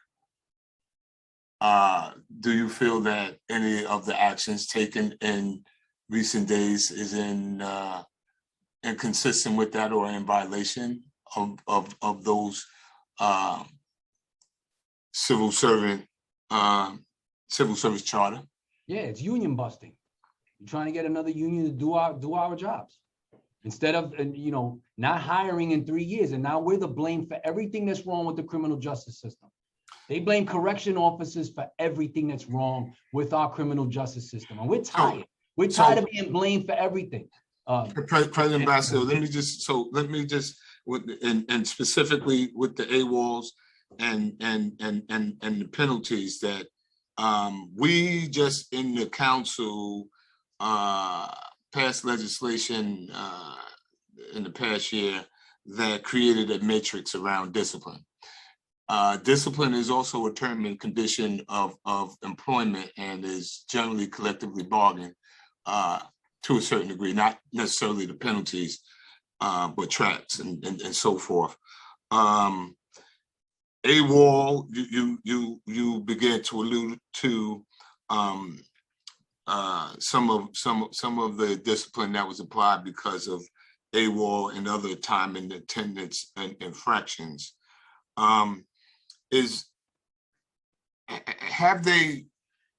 If a person, do you know how many people that are coming off of doubles and triples or I've worked numerous doubles or triples during the course of a week have called in sick. Look, I mean, if you is sick and is fatigue and exhaustion, mental fatigue, physical exhaustion, is that a acceptable reason for calling out sick? Absolutely. 25 plus hours without a meal break. If I live up in Orange County, now I got to get out, drive home after working that many hours. You guys have made it up, not you per se, Councilmember Miller. It's now become a public safety concern, because if one of my members drives home and crashes behind a truck on a highway, or God forbid kills somebody because you guys are forcing us to work that many hours, like now it's a public safety concern. Right. But my point is, we think that it is a health and concern, but is that acceptable? And are you then required to go to Mount Sinai because you called out sick? Yes. This is, yeah. So imagine that. And then not giving me an appointment within 24 hours, and I got to go 3 days later, which nobody wants to talk about, that's contributing to the sick numbers every day. So but I do understand that they are contracting additional independent physicians to do that. But so after working 24 hours, if you call out sick, then you have to leave the house to go to the doctor to do what? Because under normal circumstances, if you're out sick one day, does that require the new policy doctor's note? Now, yes, the new policy that they've created is now forcing officers to go get an appointment within 24 hours. For every time you call out sick? Every time they call out sick. This is the new policy change. Before, we didn't have to deal. We would go to the health management division, and the first 8 days out sick, you would get 24 hours out the house. Then the 9th day to the 12th day, you would get rec hours. And after you hit chronic status, you would have to go visit HMD doctors, the health management division doctors. Now they make you go after 1 day calling in sick. You have to go to Mount Sinai to see doctors. But now we can't get an appointment in 24 hours. You're causing me to be out sick more. Okay. Okay. That could be, I can see where that's problematic, but I think that requires further conversation from the parties involved, and I would have hoped. And again, my questioning was, I think when they talk about bonuses, did they negotiate with COBRA or any of the unions involved around the bonuses? No, they sent us an email saying that they wanted to do these incentives. We've been trying to meet to discuss this sick leave policy and all the other dangerous conditions that we're under. Look, the communication with Schiraldi is a little better than it was with Brand, but look, we have mountains to climb, and these policies are affecting everyone behind in the jails, and this is what we're dealing with. We need help. We need help from the people, from the policy makers. I've come here time and time again, basically begging and pleading for help, but we're not getting the help, and I don't understand why. 4 months ago, I go see Salazar. Like, come on, you coming now? So this is, we want to make sure that everybody has a voice, all the stakeholders have a voice. Absolutely. And you were allotted additional time because that you were genuine, and the unions involved are genuine stakeholders, and being impacted as well as those that are being detained as well. So we want to hear from them. We don't have the opportunity to hear from those who are detained today, and we were employed to visit. I don't have to, be asked to visit. I have visited. Look at us. It's a part of our DNA and who we are, and we want to make sure that the conditions on Rikers Island are as best as they can possibly be. So thank you, and there'll probably be another question, but I know that we have some other that waiting to give testimony.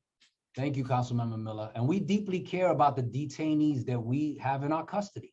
But we need the resources so that we can better give them the services that they need.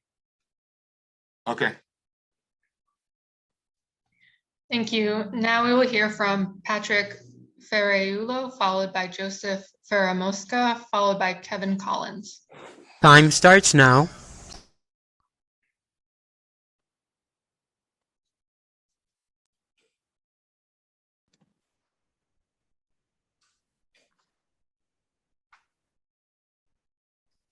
Can you hear me? Yes.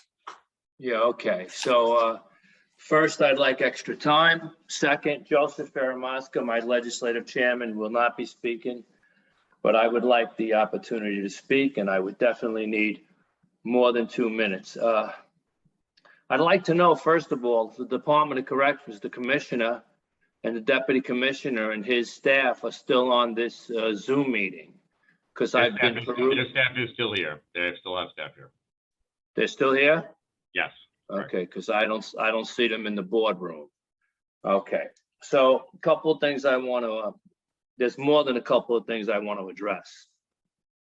The first thing I'd like to address is I want to acknowledge District Attorney Clark for her support.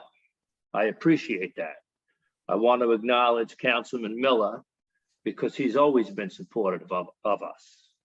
And I want to really thank Councilman Holden for his remarks. I feel that his remarks were very appropriate, and he is someone who sees the real issues that the Department of Corrections has, our unions. A little bit about myself. I'm a union leader for a long time. I've been with the union since 1989.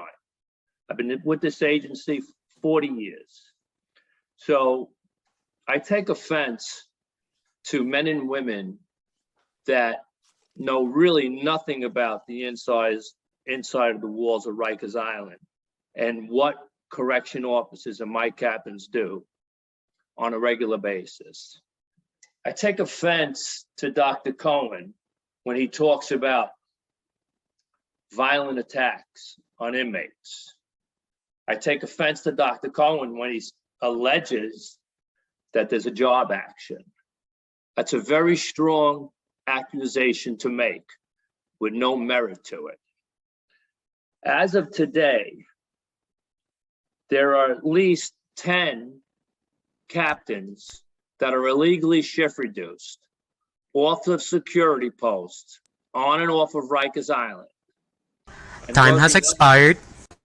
And working other posts, leaving their posts unmanned with inmates and violating my collective bargaining. So this is an everyday occurrence, but yet the commissioner says we don't need captains. Well, if you're going to violate my contract every day and continuously blame COVID, when quite frankly, I don't have more captains out than before or after COVID. My number runs around 7 to 8%. It's probably less than that today, but yet the department continues to violate my contract and shift reduce captains. Councilman Miller, I want to answer some questions that you posed that were either disingenuously answered or not answered at all.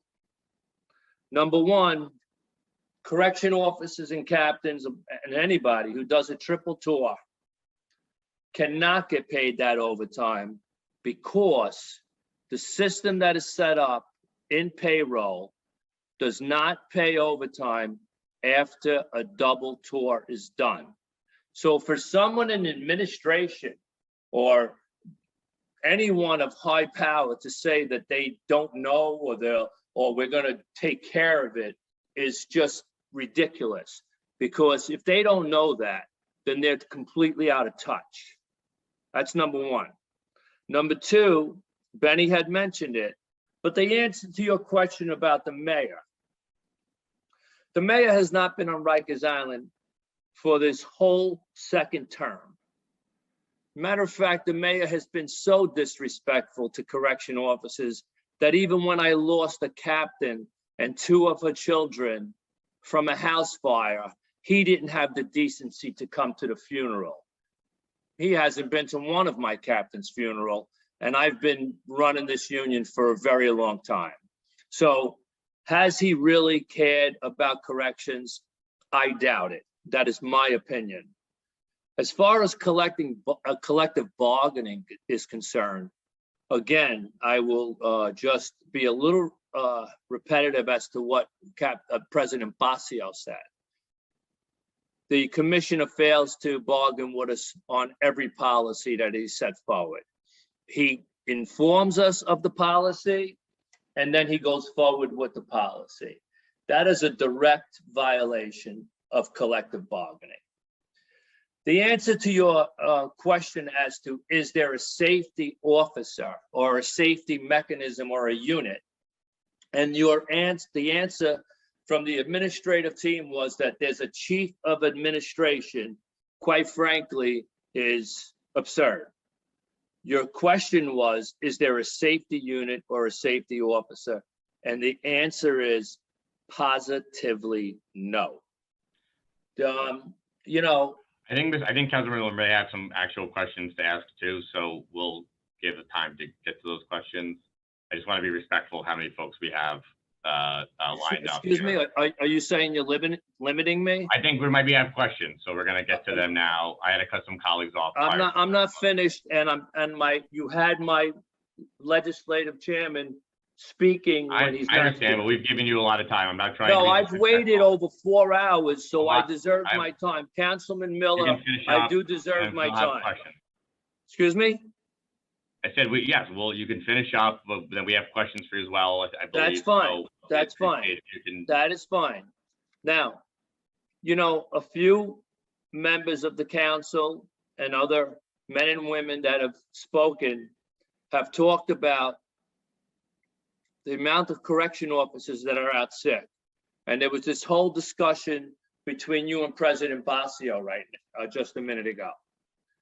But no one has really addressed the cancer that has occurred after Nunes litigation was settled and how it impacted the morale of the Department of Corrections.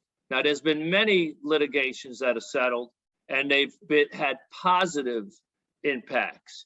For one, the Shepard litigation, the Fisher litigation, there's a few others, the litigation, the name escapes me, that started bringing in the cameras, which I, supported, because more cameras, more transparency in the jails. I don't have a problem with that. But when the Department of Corrections under Heidi Grossman sat down with the federal judge on or about 2013 and started to come up with new changes in policies, the elimination of CPSU, the new directive on use of force policy, the new directives on discipline without negotiating with the unions, was also obviously a direct violation of collective bargaining. How has that impacted and snowballed this agency into where we are today? Well, I'll tell you how. You've seen the violent attacks on correction officers and captains. Yet, when they try to defend themselves, they wind up with charges. A lot of the charges are frivolous. A lot of the charges should never have been written. And they don't start with corrective discipline. They've been taken 60 days, 50 days. They offer, you could resign. How do you think that affects the morale of the men and women that don the uniform each and every day? It's a horrific situation, and it needs to be changed. The elimination of CPSU is the worst thing that the Department of Corrections should have ever done, okay? I personally was a punitive segregation captain in OBCC for a couple of years. even the inmates there felt safer. Some of them actually used that tool to get out of general population. Look, I worked on this island when there was 22,000 inmates, and we didn't have the problems we have today. Mr. President, we have a couple of questions, so if you can begin to wrap up, please. Yeah. Okay. We want to make sure we leave time to ask questions. Okay. And I see Yes. some of Mr. So Collins. let's address the cell doors for 1 second. Myself and President Basio have gone to the commissioner, and we've told him, yes, the cell doors are broke. Why don't you move those inmates to other facilities where the cell doors work to no avail? Yeah, I am. There are jails with, excuse Yeah. me?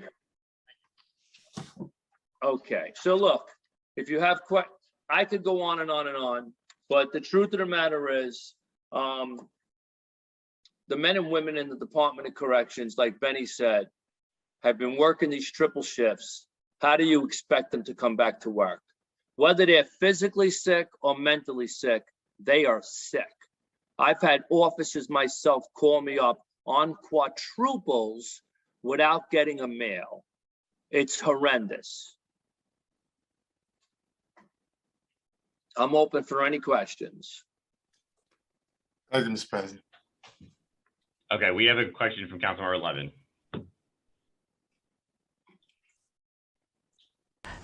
Time starts now. Thank you. Thank you very much, chairs. I have a question. I apologize, I was on another hearing before, but this could go to Mr. Ferriulo or Mr. Baschio. What is the percentage of your members that are currently vaccinated for COVID-19? I personally couldn't give you a percentage for COVID, but I could tell you the last number I heard that's unofficial was around the 50% number. At first it was in the 30% range. Now I'm told it's getting over the 50% number. 50, is that right? Well, I'm just telling you, that's a number that's been thrown out. Statistically, I can't say for sure, but that's a number that I have heard. What about COBA members? That's the whole department, Councilman Levin. That's the whole department? That's all uniform staff. And I want to all uniform staff. Sure. While you're asking that question, I want to bring something up related to that question, actually. You know, the commissioner said that the inmates are quarantined before they go into population. That's not true at all. Okay, the inmates are packed into bullpens, they go through their medical, and then they get put into housing areas. I was there just the other day. There are no masks available for inmates, nor are they given a test when they come in, or are they given a vaccine? So doesn't make sense.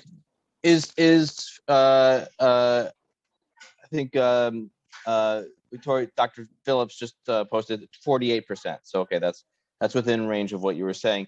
Is that an acceptable number to you of your members? I mean, that's hovering around 50%. There's not a person in New York City that does not have access to a vaccine right now. Right. That's a fact, okay? Right. So is it acceptable to you or to the leadership of COBA that the vaccination rate is so low? Because what we are talking about, one of the, look, I appreciate the situation that your members are facing of working double and triple shifts. Is that acceptable, part of the reason, Councilman Levin? Is that acceptable? I'm asking you. Member time has expired. Is a 23% increase in assaults on our members? Is that acceptable? I'm not. I asked the questions. Oh, well, is it acceptable? Question. No. Excuse me. I'm asking you the question, sir. Okay. I asked the question. Guys, please let the council member ask his question. And please. Benny, I asked the question. Let me give my perspective. Let me give my answer. Would I personally like to see my membership vaccinated? That's my personal feeling. I'm vaccinated. I'd like to see all my members vaccinated. I'd like to see them safe. However, Yeah. being the president of the union doesn't give Yeah. me the right to say. You're a president. You're. Excuse me. You are a person of influence. You have membership, and you're a leader. And you're a leader. So have you called on your members to get vaccinated? I haven't publicly? finished. Let me finish. Okay. Let me finish. Yes, as a matter of fact, if you go back to the chief newspaper, I did encourage them to be vaccinated, but I can't force anybody to be vaccinated. It's an individual. How do you feel about mandates for your membership to be vaccinated?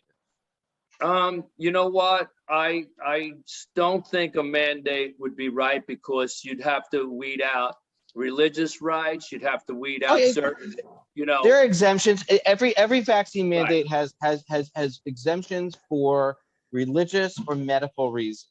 Right. That does not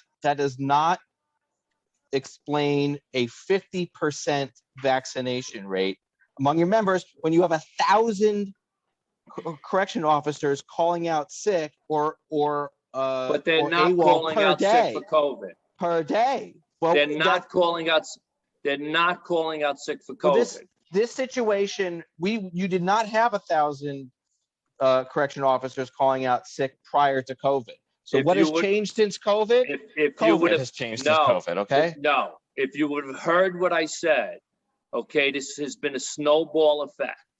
I understand that. I get that. And Nunez is a major component, okay? Because correction morale, officers, but you mentioned yes. morale. It's not just morale is not a medical is not sick. It's I'm not. sorry. It's not morale. I said whether they're medically sick or physically sick or even mentally sick because of the conditions that they're in, they're sick. That's what I said. Okay. Now, listen, I lost members to COVID. I lost their friends to COVID. Okay. I would urge men and women to get the vaccine. There's no disputing that. Okay. I have no issue with that. But we all know that we cannot force one to get the vaccine. Okay. Sure we can. Okay. Do you have another question, council member? That's it for me. Thank you. All right. Thank you. Thanks. Okay. Any other questions from members? Nope. Okay, we'll hear from the next panelist. Yes, thank you. Next, we will hear from Kevin Collins, followed by Alicia Butler, followed by Lily Carino, followed by Anthony Wells. Time starts now. Good afternoon, Chairperson Powers and Miller and members of the Committees on Criminal Justice and Civil Service and Labor. My name is Kevin Collins. I'm the Executive Director of Doctors Council SEIU, and we represent attending physicians and dentists throughout the health and hospital system, including at Rikers Island and many other cities and states across the country. We thank you and the other elected officials for taking the time to address these issues, and we look forward to continuing working together with you. The topic of today's hearing is the condition in our city's jail. The answer, not good, horrible, and unsafe for the timely delivery of good care and the safety of the detainees and staff, including our members. Basically, our members want two things. Number one, the ability to deliver timely and quality care to detainees, and two, be able to work through our shifts without being assaulted or killed. There is a vital shortage of correction officers, a failure to properly assign correction officers, and a failure and inability of the Department of Corrections and Correctional Health Services of Health and Hospitals to ensure existing policies are adhered to and new ones created to address the growing health and safety crisis confronting healthcare workers. And this also impairs the ability of detainees to receive needed care in a timely manner. In July, for example, we had a doctor who had a shank placed at his throat while trying to deliver care, could have lost his life and is dealing with the emotional trauma and impact of that. We have doctors reporting to us that while they're trying to administer care to a detainee, other detainees are walking around in the area, interfering with that care being delivered, interfering with the detainee, creating an agitated and unsafe situation. I'm going to focus the balance of my comments because of time on possible solutions. I refer folks to the written testimony that we have submitted. When we make suggestions for improvement, what we hear back either from the DOC or the city is that it cannot be done, they cannot make any change, or they admit they violated their own policy, but there's no clear accountability or follow-up. Some of the things that we've raised and keep raising is OBCC was not the right facility to have intake at. For months, we've been saying go back and use EMTC. It's much better designed, it has 3 clinics, 1 mental and 2 medical, X-rays, it has air conditioning. OBCC does not. It has a house for mental health detainees. OBCC does not. And this was known. Time has expired. Finally, we were informed last night that tomorrow night, beginning at 8 o'clock, EMTC will be reopened. One has to ask, what took so long for that to occur? But this is just one step. There used to be 6 buildings doing admissions, and more needs to be done now, such as doing admissions at AMKC and other areas. As an example, one day last week, we needed 15 officers to provide medical and mental services. There was only 3. No admissions were done, and 125 were pending. We need more officers.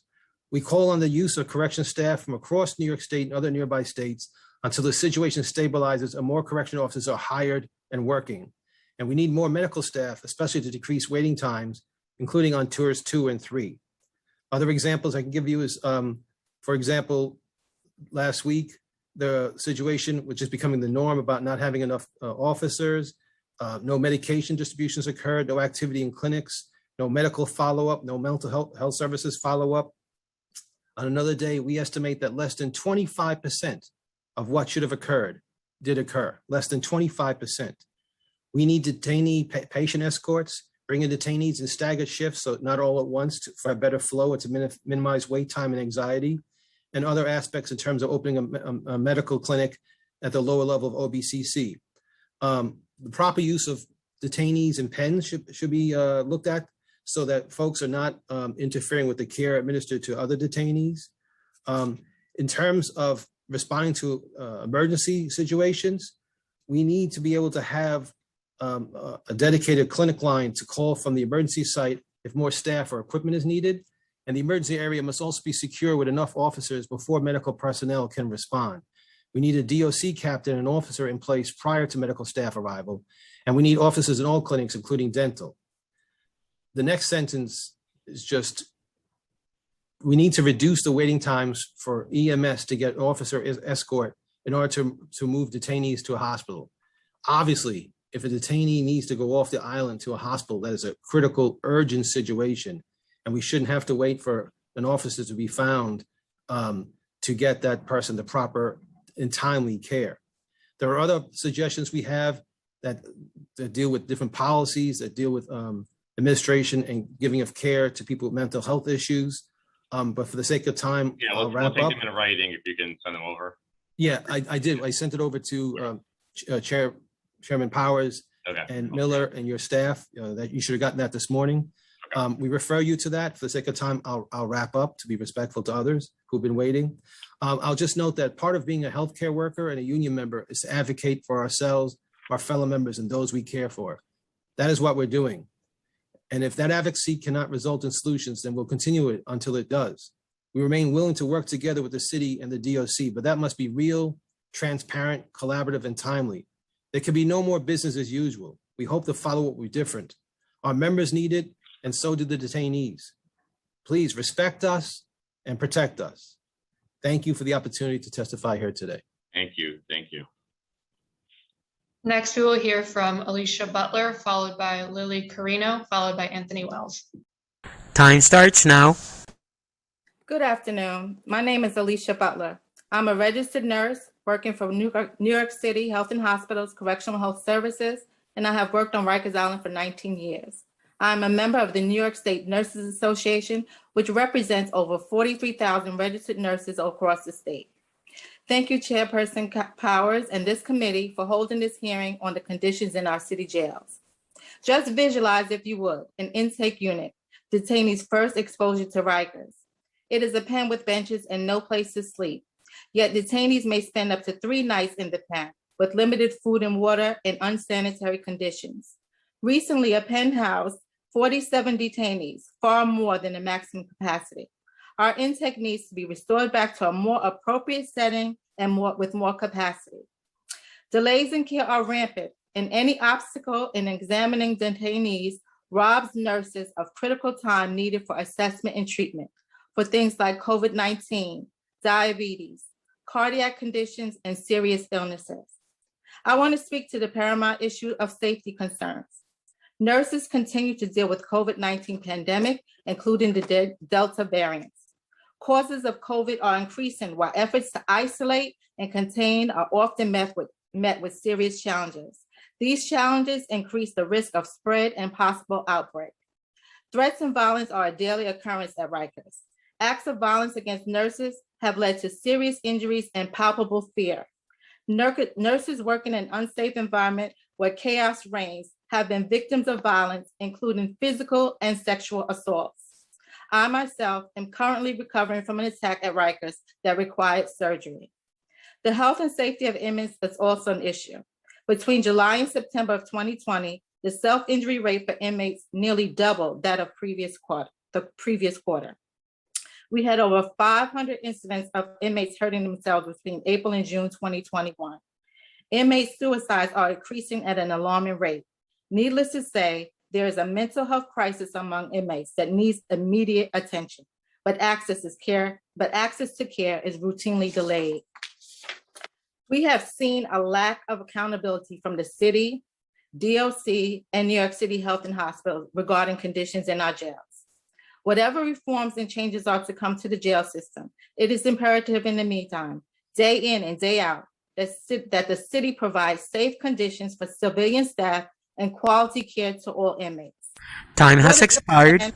What is the plan right now to protect healthcare workers so we can do our jobs and provide proper care? We have seen recent proposals, but none of them have what it takes to do so. We seek, and I quote, a safe and effective solution for colleagues who face great personal risk simply by fulfilling their professional duties. Staff works under fear of losing their lives or being assaulted and in fear for their health and safety every shift. We implore the city to take action to protect patients and staff in our correctional facilities. Thank you for your time today. Thank you. Thank you for testimony. Thank you. Now we'll hear from Lily Carino, followed by Anthony Wells. Time starts now. Thank you. Good afternoon. Thank you for this opportunity to testify regarding conditions in our city jails. My name is Lily Carino Higgins, and I am here today on behalf of 1199. We represent 500 healthcare workers in correctional health services working shoulder to shoulder with the civilian and uniformed workforce. We have testified several times before this body about widespread safety issues, but the current situation is dire. We have a real emergency on our hands. Our members only seek to treat patients with dignity, yet they have been themselves physically and sexually assaulted, splashed with urine and feces, held hostage at knife point, threatened and assaulted with weapons, and have sustained serious injuries and trauma. More recently, last week actually, we learned of a plot by some detainees to take over the clinics and hold the workers hostage. This is unacceptable. The Department of Corrections has a responsibility to ensure that all staff and detainees are safe. They must adequately staff our clinics or turn that function over to another entity. This is not negotiable. Staffing shortages endanger everyone in the jails, the civilian and the uniformed workforce. Detainees and visitors are also at risk. When detainees are brought to the clinics, they oftentimes have extremely long waits to be seen, causing them to become agitated, angry, and aggressive. Those who are mentally ill decompensate without proper care, spiraling downward towards self-harm. Never before have our members found themselves not being able to do their jobs. But as you heard, last week, appointments had to be canceled, medication could not be dispensed. The lack of correction officers meant that detainees in some instances could not be fed, they couldn't be brought to the clinics, and the medical staff could not be escorted to the housing units to provide the care that they are there to provide. How long is it appropriate to allow those needing insulin and other life-sustaining medication to go without. Time has expired. I'll sum up. I have several recommendations that will be in my written testimony, but I just want to state that we have an emergency situation. It requires an emergency and serious response. We have to change the culture of Rikers. Thank you. Thank you for the testimony. Thank you. Now we will hear from Anthony Wells. Time starts now. Good afternoon. I'd like to thank Chairs Powell and Miller and apologize, Chair Powell, for holding this oversight hearing on the conditions in our city jails. My name is Anthony Wells, and I'm honored to be the president of SSEU Local 371, District Council 37. We represent associate correctional counselors, program specialists, community titles, and workers from H&H assigned to Rikers. This moment requires blunt and truthful talk. The problem New York City faces at Rikers did not appear suddenly. It took years. Blaming New York City correctional officers won't get us any closer to solutions than we are today. The facts don't need explanations. We need more correctional officers tested, trained, and hired. We need more promotions to supervisory ranks done immediately, and that includes in civilian ranks also. No post in the jail can ever be left uncovered, and that requires trained personnel. It's not surprising we are experiencing more jail violence, more suicides, more assaults on more correctional officers and civilians. If you're injured, you call in sick. If you can't take a day off because every post in jail must be filled and you're ordered to work, you get sick. The worst outcomes are happening. People are dying. More uniformed personnel are needed in New York City Correction Department, and we need to get them checked and hired. However, without additional social service workers, without our members working at Rikers and throughout the system, our ability to reclaim lives will continue to decline. We know how to keep families together, bonds that are afraid when detainees await further court action. We understand connections must be maintained. We understand what intervention is required to assist, and we know which programs work and don't work. The latest attacks on correctional officers, civilians, and the recent rash of suicides and violence are symptoms of larger issues, and they predict clearly what will occur unless thoughtful people work together. Let me add that the physical conditions are deplorable and unacceptable. We filed a PESH complaint, which was upheld, but the conditions still exist. We're at a turning point. We can be bold or we can react. My request, be bold. Only more personnel, trained social service professionals, and sufficient numbers of uniformed personnel will stop this tragedy. I ask you to do that. Let me also tell you that it is horrible what's happened to correctional. If correctional officers are not safe, the civilians are not safe. My members work intimately with the inmates. We provide programs, we provide services, we establish relationships with the inmates, and they have oftentimes got caught up, folks, and a lot of things that are going on. They've been assaulted, sexually assaulted also. So this is a bigger problem. This is a problem of the system and getting it done. I heard a lot of testimony, my brothers and sisters from uniforms. I totally support them in their efforts, because without them providing security and safety for the inmates and for the staff, none of my people are safe. None of them are safe. And thank you. 2 minutes. Thank you. Thanks for being here. Thanks for testifying. And I apologize again to y'all, to Chairman Powers, for naming the whole, not you. Thank you so much, President Wells. Seeing no questions from any council members, we're going to turn to testimony from members of the public. Please listen for your name, as I will be calling individuals one by one, and will also announce the person who is next. Once your name is called, please accept the prompt to unmute yourself, and the Sergeant at Arms will set the timer and announce that you may begin.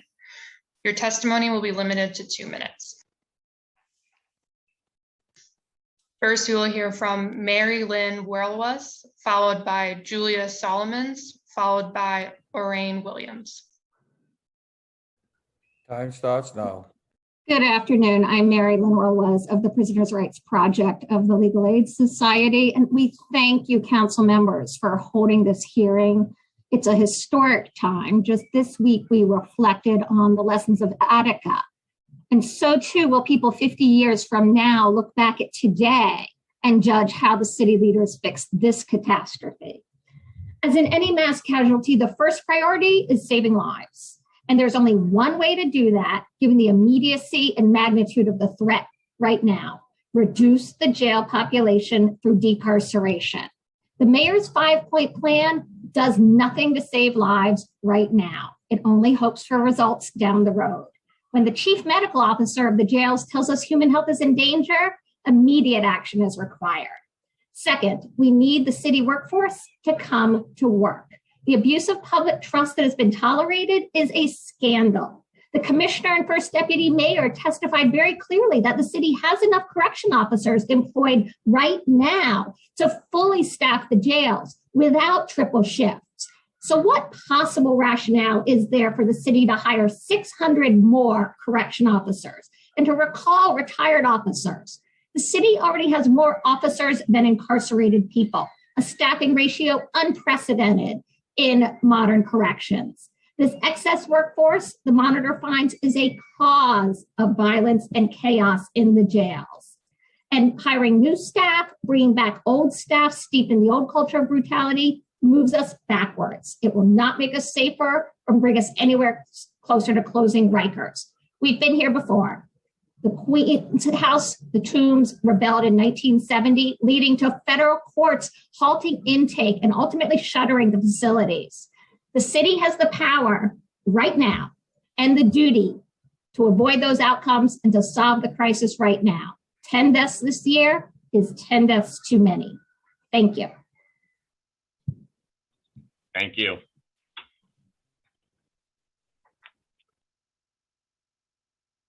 Good morning.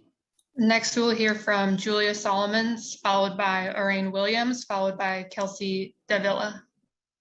Time starts now. Thank you. Chairs Powers, Miller, and committee members, my name is Julia Solomons, and I'm a social worker at the Bronx Defenders. We encourage you to invest in true decarceration efforts and resources that uplift communities most impacted by this crisis and to shift focus from punishment and neglect to care and support, which starts by truly ending solitary confinement and restrictive housing. People are being denied their basic needs, and denial of those necessities is worse the more restrictive a setting the person is in. One Bronx Defenders client housed in a restrictive unit has been denied food and showers for days at a time, not brought to court for several appearances, and his life has been put intentionally at risk by correctional officers. The officers abuse the current systems of isolation and punishment to exacerbate violence amongst people in custody. This young person is someone who COBA would paint as violent and dangerous, but in fact, he is a child subject to torturous conditions and acute and ongoing isolation with no access to his family, education, or any type of programming. City Council must amend and pass Intro 2173 to ensure everyone in the jails is afforded true out-of-cell time and programming conducive to meaningful human interaction. DA Clark didn't address her office's bail request practices, but the Bronx District Attorneys continue to ask for excessive bail amounts that our clients cannot pay, and judges continue to deny the reality of the conditions in the jails. Our bail applications based on horrendous conditions continue to be largely unsuccessful. One client was beaten so severely while at OBCC intake that his eye was swollen shut. And because he didn't receive any medical attention, he was brought to his court appearance days later wearing the same shirt covered in dried blood. The best the judge could offer was the opportunity for his advocate to document the injuries before sending him back to the exact same conditions. The City Council and the Mayor's Office must do more to facilitate the communication between DOC, CHS, and court actors necessary to reduce the pretrial population. CHS must be required to provide detailed letters to the court regarding any mental or medical health risks for individuals in custody, including documentation of requests for medical attention and outcomes of those requests. The commissioner must be directed by the mayor to brief the 5 New York City district attorneys as well as chief administrative judges on the conditions at each individual facility and explicitly urge increased scrutiny of bail requests and bail practices. Thank you. I'm done. Thank you. Now we will hear from Williams, followed by Kelsey Davila, followed by Stan German. Time starts now. Thank you, Chairperson Powers and Chairperson Miller and committee members. My name is Orain Williams, and I'm a criminal defense social worker from the Bronx Defender. Today, I want to emphasize the importance of investing in community resources as an effective method to decarceration. Our city jails have been crumbling literally and figuratively for decades. Over the past 18 months, the global pandemic has sped up that deterioration to a point where having bail set in a criminal case is very possibly a death sentence, yet the jail population continues to increase. The city must intervene immediately and correct the failures of the carceral and the criminal legal system. Our client basic need, not only for everyday survival, but also medical and mental health, are not being met. If clients were to be released and were able to have their needs met in the community, it could mean a very different outcome for their lives. And in some case, that outcome hinges upon what resources are available to them in the community. Investment in community resources that support people upon release is equally important and has been proven to contribute not only to getting people released from jail, but also keeping them from going back in. One Bronx Defender clients went in custody already navigating severe medical needs, including bullet wounds after being shot by a police officer. Despite being housed in the North Infirmary Command, he went weeks upon intake without medical attention to his wounds and other medical needs. Even with repeated requests from his advocates, bail applications were made on his behalf, but they were unsuccessful, and he continued to languish without care until very recently, a nerve damage from the bullet wound became so severe that he was at risk of losing his entire arm. He lost a finger and is being told that he may lose another one in the future simply because the jail was unable to respond to his medical need. The care system within the facilities are beyond repair, and the most important thing the city can do right now is to invest in the community resources that facilitate these people release. One concrete evidence of investment proven to be successful is the creation of the Exodus Run Hotel overseen by Mark J. In conclusion, a community resources that have been proven to increase release is a concrete way to reduce the jail population, and to do so safely in a way that offers people what they need to succeed and be successful in the community. Thank you. Thank you. Thanks so much. Now we will hear from Kelsey Davila, followed by Stan German, followed by Megna Phillip. Your time starts now. Hi, I'm Kelsey Davila with the Brooklyn Defender Services. Alarms about this crisis have been going off for months with no action. This mayor, the judges, the DAs are willfully playing ignorant of the situation. Prosecutors continue to set bail at ridiculously high amounts. And I agree with Assemblymember Gallagher, who said today that these deaths are on the DAs who set bail on people who cannot pay it. In addition, judges are flagrantly abusing the bail laws. Judges have gone ahead and named themselves jail and medical experts by dismissing even the jail's own chief medical officer's pleas for help, who is telling us there is a collapse of basic jail functions and the conditions are leading to devastating and deadly consequences. Dr. Cohen just today called it an epidemic of suicides. I was at Rikers recently and I met with a man who had been in OBCC intake for several days. He begged me not to leave him because he was seriously contemplating of killing himself. He hadn't had a bowel movement since he arrived, and the toilets was no longer flushing, so for days, feces and urine was spilling onto the very floor where people were sleeping, which resulted in violence anytime someone had to relieve themselves. We sat together for hours while at the same time, multiple lawyers from our office are in court advocating with the judge who was refusing to accept a partially secured bond from a qualified surety. This person had the money on day one, and our client could have gotten out of jail before he spent even one night in that facility. Yet the judge refused to accept it, and even at one point refusing to call the case, forcing the attorney to come back to that courtroom day after day until they were heard. Our office spent an enormous amount of time and resources pleading with this judge who was abusing the process. And this is happening all the time. This is not a unique situation.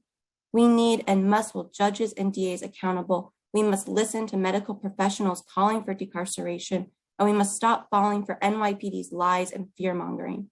I'm calling on City Council to use any and all authority to make this happen. We must decarcerate to end this crisis. We've done it before, and we can absolutely do it again. If we don't, more people will die. Thank you. Thank you. Thank you for testimony and all you're doing. Appreciate it. Now we will hear from Stan German, followed by Megna Phillip, folled by Alice Fontier. Time Good starts now. afternoon. My name is Stan Herman. I am the Executive Director of New York County Defender Services. I've been listening since 10 a.m. this morning, and I have two specific requests for the council, Councilman Powers and Councilman Miller. The first one is that Corey Johnson should authorize an investigation into how we got to this point. Even if you assume that the prior commissioner somehow didn't share what was happening with the de Blasio administration. I know for a fact that since Vinny Schiraldi took over, he has been in constant communication with Gracie Mansion and the first deputy mayor. He took over on June 1st, which means they knew about this in June. They knew about this in July. They knew about this in August, and they did nothing. The fact of the matter is, was it not for community activists like the Jail Action Coalition, public defenders, the media, having press conferences and rallying around this issue, we would not be having this hearing today. We need to have an investigation into why this mayor ignored this problem and why he was ready to simply wait his time out for the next 4 months and let this go on to another administration. We have to have accountability and transparency in our government. Secondly, I have a 5-action plan. Number 1, the executive must use 6A. Councilman Powers, you hit on the hypocrisy of the first deputy mayor calling on the governor to do her part, calling on the courts to do their part, calling on OCA to do their part, calling on judges to do their part, calling on DAs to do their part, but they refuse to use Section 6A to release individuals. Clearly, they are seeing this through a political lens, and that is very disheartening. Number 2, yes, the governor should pass less is more. Number 3, I am calling on all city district attorneys to immediate consent to the release of anyone charged with a misdemeanor nonviolent felony. As far as those who remain, they should do a case-by-case review. Number 4, OCA should prioritize incarcerated clients and their cases over all other cases. We should not be bringing out clients to in-person appearances when we have the humanitarian crisis that we have. And this is my second ask, Councilman Powers and Councilman Miller. And I do not make this request lightly. I am a public defender for 25 years, but I am calling on the federal government to take over Rikers. All of this was summed up by your very first question, Councilman Powers. Very first one. Are you able to manage the situation at Rikers Island? And nobody, having listened to everything over the last 5.5 hours, could honestly conclude that the answer is yes. Unions and commissioners both agree that they can't provide basic services. Healthcare officials agree. Workers, civilian workers agree. I am going to reach out to Hakeem Jeffries. I'm going to reach out to Senator Schumer. I'm going to reach out to Alexandria Ocasio-Cortez because Rikers is in her district. And we have to swallow our pride as New Yorkers and just be honest. We failed. We're not up to the task and we need help. And we shouldn't be ashamed to do so, so we don't have any more unnecessary deaths on Rikers Island. Thank you, and I appreciate you being here. I know you mentioned it since 10 a.m. and others have as well. And we appreciate everyone being here. Thank you for the recommendations as well. Next, we will hear from Megna Phillip, followed by Alice Fontier, followed by Sarita Daftery. Time starts now. Thank you. My name is Megna Phillip. I'm a public defender at the Neighborhood Defender Service of Harlem. The jails cannot house our clients safely. New York City must decarcerate with urgency. As public defenders, every day we are witnessing increases in bail requests by prosecutors, a wider range of cases in which they are seeking bail, including even misdemeanors, and higher amounts of bail being requested and set. There's a woeful and willful blindness amongst DAs and judges when it comes to the current conditions at Rikers. Thank you to the elected officials who came to Rikers on Monday. I encourage you all to also come sit in criminal court arraignments and observe bail arguments. That is the ever-expanding pipeline to Rikers. As my colleagues have testified, the City Council must put pressure on prosecutors and judges to immediately reduce the population at these failing facilities and to pass legislation to permanently dismantle New York's lethal, racist, and classist epidemic of mass incarceration. The observations of the elected officials who visited Rikers with us on Monday speak for themselves. Beyond the irredeemable horror of intake, our clients in all facilities at Rikers are also being deprived of their constitutional right to counsel and due process. Our clients are not being produced for legal visits and video conferences. On Monday at the RNDC facility, I met multiple people who have not been taken to legal visits and desperately asked me to contact their lawyers. My colleagues have on numerous occasions come to Rikers and waited for hours for their clients to be produced to no avail. We are told that there are no escorts available to bring clients down.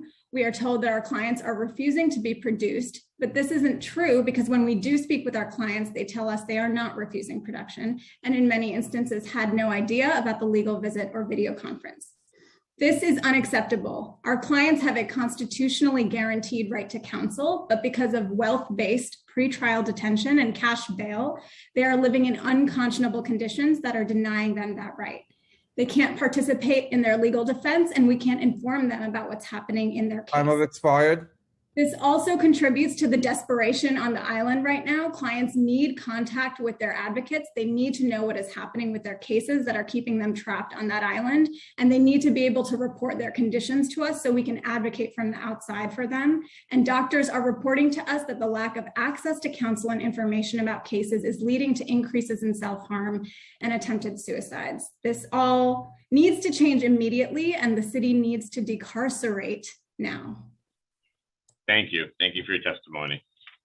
Thank you for everybody who's been waiting here for a long time. Next, we'll hear from Alice Fontier, followed by Sarita Daftery, followed by Darren Mack. Time starts now.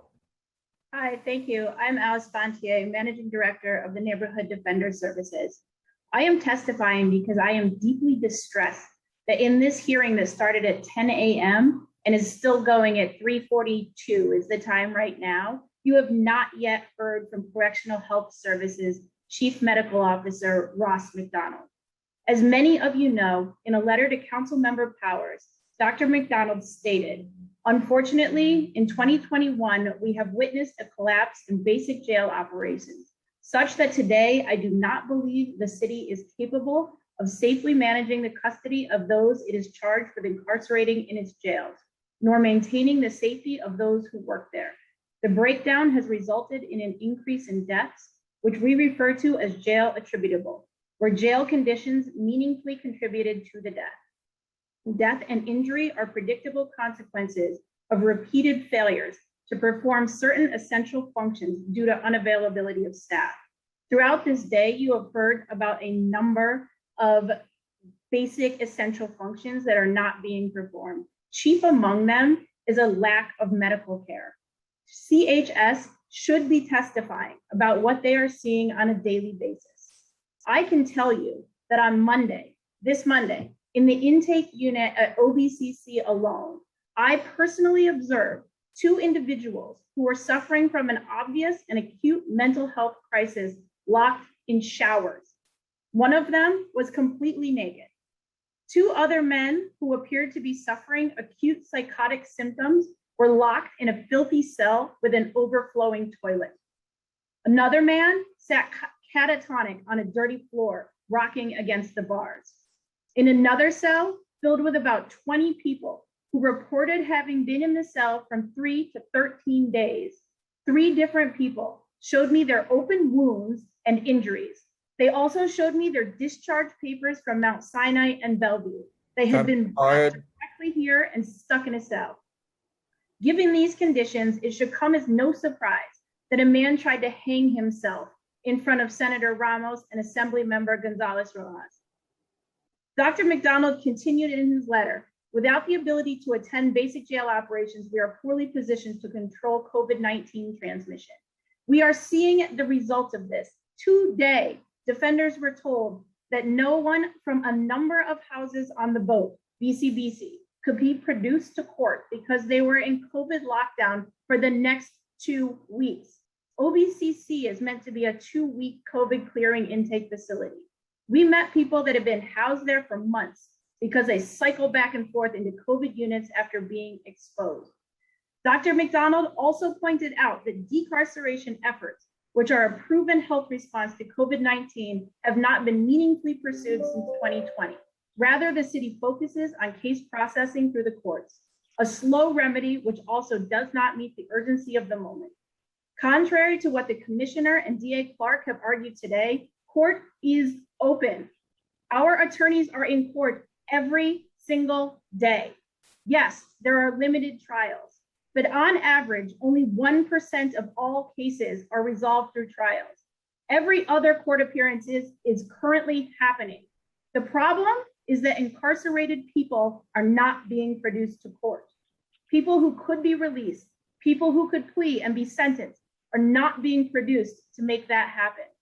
They have limited access. I know you have a lot more to say, but we just have a lot. I have one more line. Okay. They have limited access to counsel and even more limited access to court.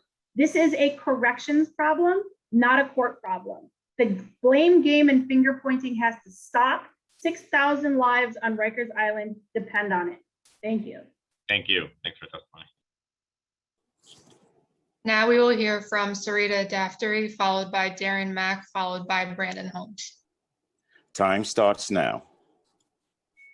Good afternoon. My name is Sarita Daftery. I'm a co-director of Freedom Agenda and a member of the Jails Action Coalition. While I want to thank the council members for having this hearing, I have to state the outrage of taking a hearing that was scheduled because people have been losing their lives in rapid numbers on Rikers Island and turning it, the first 5 hours of it, into an opportunity for the union that has 7 times more officers than every other jail system in the country to complain that they can't do their jobs. With that aside, you are going to hear from everyone else about the need for decarceration.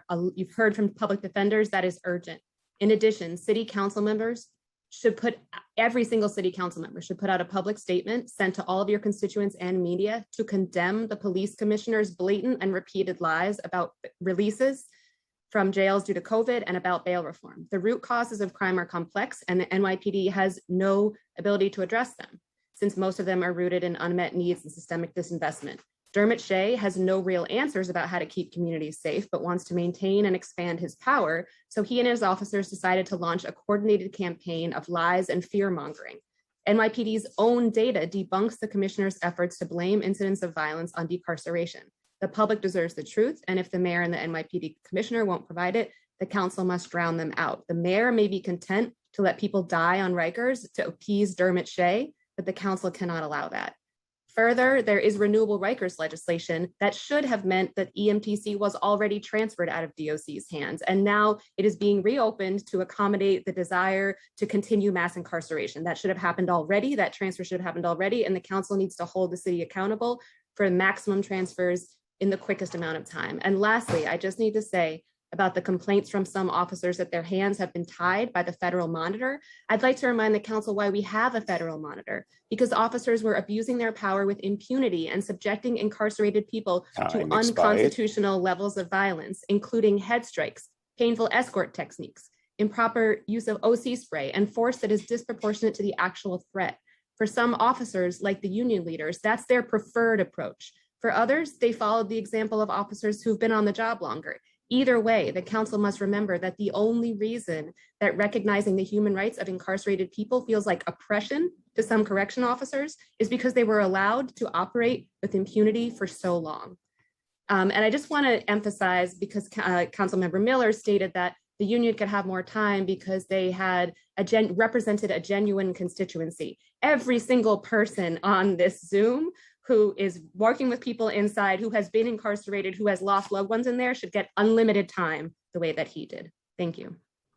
Thank you. Thank you. Thanks for your testimony. Now we will hear from Darren Mack, followed by Brandon Holmes, followed by Jennifer Parrish. Time starts now. Thank you so much, Chairman Powers, Chairman Miller, and City Council. First, I also want to echo that, we're here because 10 people died in DOC's hands, and we're not here to give COBA a platform. We are in another crucial moment, and simultaneously, for some city council members, it's a dilemma, a quandary, which is going to take brutal honesty, will, and courage in order to deal with this crisis we are all faced with. COBA has a clutch on its members and the future of New York City. There are officers who believe in rehabilitative approaches, who believe in reform, who believe in closing Rikers, who don't want to see their own children targeted by systems of mass incarceration. And they voiced that. But those are not the voices of COBA that COBA chooses to represent. COBA has vehemently opposed every reform from treating 16 and 17-year-olds like 16 and 17-year-olds with raised the age to bail reform. But thank goodness electeds wisely did not feed into their fear-mongering and passed legislation to bring us closer to a more just system. So COBA for decades of corruption and toxic leadership has created monsters, but not the people incarcerated. On August 31st, in response to calls for decarceration in the wake of the suicide of Segunda Ualpa, an active duty correctional officer commented on Facebook, and I quote right here, "The inmate population will continue to decrease as long as they keep killing themselves." And that's in bold, keep killing themselves. That will definitely reduce the inmate population. That crook will no longer be in the street. It's a win-win. And I'm sad to say that this is from an officer who was a Black woman, as is Rebecca Hillman. Time expired. Who stood by as Ryan Wilson hanged himself last year. These women have been indoctrinated to see incarcerated people as less than human, like too many others in DOC, and they cannot be responsible for human lives. And I conclude, only two things would immediately address the crisis on Rikers Island: decarceration and current officers coming back to work. And COBA has opposed both. This council has the power to disband the Department of Corrections and should be working to do so now. Finally, after years of absent leadership, DOC finally has a commissioner and deputy commissioner committed to change.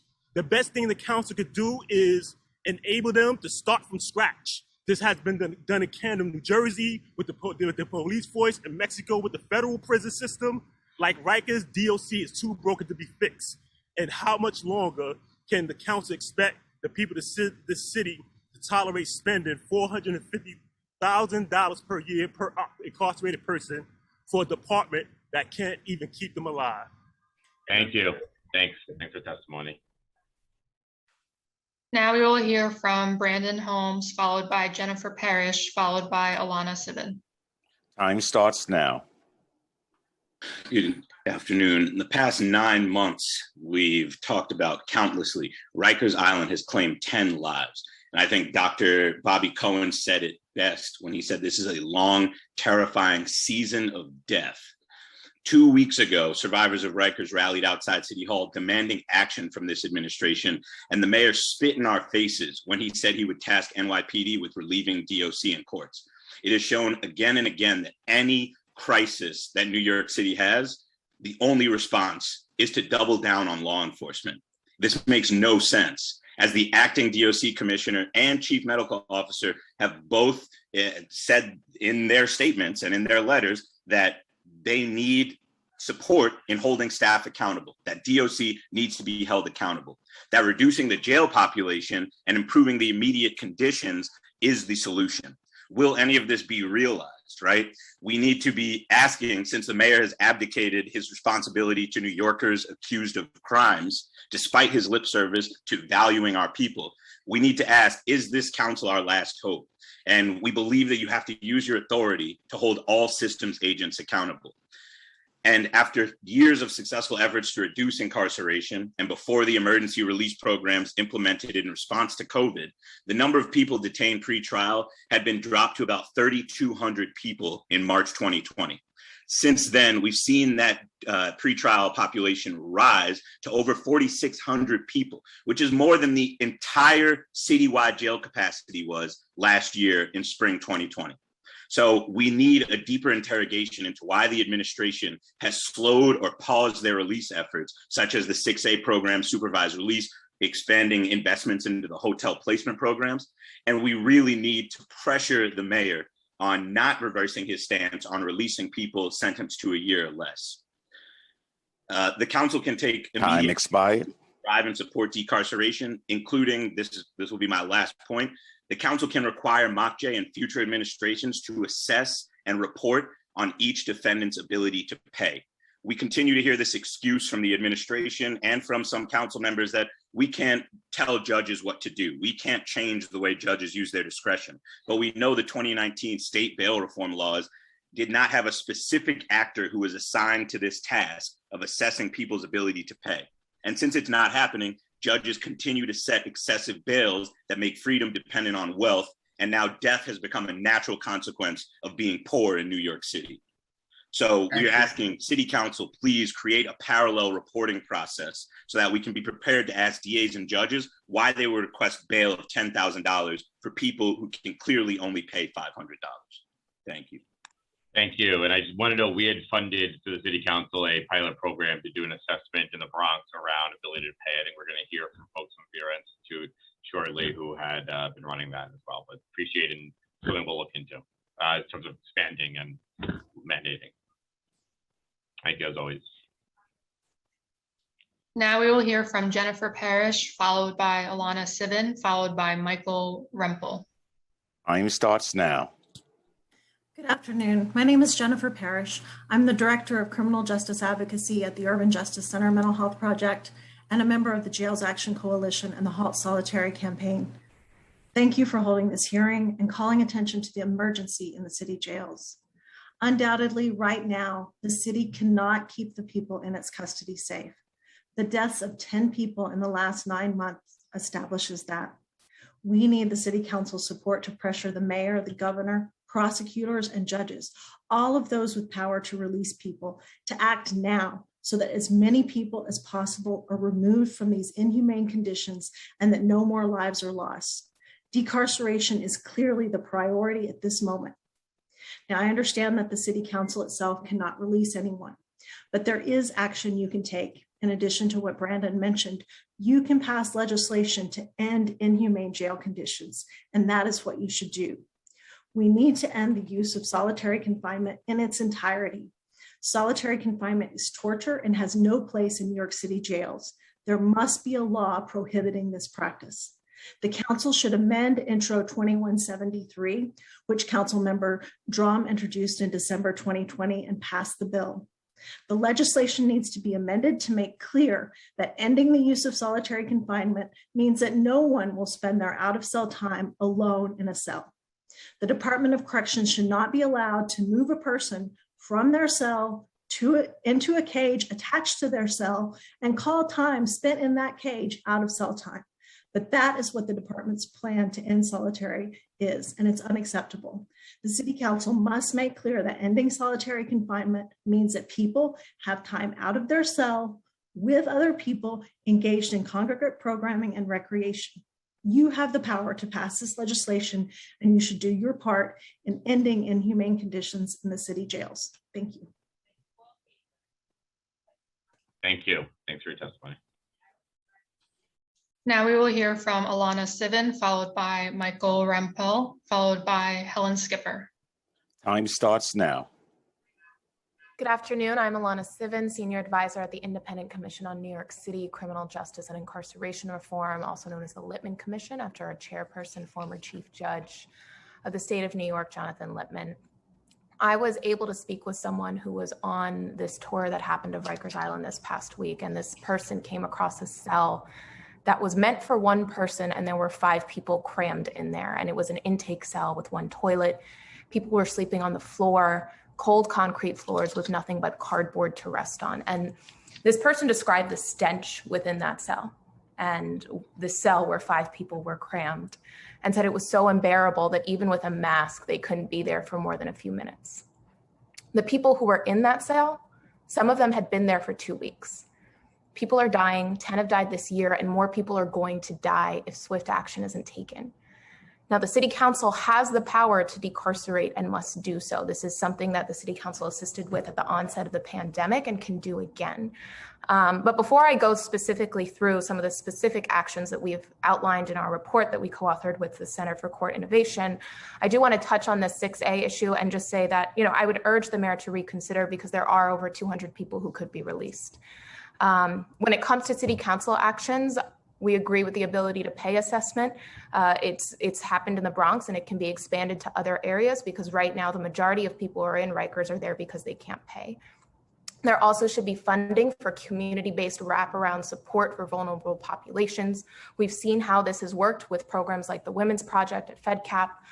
We can also see funding for psychiatric assessments at arraignments, because right now 17% of the people who are at Rikers Island are there because they have a serious mental illness. If there are people at arraignments who can assess those folks, then they can get out and get the mental health services that they need.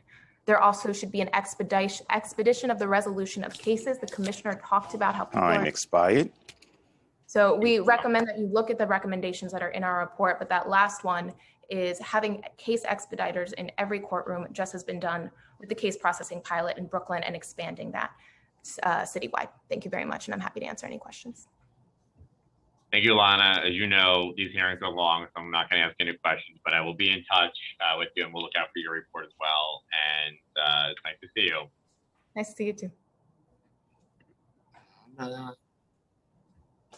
Next, we will hear from Michael Rempel, followed by Helen Skipper, followed by Jared Trujillo. Time starts now. Good afternoon. I am Mike Rempel, Director of Jail Reform at the Center for Court Innovation. Like some others, I too will focus on the urgency of decarceration. In less than 18 months, the city's daily jail population climbed by over 2,200 people, from 3,800 at the end of April 2020 to almost 6,100 today. 9 in 10 people now sitting in jail are presumed innocent of any crime. Here's how it breaks down. 74% are held before trial by the court, mostly due to an inability to afford bail. Then another 17% are held on pending parole violations. Only 4% are held on an actual jail sentence. Black New Yorkers make up 59% of yesterday's jail population, compared to less than a quarter of the city's general population. Almost 800 people have been in jail before trial for 1 to 2 years, and another 630 for over 2 years. In response, the council could immediately pass a resolution urging courts and prosecutors to review every single one of the over 4,500 people now in pretrial detention. Common sense release criteria could include 1, diagnosed with a chronic medical condition; 2, ages 55 and up; 3, women transgender or gender nonconforming; 4, jailed despite a recommendation for release by the city's validated release assessment; 5, jailed on a first arrest, indicating a lack of past evidence of missing court dates as is required under the law; 6, held pretrial for over 6 months, the court system's own standard for resolving cases; or 7, held simply due to an inability to afford bail. The governor could order a swift review of the over 600 people held on technical parole violations or violations stemming from pending misdemeanors or nonviolent felonies. Such a step would mirror state action at the outset of the pandemic. And I'll conclude in a couple more sentences. Finally, the mayor could legally release over 200 people into the effective early release program. We have to address this current emergency, but as previous testimony indicated, we do also need a 1, 3, and 6 month jail reduction plan. We can't only continue to put out fires. Thank you again for having me. I agree, and I agree with that last point particularly. Thank you. Thanks, nice to see you. Now we will hear from Helen Skipper, followed by Jared Trujillo, followed by Donna Gould. Time starts now.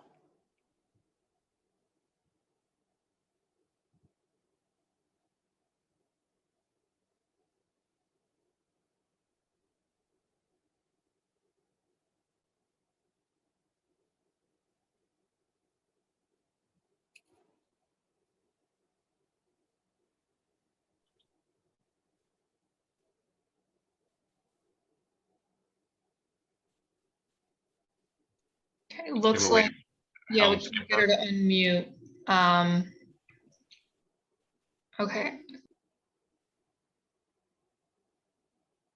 Okay, we'll go to Jared, and we'll try to get Helen back on. Time starts now.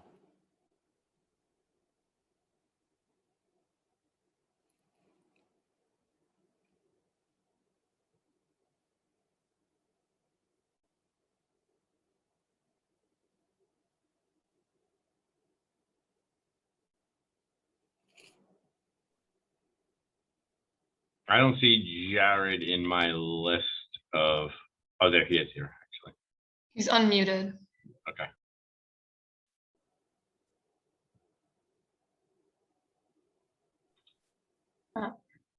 Jared, we can't hear you. You're unmuted though. Your sound's not on. If you try logging out and logging back in, that might work. We'll go to the next person. We'll come right back to you. You want to log back in? Thanks. Okay, let's try Donna Gould. Time starts now.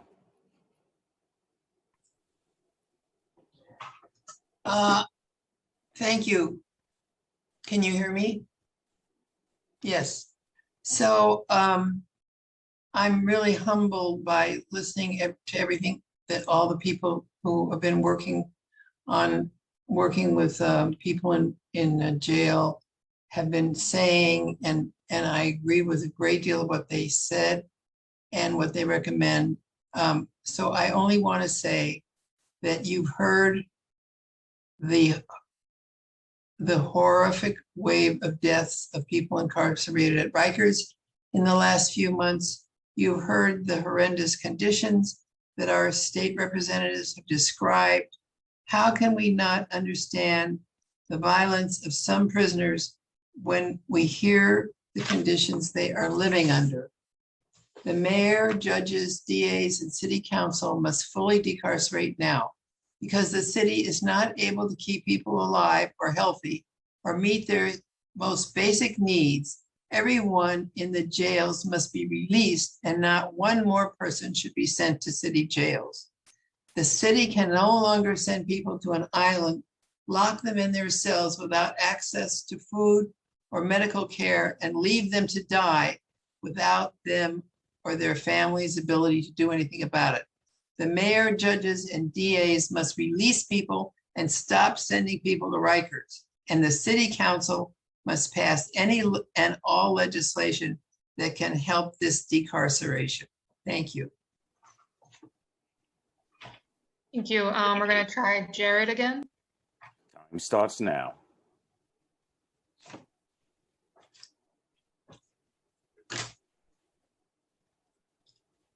Can you hear me? We can hear you. There you go. Okay. Good afternoon, Chair Powers, committee members. Thank you for allowing me to speak today. My name is Jared Trujillo. I'm policy counsel at the New York Civil Liberties Union. And while a lot of my testimony is going to focus on the lack of notice for this hearing, I did want to bring up a few points before. First, a lot of people from the city have spoken about the need to pass the Less is More Act and pushing on the governor to pass the Less is More Act. I just want to be very specific. The effective date for the Less is More Act is March of 2022. So if folks are pushing on the governor to pass the Less is More Act, which is just one of many tools that are needed to address the humanitarian crisis at Rikers, it is just as imperative that you push for immediate implementation and that there are not further amendments to the bill that was passed by the legislature in June. Also, just briefly, I wanted to note that even though the Less is More Act is important, there are still very intentional policy failures which have led to the humanitarian crisis at Rikers. That's the mayor's inability or refusal to release people on 6A. Every time that DAs ask for bail that people cannot afford, that is a policy failure. Every time that judges set bail that people cannot afford, that is a policy failure. COBA, who just in this very hearing was asking for more people to be placed in solitary confinement while people are sitting in feces at Rikers, that is a policy failure. And then there are so many soft power policy failures that happen when any member of government enables law enforcement to talk about to spread misinformation about bail reform and to spread misinformation about rising crime rates. I see I only have about 10 seconds left. I just want to note that this meeting was initially supposed to be an in-person hearing. At the very last minute, this was changed to being a virtual hearing. People had almost no notice. That violates the open meetings law. There's no reason for this meeting to have been changed to being a virtual meeting with effectively no notice to advocates. That depressed who actually did speak. And finally, I'm wrapping up. I'll just note that that looks particularly nefarious given the fact that on September 11th, the mayor tried to stop lawmakers from visiting Rikers. A few days later, the chief medical examiner released his letter. And given everything that's going on, this city council should really care about transparency. And given the lack of notice for this meeting to be virtual, it appears that that's not the case. Appreciate that. I just want to comment on that last part because we are obviously going through the Delta variant. We've been given new authority to do remote. We have a lot of people wanting to attend this, some who cannot make it in person, and we have to do a lot of social distancing. And this hearing is, I believe, important in access and availability for people. I do apologize if you do not receive enough notice to be able to change any plans or things like that, but I do think this offers an opportunity for more people to participate than a 10 a.m. Hearing in person. But we'll apologize on behalf of the city council if there was poor notice. Otherwise, thank you for the testimony. Next, we will hear from Melania Brown, followed by Scott Paltrowitz, followed by Victor Pate. Time starts now. Hello, everyone. First, let me just say that the victims and the loved ones should have went at the beginning because now everybody's gone. So who are we really speaking to? That's one. Now, two, I'm going to start off with Mrs. Clerk.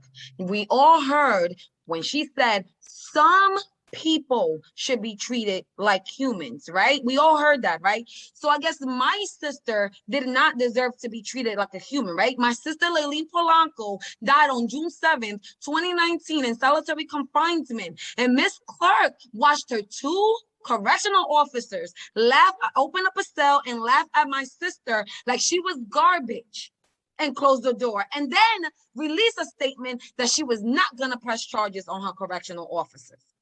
So everything that she just said today is making more sense to me. She does not care about the lives of these individuals, our neighbors, our loved ones that are incarcerated right now. She does not care about them. Her main concern is her CO. Why? Because she gets funded by the DOC. That's why. My sister deserves to be here today. She deserves to be here today. And Benny, all this jabbering that he does about his correctional officers, they're out on sick leave, but they're taking vacations. What they're doing is using the pandemic, all right, the crisis that we're facing to their advantage, the crisis that's going on in Rikers Island to their advantage. There's no testing that they're doing, asking the correctional officers to give them a test to see if they actually are sick or contracted COVID. There's no testing. As you heard, they even said that it's not mandatory for none of their employees to get vaccinated. We're talking about people are in cells and bathrooms, sleeping on feces, on pee. These are humans we're talking about. Enough is enough. Like, I mean, this right here, I've been here logged in since 10 o'clock in the morning. And I was dying to get, excuse me, Rosie, the reporter, gave me her 2 minutes. You can keep going, keep going. Thank you. I've been dying to get on this line and speak to people, but people kept just logging off. Now, the CO, like I said, the CO's officers, they aren't scared. They're abusing the pandemic, abusing the crisis that's going on in Rikers Island. Also, hiring more NYPD, the same individuals that are out here right now, killing people and getting away with it. Hiring them to become correctional officer in a facility, do you think that will really make a change? That won't stop people from suffering. That will make it worse for them. That's the next one. Now, let's talk about how the city council banned the medical officer from testifying today after he said we needed outside help. Well, I just want to clear, we did not ban anyone. Okay. All right. My apologies for that. Everybody's I'll take that back. up. Okay, I'll take that back. But now with the mass incarceration, this is what no one is paying attention to.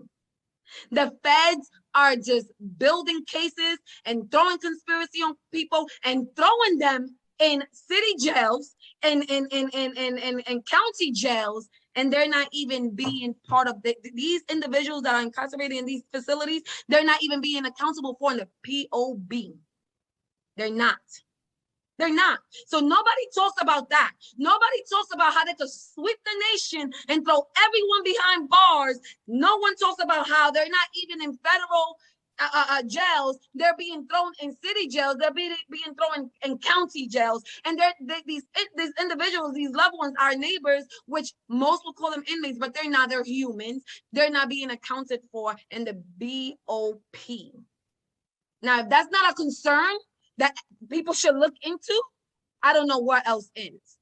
Now, like I said, hiring new officers was not going to save my sister. My sister would have died either way. Why? Because of the neglect, the lack of sympathy. Mrs. Clark just came on here and I almost wanted to go through the screen. One day, me and her will have our day where I will be able to let her know all these emotions that I'm holding inside. But it was no secret to no one on this call when she said some should be treated like a human. We all heard that, right? We all heard that, right? Why? Because she does not care about these individuals. As long as she keeps getting funded by the DOC, she's going to keep turning her back. She's a disgrace to my kind. She's a disgrace to what she did to my sister. I will never in my lifetime forgive that woman. And my day will come where I will sit down with her and I will tell her exactly how I feel. This is enough. Why are we still here when we see the problem right now as we hosting this meeting since 10 o'clock in the morning? There's someone right now trying to kill themselves. There's someone right now sleeping on the floor, calling for their mother, calling for their brother, calling for anybody to come rescue them. God, there's nobody. You heard legislators talk about the conditions in this facility.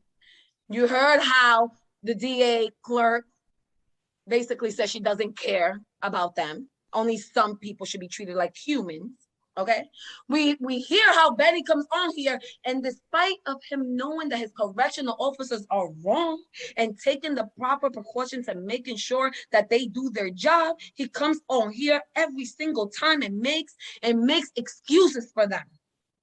While these people are dying, his correctional officers are using a pandemic and using the crisis that we got in hand right now to take vacation time. This is not okay. This needs to end. I mean, I don't know how clear today was, but today was very clear to me. It was very clear to me. It was black and white. It was right there. It doesn't even need to go on a piece of paper. We've been in this meeting since 10 o'clock this morning.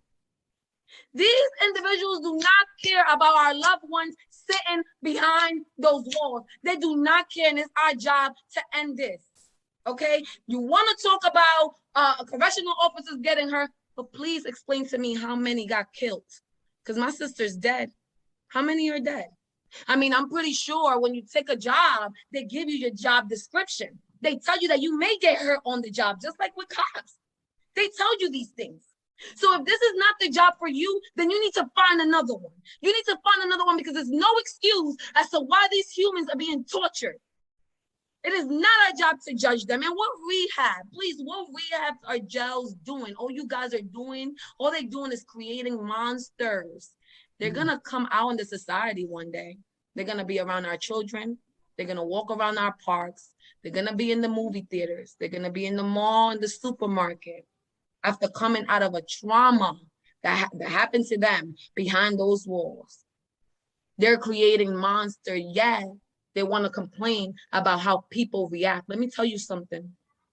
When someone doesn't feel like they're being heard, they start causing riots. That's just in our nature. They start causing riots. And so these correctional officers start being held accountable for their actions. This will keep happening. This crisis will keep going on and on and on and on. It's just that now these loved ones, our neighbors, are sitting behind those walls. They come to a point that they're causing riots. They're killing themselves.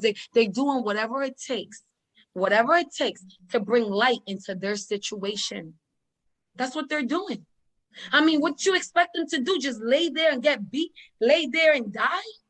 Melania, I want to give you a lot of time to speak, but I also want to make sure we can get to other folks. I'm not trying to cut you off, but I also want to. No, I get it, and other people should deserve to talk because we all have been on this call since 10 o'clock in the morning. I apologize for the long hearing. No, it's okay. And I do appreciate you guys giving me your time. But seriously, everything was really clear right now. They make excuses for their CEOs, and they're saying that only, like DA Clerk says, only some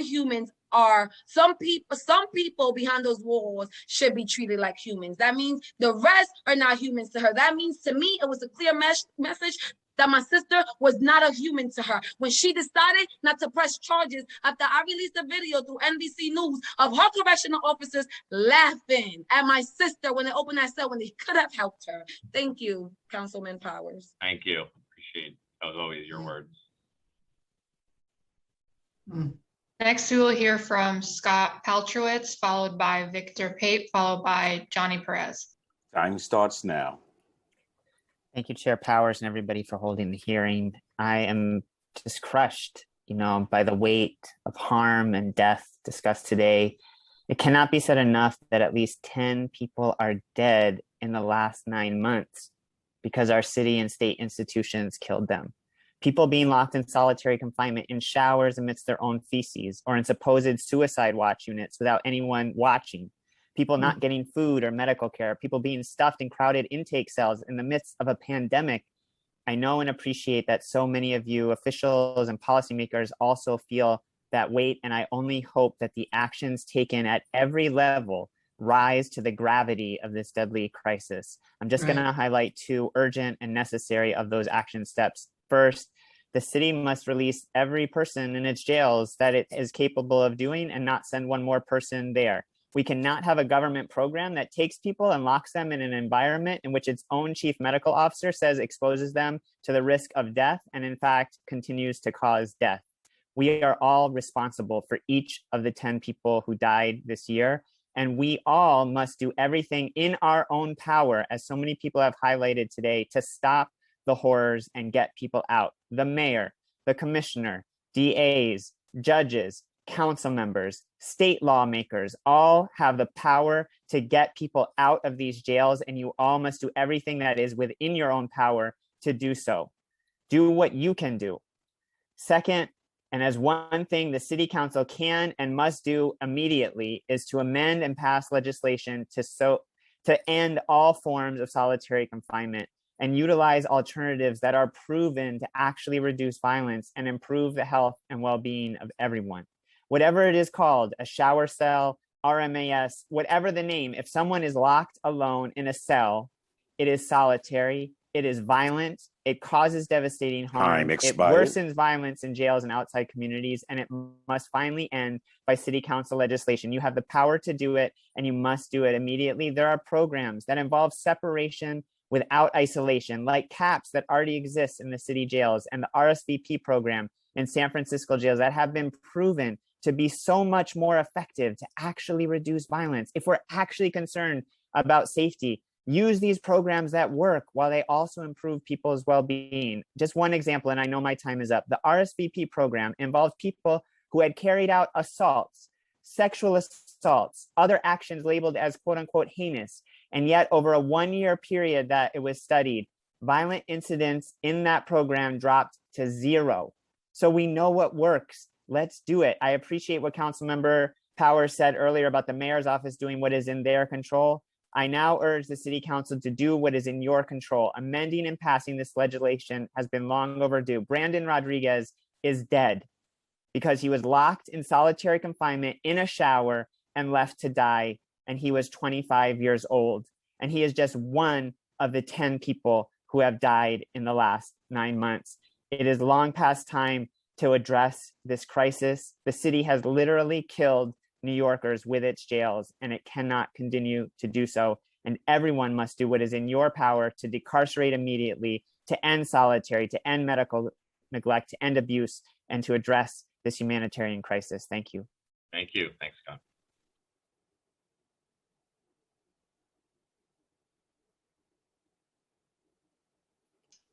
Next, we will hear from Victor Pate, followed by Johnny Perez, followed by Eileen Marr. Time starts now. Good afternoon. Thank you, Councilmember Powers, for creating this platform to hear from the voice of the people. My name is Victor Pate. New York statewide organizer for the Halt Solitary Confinement Campaign, formerly incarcerated, healing survivor of solitary confinement. September 1971, I was incarcerated on Rikers Island. And to think, 50 years later, I'm hearing horror stories, horrific stories of things that are going on at Rikers Island that was going on then. Not much has changed from 1971 to now. In light of the Attica riot, in light of the conditions that led to the Attica riot, we are still living in these inhumane conditions that people should not be living in. We heard these stories, we heard the same stories. I don't want to be repetitive, but all I can say, it is outrage. I am outraged. I am sick. I am tired to listen to the stories and hear the horrors of things that are happening to our fellow human beings at the hands of other human beings. We need to decarcerate. We need to really, truly end solitary confinement. I heard Bocicio tell a bold-faced lie that solitary confinement had been ended. He lied. It is not ended. And if they tell you that it has, they have deceived the public. They have deceived this panel, and they should be fired, and they should not be allowed to hold to position because they are not people of moral principle. If they believe and tell the people that they have ended solitary confinement and they have not, it is a blatant lie. It is just reprehensible. It is morally reprehensible to think and hear of the stories of that's going on to our fellow human being. I happened to visit Rikers Island the week before last. Time expired. I'm sorry, I have to finish this statement. I visited AMKC. I spoke personally with the people in there. Horrible. They're living in conditions where you have up to 80 people in the dorms. They do everything in the dorms. They are living in solitary-like conditions. No recreation, no religious services, no counseling, no medical care, no nothing. I happened to visit the women's facility yesterday. Oh, Rose M. Singer, hearing the same stories from the women. No recreation. I was almost a witness to an incident where the people were asking and begging the correctional officers for recreation, of which they never got. Where I seen the squad was ready to roll in the dorm and subdue only because they was asking for recreation. When I say to you, you have the power to make policies, to make things happen. Each and every one of you should visit Rikers Island. You should not allow this continuation of human rights abuse to continue. Thank you. Thank you. Thanks for the testimony. Now we will hear from Johnny Perez, followed by Eileen Marr, followed by Dr. Minister Victoria Phillips. Time starts now. Hey, good afternoon, everyone. My name is Johnny Perez. I work as Director of United States Prison Programs for the National Religious Campaign Against Torture. We're comprised of more than 300 religious organizations today, and today my remarks reflect over 75,000 individuals that we represent. I'm also a person who's been directly impacted by the system, having spent a total of 13 years in prison, 3 of those years in solitary confinement, much of that time on Rikers Island, C-74, OBCC, and BCBC. I want to be clear about the fact that the mayor, the city council, and the DOC has a moral responsibility to protect the people regardless of race, social class, sexual identity, and yes, even those who've allegedly transgressed against society. And to continue sending people into known and imminent danger on Rikers Island, as it was made very clear today, we can all agree that Rikers Island is dangerous. But to know that it's dangerous and then to continue sending people there is not only a miscarriage of justice, but a direct contradiction to the oath in which all of you legislators who are still here, for the 1 or 2 who are still here,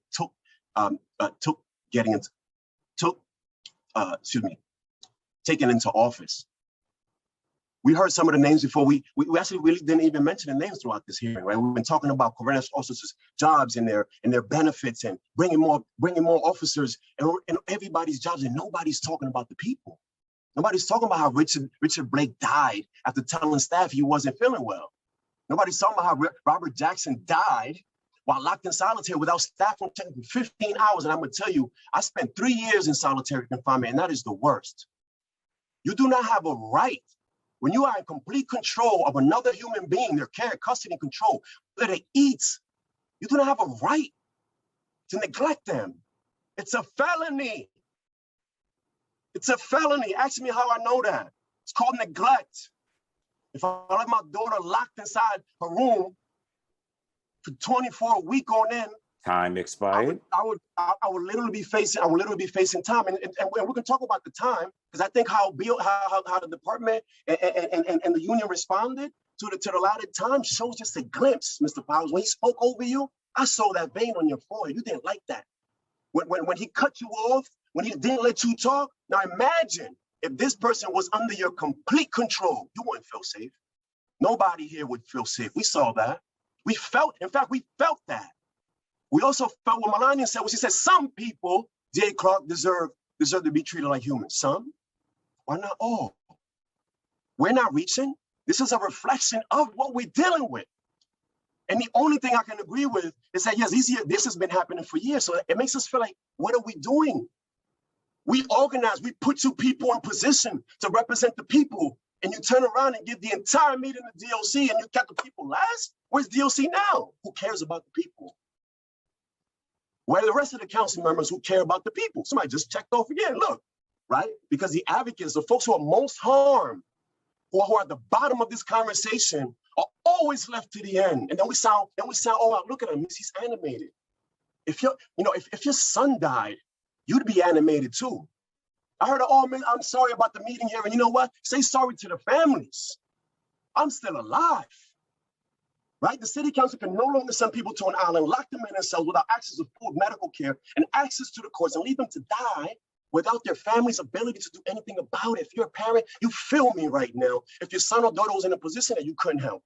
We do not need to expand the failure of this system, right? And the answer is not more punishment, neglect, or reopening any more facilities that are centered on punishment. The only way to keep both existing staff and our family members safe is by advancing legislation that increases the rate of decarceration. And my colleagues already spoke about that. This is nothing new. The city must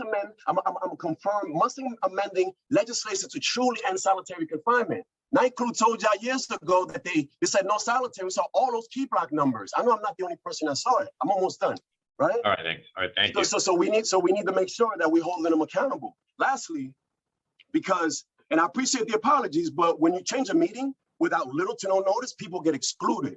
So lastly, I'm gonna add the last two sentences from two mothers who would not be able to come here because as a result, really short, there are only two sentences, and says, Mr. Perez, I'm writing it because my brother's on Rikers Island jail.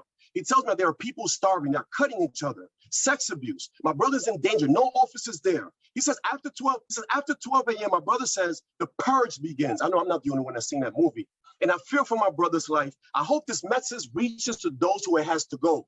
Really quick, the second mother, there's so much corruption there. They are locked for 23 hours a day most days, barely get wrecked. The girls are withdrawn and thrown in a cell like garbage and left there to be checked on. Leaders have to really ask themselves, why did we take this job? It's not about jobs. This is about people, and this is definitely not about politics. It's about the truth. Thank you, Council Member. All right, thank you. Thanks. Now we will hear from Eileen Marr, followed by Dr. Minister Victoria Phillips, followed by Donna Hilton. Time starts now.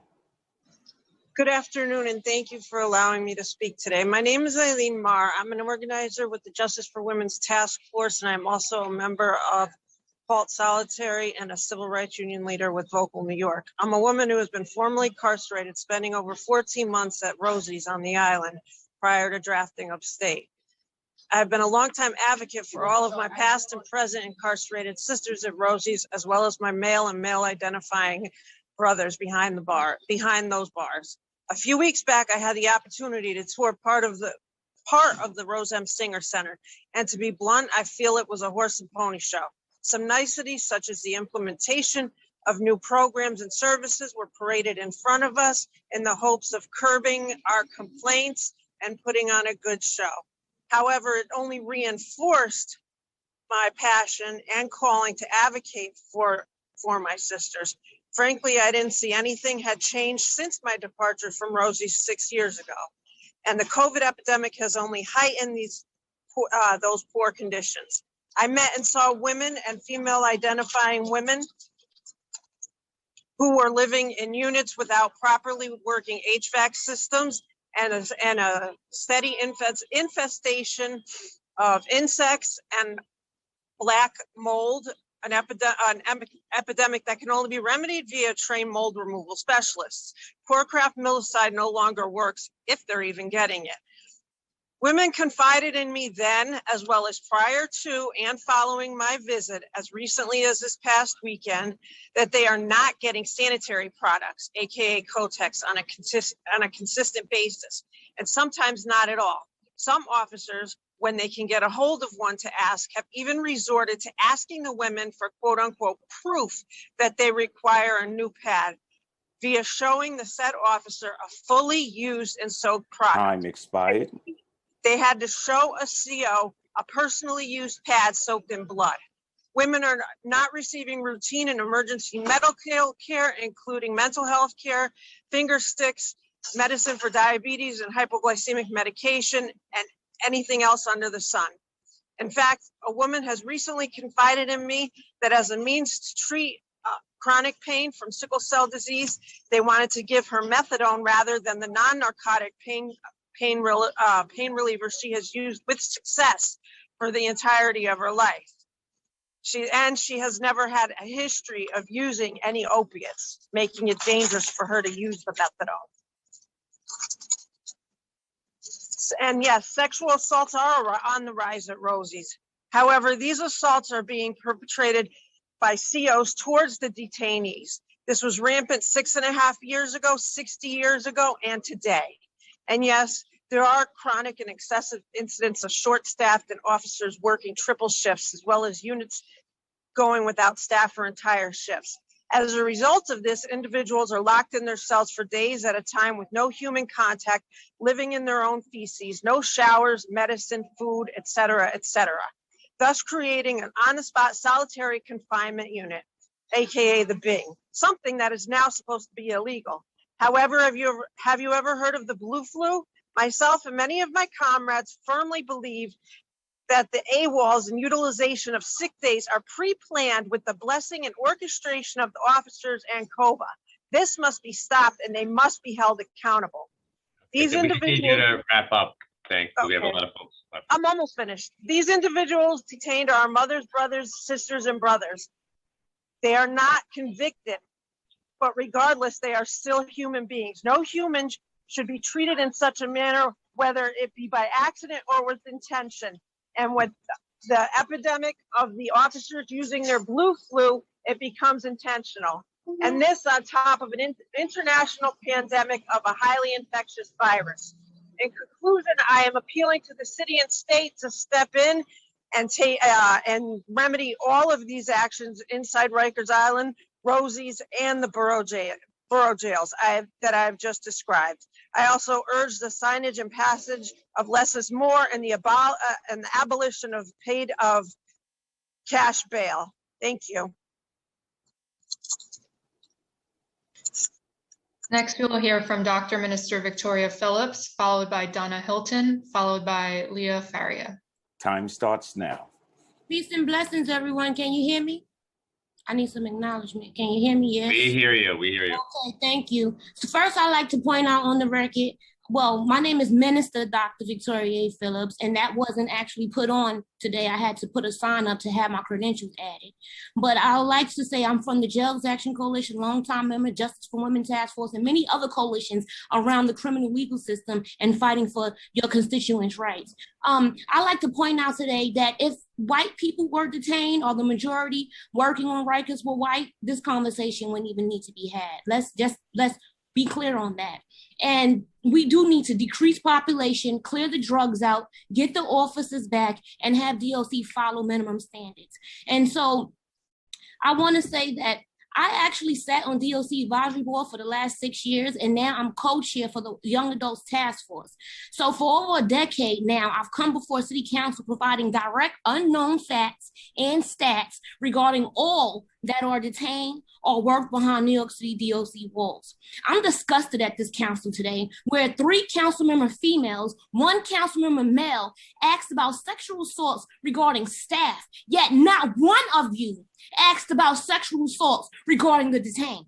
And you know what's crazy? I've testified before City Council regarding this exactly. And today, for the first time, you had DA Clark right here on the Zoom with us. And none of you asked her about the over 600 cases I brought to you several times on the record from 2018 that she testified April 2019 regarding the PREA in front of BOC and said over 60% of that over 600 cases were against officers. How many has she followed up on to City Council or the Board of Corrections? I'm still waiting for those numbers. Today, Councilmember Powers, no disrespect, but I'm disgusted with you as well because you Time know expired. is one of two medical doctors on the oversight for DOC, yet you cut him off, you silenced him when his entire testimony should have been placed on the record. Lives are being lost because of this. And I really want you to understand this because in 2021, detained still can't call city council. So city council is not going to Rikers in the boat the way they should. How are the people that's being detained in violations and had their human rights be violated reaching out to city council if you're not going to them? 5 years ago, I testified in front of you, Councilmember Powers, to increase DOC's budget. Why? So officers could take people to programming and that so investigation units could expand themselves to actually do proper investigations. They all have fallen short pre-COVID. So now COVID is an excuse, but it cannot be allowed. And lastly, I want to point out that we talk about the deaths. Today was supposed to be about the conditions in Rikers. You could have given part of the meeting for officers, but not the entire meeting and not speak about the detained. And I want to point out the new units for solitary are supposed to open November 1st, 2021. Yet DOC commissioner and all underneath him have told you they have no control of the jails. Their officers are not showing up. We have 2 people in 2021 that died in solitary. 1 person in 2021 that died in the MO unit. And yet you are still not ending solitary confinement in New York City, allowing DOC to open up a new solitary unit, and you have blood on your hands. 5 people have passed away this summer. In June 2021, I asked the BOC chair, how many more people have to die under her hand? I want to ask City Council, why is the chair still the chair at BOC? When she comes late, she leaves early. She has never sat in a full meeting this year alone, and she has no follow-up, and 5 people have died this summer underneath her watch. Make change, do your jobs, step up. Now is the time, and actually listen to us before another death happens. You're thanking people like this is all new, but incarcerated individuals have come to you, poured their hearts out. I've come to you, poured my heart out, and you do no follow-up. Shame on all of you, and blood is on all your hands. Peace and blessings.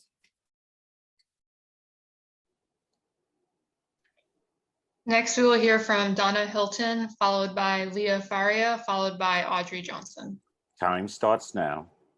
I don't know what else could be said behind Dr. V with that one. But my name is Donna Hilton. I'm not even going to go into any roles or anything like that right now because it doesn't make sense. I'm preaching to the choir, the same choir. So the choir that's left, I'm going to direct this at you. Keith, we've been talking about this for years now. Since I came out 9 years ago, I've been testifying and talking about Rikers Island since what, 2013, 2014? I don't know what else to say. I'm just saying this. You have the power in your hands to remove the mayor, who right now is a public health problem. We have 10 deaths in 9 months, and no one's really talking about that. Everybody's left. No one wants to hear anything. We have families of people sitting here right now who should be heard. They should have been first. Forget about everybody else. If I committed a murder, you want to do something with me. So I'm saying now, I'm challenging you to do something with our city government. It's inhumane and it's cruel. De Blasio has to go and everybody else. The deputy mayor that was talking, half of what he was saying didn't even make sense. He had no stats. He was running around circles and thought that we were going to fall for it. We're not falling for it. It's too much. So I'm saying circumvent the crime bill, the money that was poured into the police unions and law enforcement and everything else, circumvent that. Put monies into communities and the programs that can help the people. We have people right here doing the work. We have organizations that are better able to support and serve the people that are on Rikers Island being murdered and being slaughtered, being abused, being victimized. It's not just that we feel for the officers, we feel for them. They're the same people in our communities. But don't tell me that right now we're gonna allow people to use COVID as an excuse to exacerbate the inhumane conditions that we know that's Rikers Island. Shut that island down. We don't need to wait till 2027. Shut it down and Time expired. And we should do that right now. This council has the power to do it. Those of you that are left mimicking Dr. V right now, those of you that are left, you know what we can do. We've been saying this for years. We're tired of saying this. No more. Enough is enough. These are murderers. Exercise your power. This is a public health crisis. This mayor is a public health threat. Shut that island down and decarcerate and get rid of de Blasio right now. Thank you. Next, we will hear from Leah Faria, followed by Audrey Johnson, followed by Betsy Ramos. Time starts now.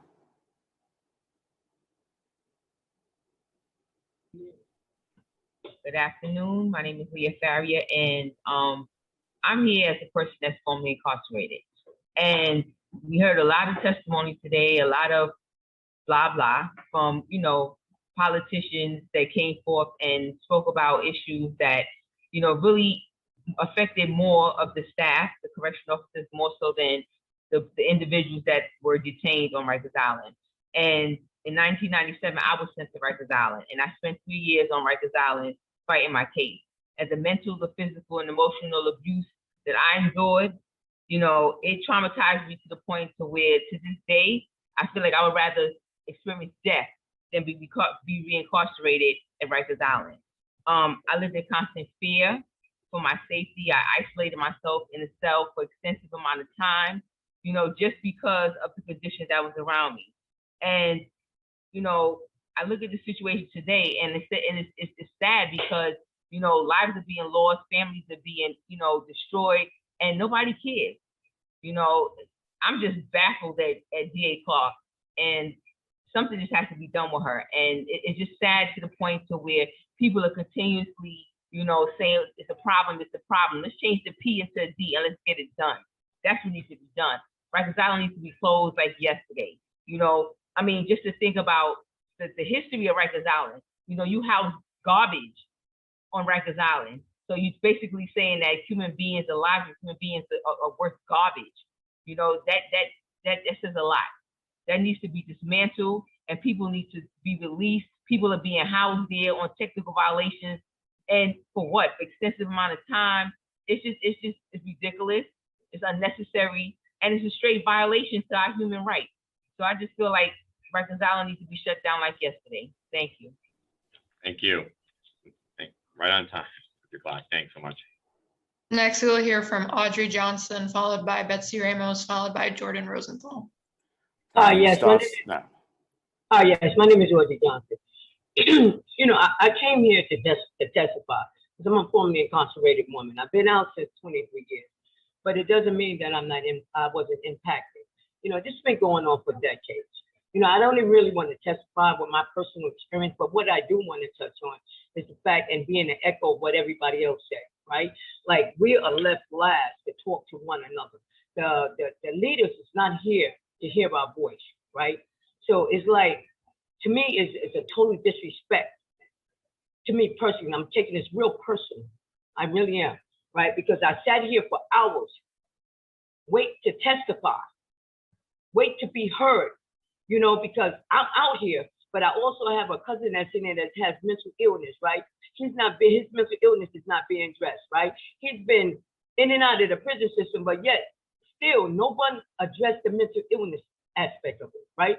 So we sit here to talk to one another, but I sat here to listen to the leaders basically argue and bicker with each other. That's what they did. And I said to myself, and I was listening, and then they was talking about the dreams and the hope of change. Lost dreams awaken a new possibility to rise, right? We're talking about the less and more bill, right? Less is more, so it means less talk, more action, right? Let's build a foundation here to make change with Rikers Island. Let's start by closing it down. Let's start by, with parolees, right? Not being violated just because of a curfew, a 10-minute curfew, and the first thing they do is be incarcerated, not being a new crime being met. They being incarcerated, because they have a drug addiction. They being incarcerated because they have mental illness. But nobody is not addressing the underlying issue, and this has been going on for decades. My first incarceration is I was an adolescent. They offer nothing to young women Time and girls. expired. Nothing. So I really don't want to talk to the people that's here right now. I suggest that, you know what I'm saying, whoever's left here, that the next platform, we do this differently. Like allow the people to be heard before everybody else leaves. We sat here a whole 8 hours to listen to them, and they're not here to stay on the platform and listen to us. That is a total disrespect. And if you think that, you know what I'm saying, you've given us the opportunity to do something, this is not doing anything. We only listening to one another. Nothing is being heard. We are not being heard.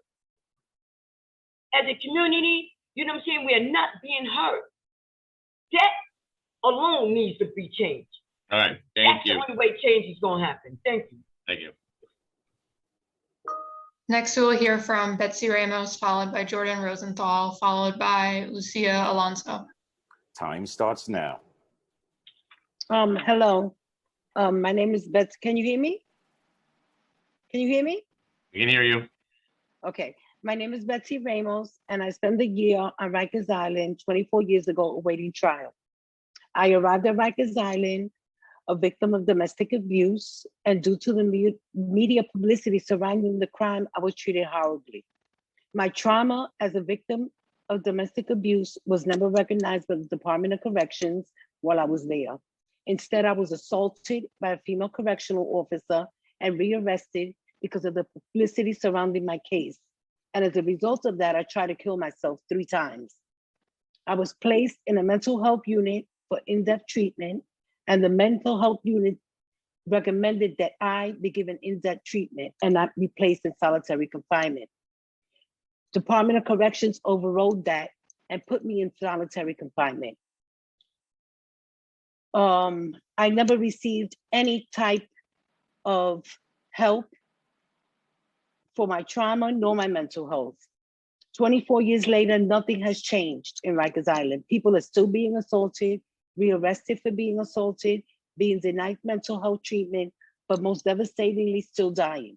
The Department of Corrections, and most specifically, Rikers Island, has failed to provide a safe and humane environment for those who are placed in their institution.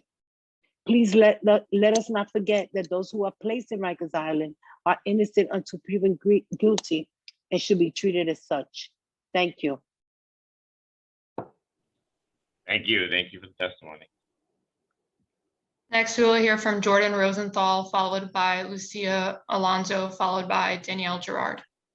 Time starts now.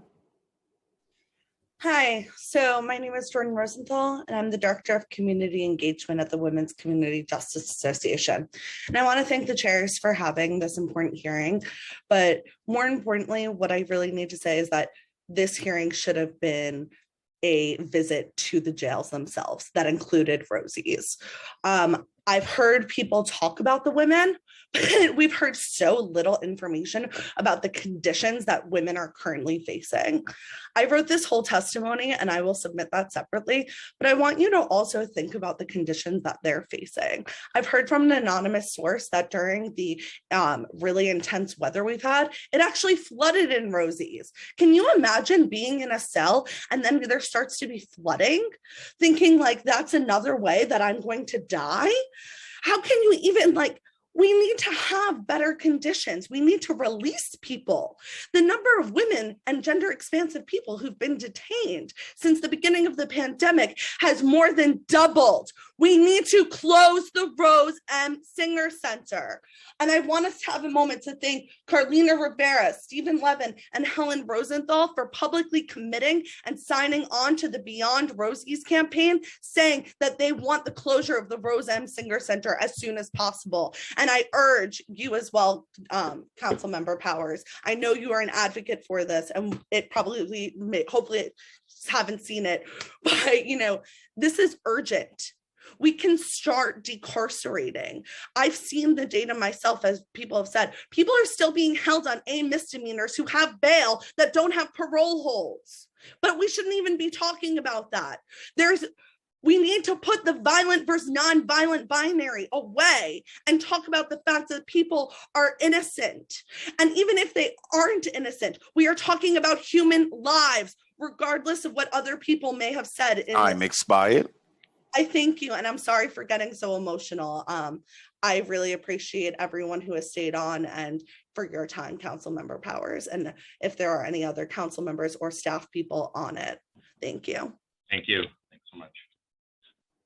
Next, we'll hear from Lucia Alonso, followed by Danielle Gerard, followed by Melissa Taylor. Time starts now. Good morning, members of the New York City Council, and thank you for the opportunity to testify. My name is Lucia Alonso, and I work with the Women's Community Justice Association. I am infuriated and disgusted.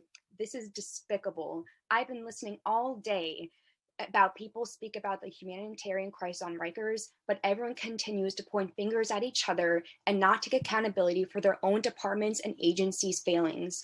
I keep hearing people blame incarcerated people for the violence on the island, but they are the ones dying and being forced to live in inhumane conditions. The answer to stopping the horrific violence on the island is not additional correctional officers, but to release people from the island.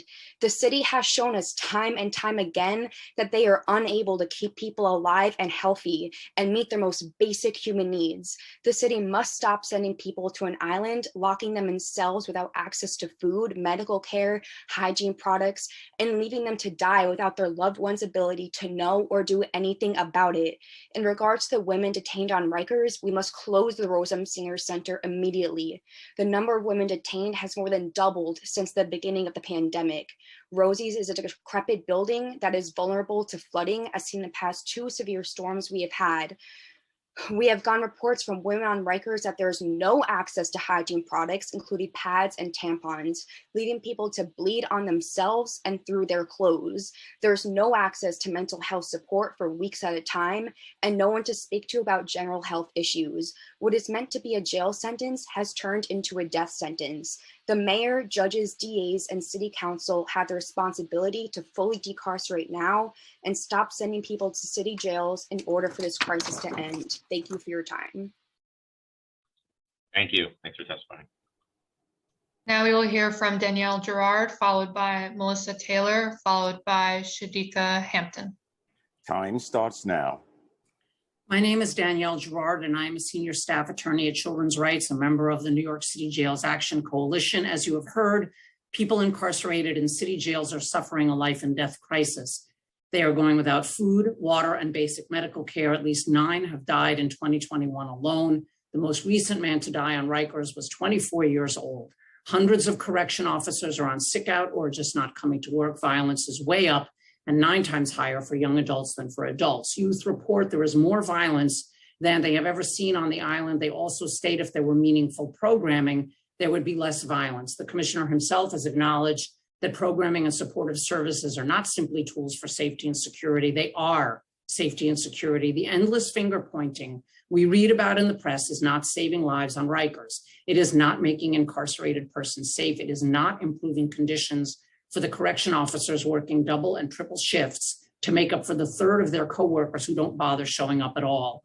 Responsible officials have taken action before and must do so again. Early in the pandemic, the number of people incarcerated here dropped by thousands. We urge you to pass legislation immediately to deal with this crisis. It should prioritize decarceration, increase mental health diversion, eliminate bail payments, and otherwise get as many people out of jail as possible. Data concerning just who is incarcerated make this legislation critical for the fair, just, and humane treatment of persons accused of crimes in New York City. Ask yourselves, what kind of society throws thousands of people in jail and then abandons them? You can and you must stop this wretched treatment of our fellow human beings, especially the more than 1,200 who are under 26 years old and who will surely be scarred for life. The time to act, the time to force the mayor to act is now. How many more people must die before our elected officials take action? Thank you for the opportunity to testify today. I refer you to my written testimony for data and other details. Thank you. Thank you for the testimony. Thanks for being here. Now we will hear from Melissa Taylor, followed by Shadika Hampton, followed by Messiah Ramkissoon. Time starts now. Hi, my name is Melissa Taylor, and I'm representing WCJA. I thank you for hearing me, my testimony, committee, and chairman. I'm telling you the reports of conditions in Rosie's we are getting are deplorable. Between flooding and way hotter than what you would call humane heat in their cells, you know, being you're treated like a caged animal. Would you leave your beloved dog at boarding in these conditions? No, I know these people are incarcerated, but I'm formerly incarcerated myself, and I know the normal conditions in that you go through being in Rosie's. These conditions are not acceptable because being locked in a cell alone makes you lose your freedom. Why the torturous conditions on top of all this? Staff shortages, inmates running around with open wounds. I just can't imagine the chaos. Can you imagine this being the daily life for your relative?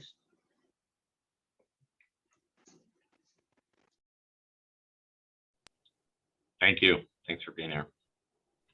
Now we'll hear from Shadika Hampton, followed by Messiah Ramkissoon, followed by Susan Shaw. Time starts now. Good evening. Thank you to the chairs and committee for holding this meeting. My name is Shadika Hampton, and I'm here as part of the WCJA Beyond Rosie's campaign. When it was announced that Rikers would be closed down and that the Renewable Rikers Act will be implemented, I was filled with hope and pride as a New Yorker. I thought we were well on our way to show how America could truly be the land of the free. Now it saddens and frustrates me to know that people have plans to reopen two facilities. This is a breach of confidence, and we must demand more integrity. Instead of taking an egregious leap backwards, I propose that the 317 women in the Rose M. Singer Center are released as they should have been in 2020. We can't continue holding people captive in these increasingly deplorable conditions. Flooding, poor air circulation, and inadequate access to physical and mental hygiene necessities are some of the issues that can be remedied by decarceration and alternative to detention programs. Spend more money to keep citizens locked away is like just insulting, counterproductive, and embarrassing to say the least. Overcrowding is an issue in our jail, and again, it can be easily solved by the immediate decarceration of Rosie's. Also, getting rid of cash bail is another way to ensure people are not stuffed into cramped cages simply because they're low income. Lastly, investing in affordable, supportive housing programs will decrease recidivism and improve outcomes for families and communities.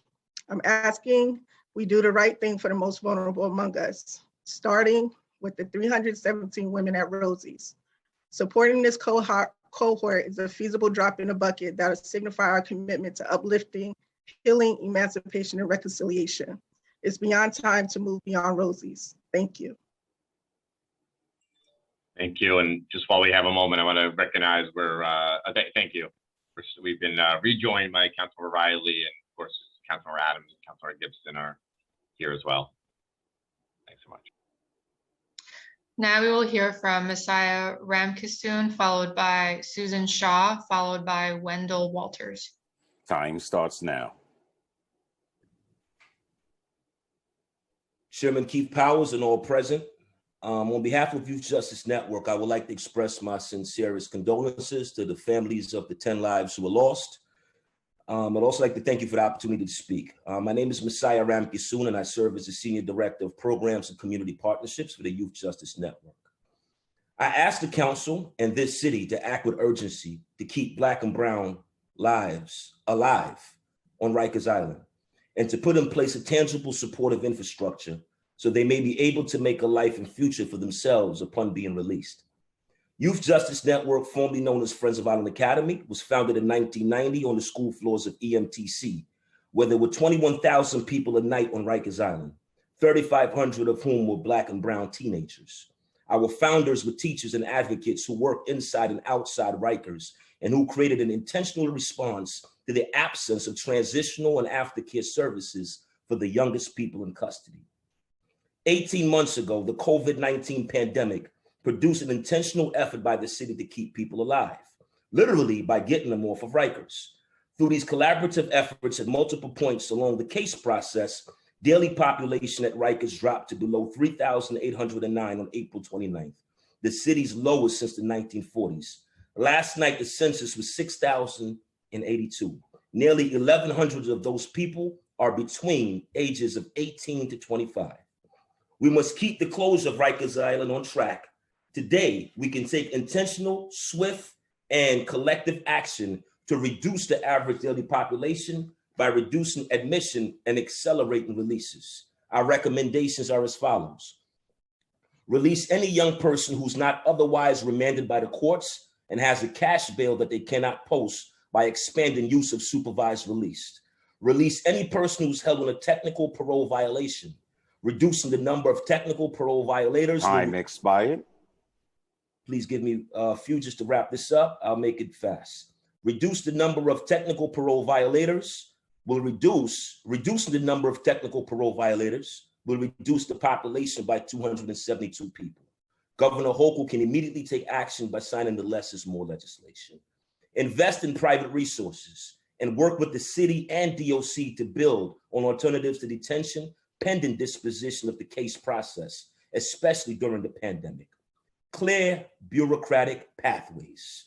The city justice agencies contract with many exceptional small and medium-sized organizations who stand ready to help, accelerating the processing of payments and contracts to their organizations so they can devote all their energies to the job at hand and not to meet payroll or laying off committed staff.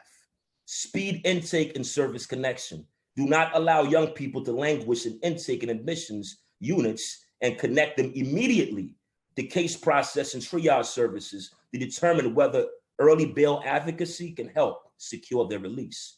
Invest in community-based reentry, access to in-custody programs and services, mental health services. Last but not least, use data about different gatekeepers and pathways into detention and tailor alternative pathways and alternative policy approaches to minimize decisions which result in detention or extended detention. As a coalition of partner organizations working with young people, we stand ready to intervene and to provide support. Thank you for your time. Thank you. Thanks for the testimony. Next, we will hear from Susan Shaw, followed by Wendell Walters, followed by Annette Belk-Tomlin. Time starts now.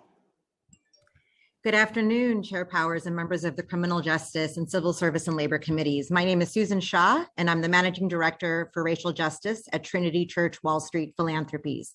Thank you for this opportunity to testify on behalf of Trinity.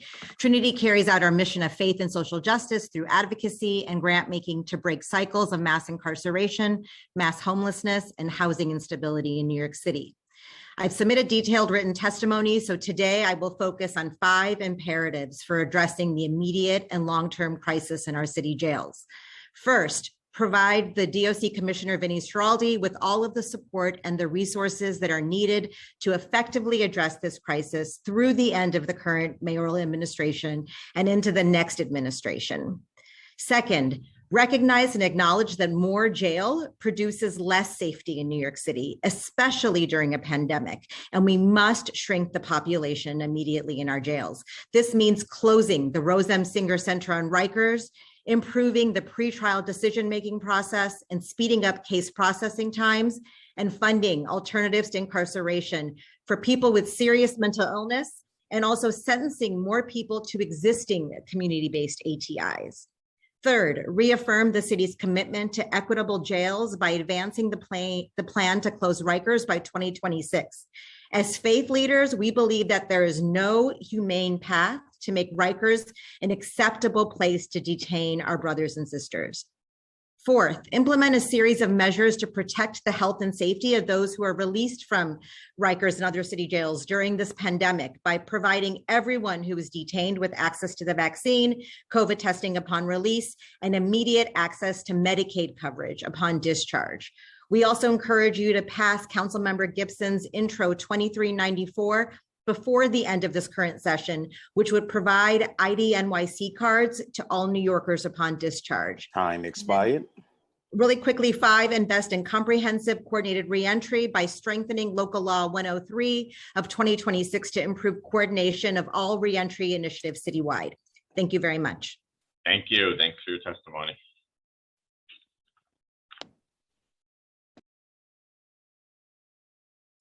Next, we will hear from Wendell Walters, followed by Annette Belk-Tomlin and Bilal Malik. Time starts now. Good afternoon. My name is Wendell Walters, and I'm a senior policy associate at the Osborne Association. Osborne has worked in DOC facilities for more than 25 years, and we have staff on Rikers Island providing services in the housing and visiting areas 5 days per week. New initiatives to address the long-term issues for the betterment of our city jails are very important. But now is not the time for long-term planning. Now is the time for action. First, we call for the immediate reduction in the amount of people sent to Rikers, and this relies on the collaborative efforts of those outside of DOC. Prosecutors, defense attorneys, and judges should aggressively explore alternatives to detention and diversion programming wherever possible. Bail should be based on ability to pay, and any decision to detain must take into account the cost and risks of the overwhelmed nature of detention in DOC custody.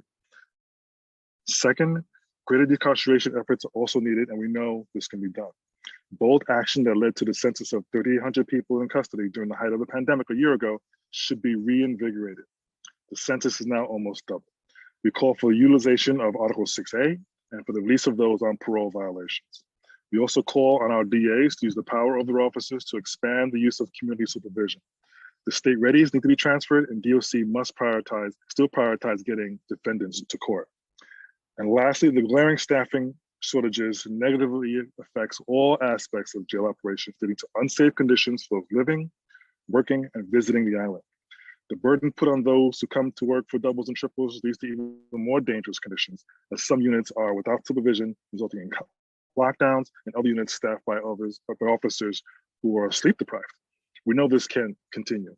We hope the mayor's emergency action effectively addresses staff shortages and improve the really poor attendance. It's obvious the department needs immediate staffing assistance, and Osborne supports the help of other jurisdictions to alleviate this condition. We know there are many other critical issues like the intake and the impact on programming, but we want to help amplify the most important. We echo all those who call for immediate action. This urgent call is not a critique of the current DOC leadership. We believe they are sincere, working around the clock to fix these problems. We need a transparent, all hands on deck approach in order to ensure safety for all Rikers as we work to shrink the population and ultimately close the island in favor of borough-based jails that are smaller and more humane. Thank you. Thank you. Thank you for the testimony. Thanks for being here. Next, we will hear from Annette Belk-Tomlin, followed by Bilal Malik, followed by Mark Moses. Time starts now.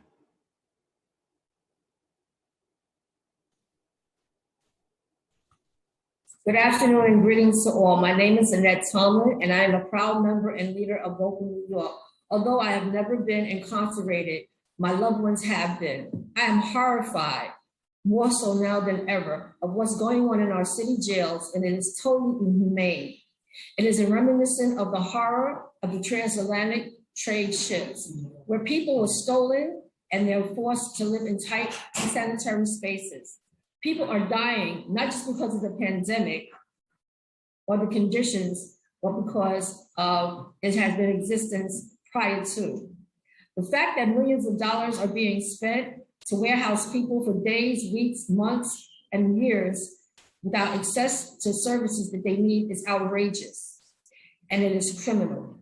These same monies that can be utilized to revitalize the communities that are suffering and that are in lack of the investments in permanent houses and job opportunities, such as also food securities and access to health care.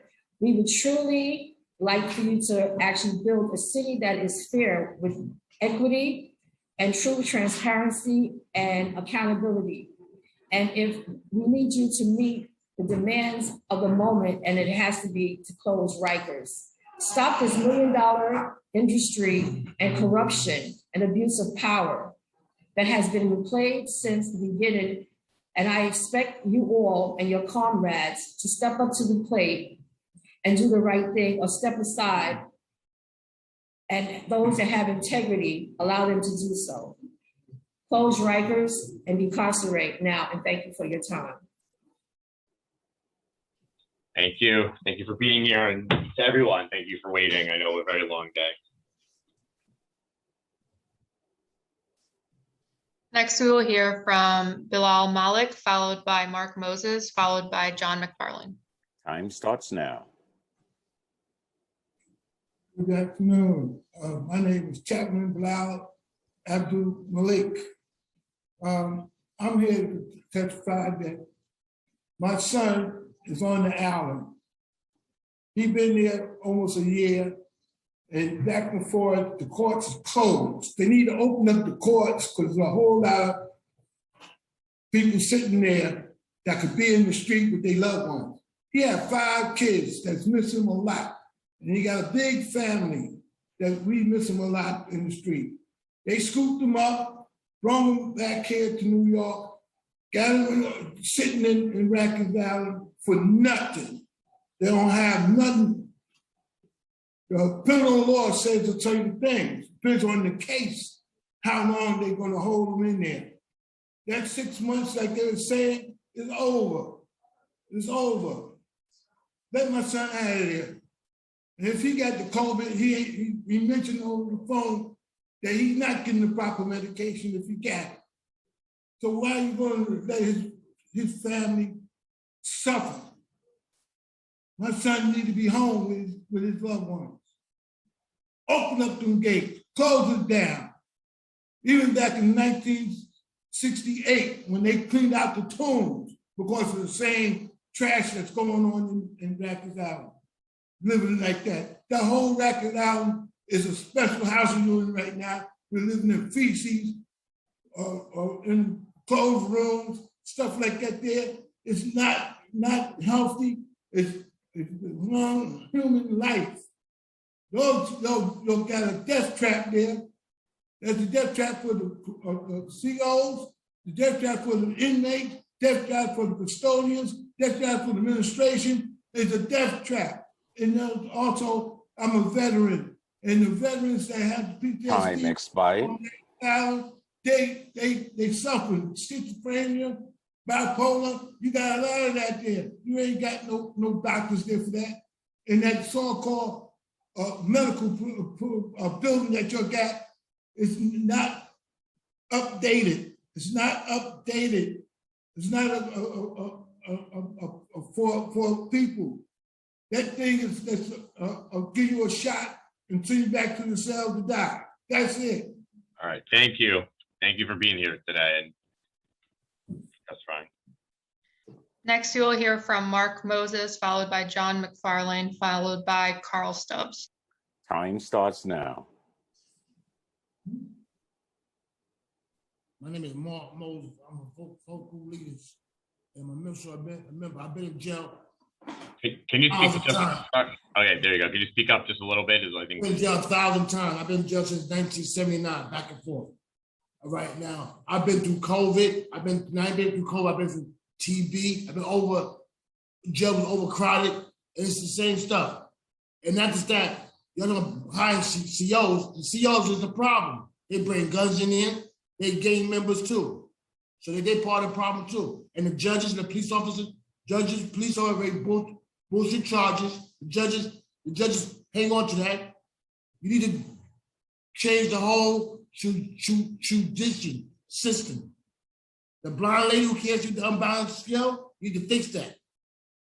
Lawyers, because that's where it starts from. Arrested to see the judge to Rikers Island. Back to Rikers Island. Look, read, listen, it's not hard to say. This sign tell you it all right here. It's simple.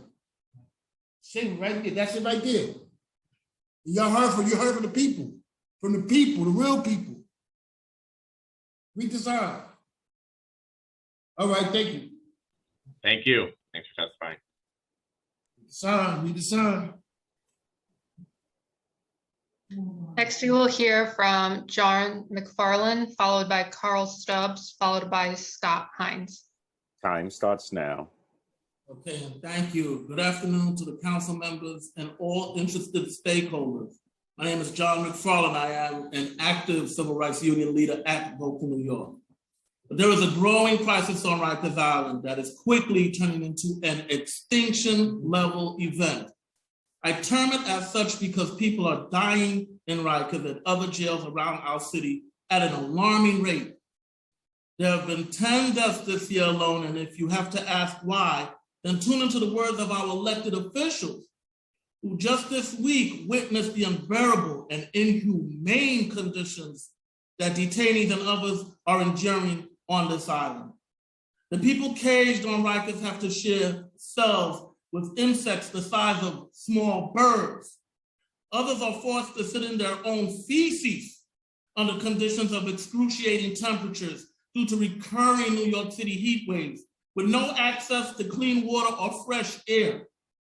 Individuals locked in cells have resorted to sharing a jug, one jug of water in order to stay hydrated.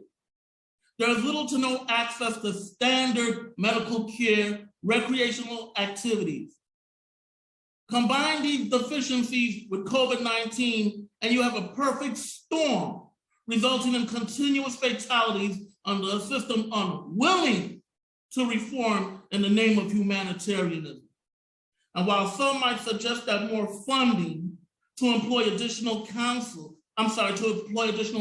correction officers would significantly improve both the working conditions and living conditions on Rikers Island, I respectfully argue that this action would simply enable more correctional officers to neglect individuals who are languishing behind bars, who will continue to be denied access to vital medication, life-saving treatment, nutritional food services, and recreational activities, all in the name of staffing shortages.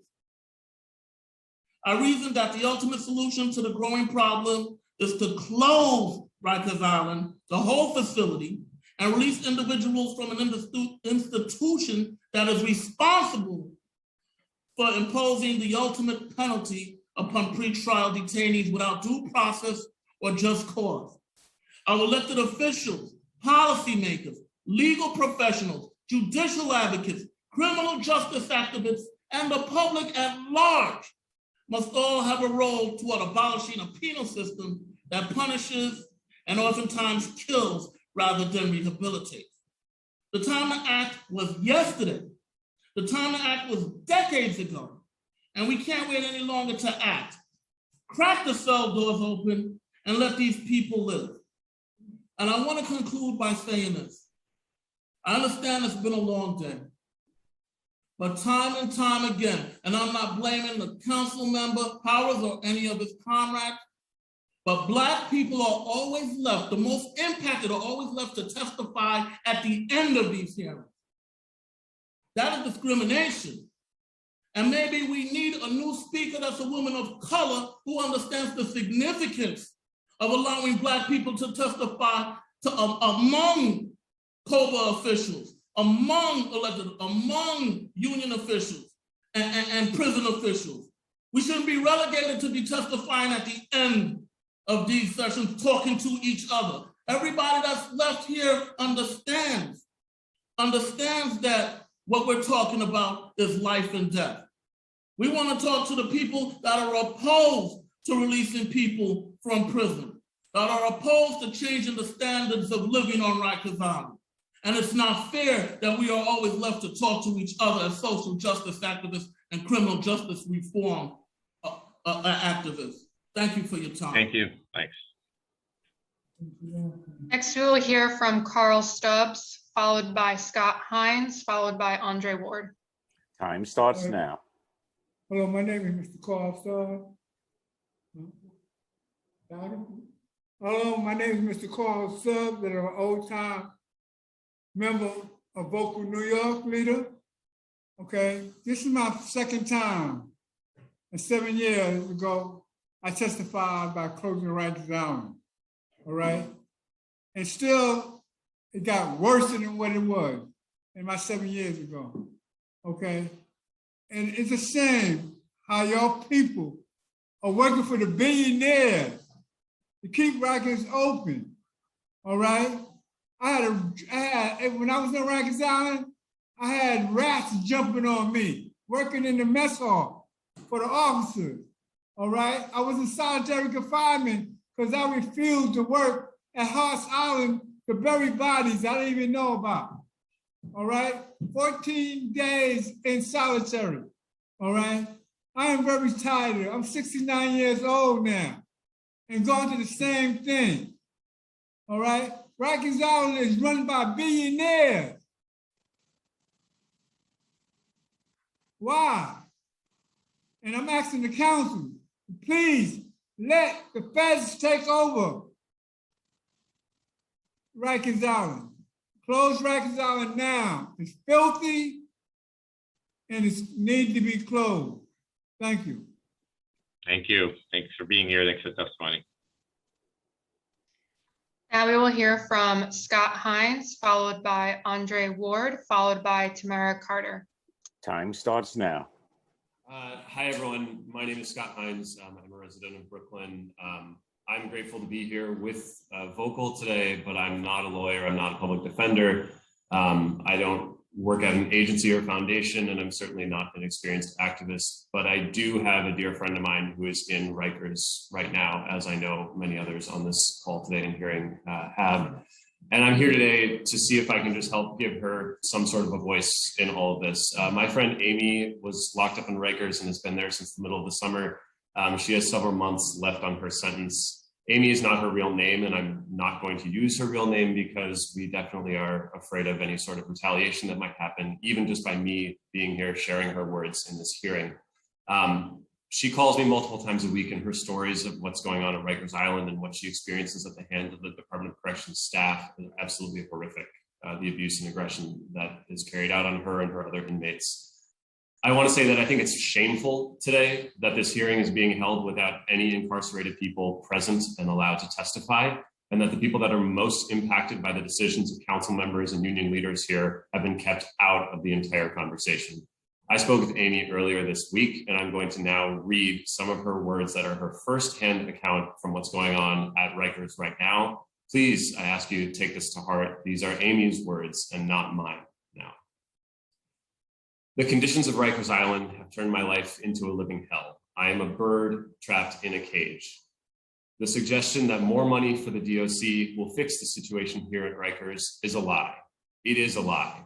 Things are terrible here now, and the COs brag to be about how much money they make.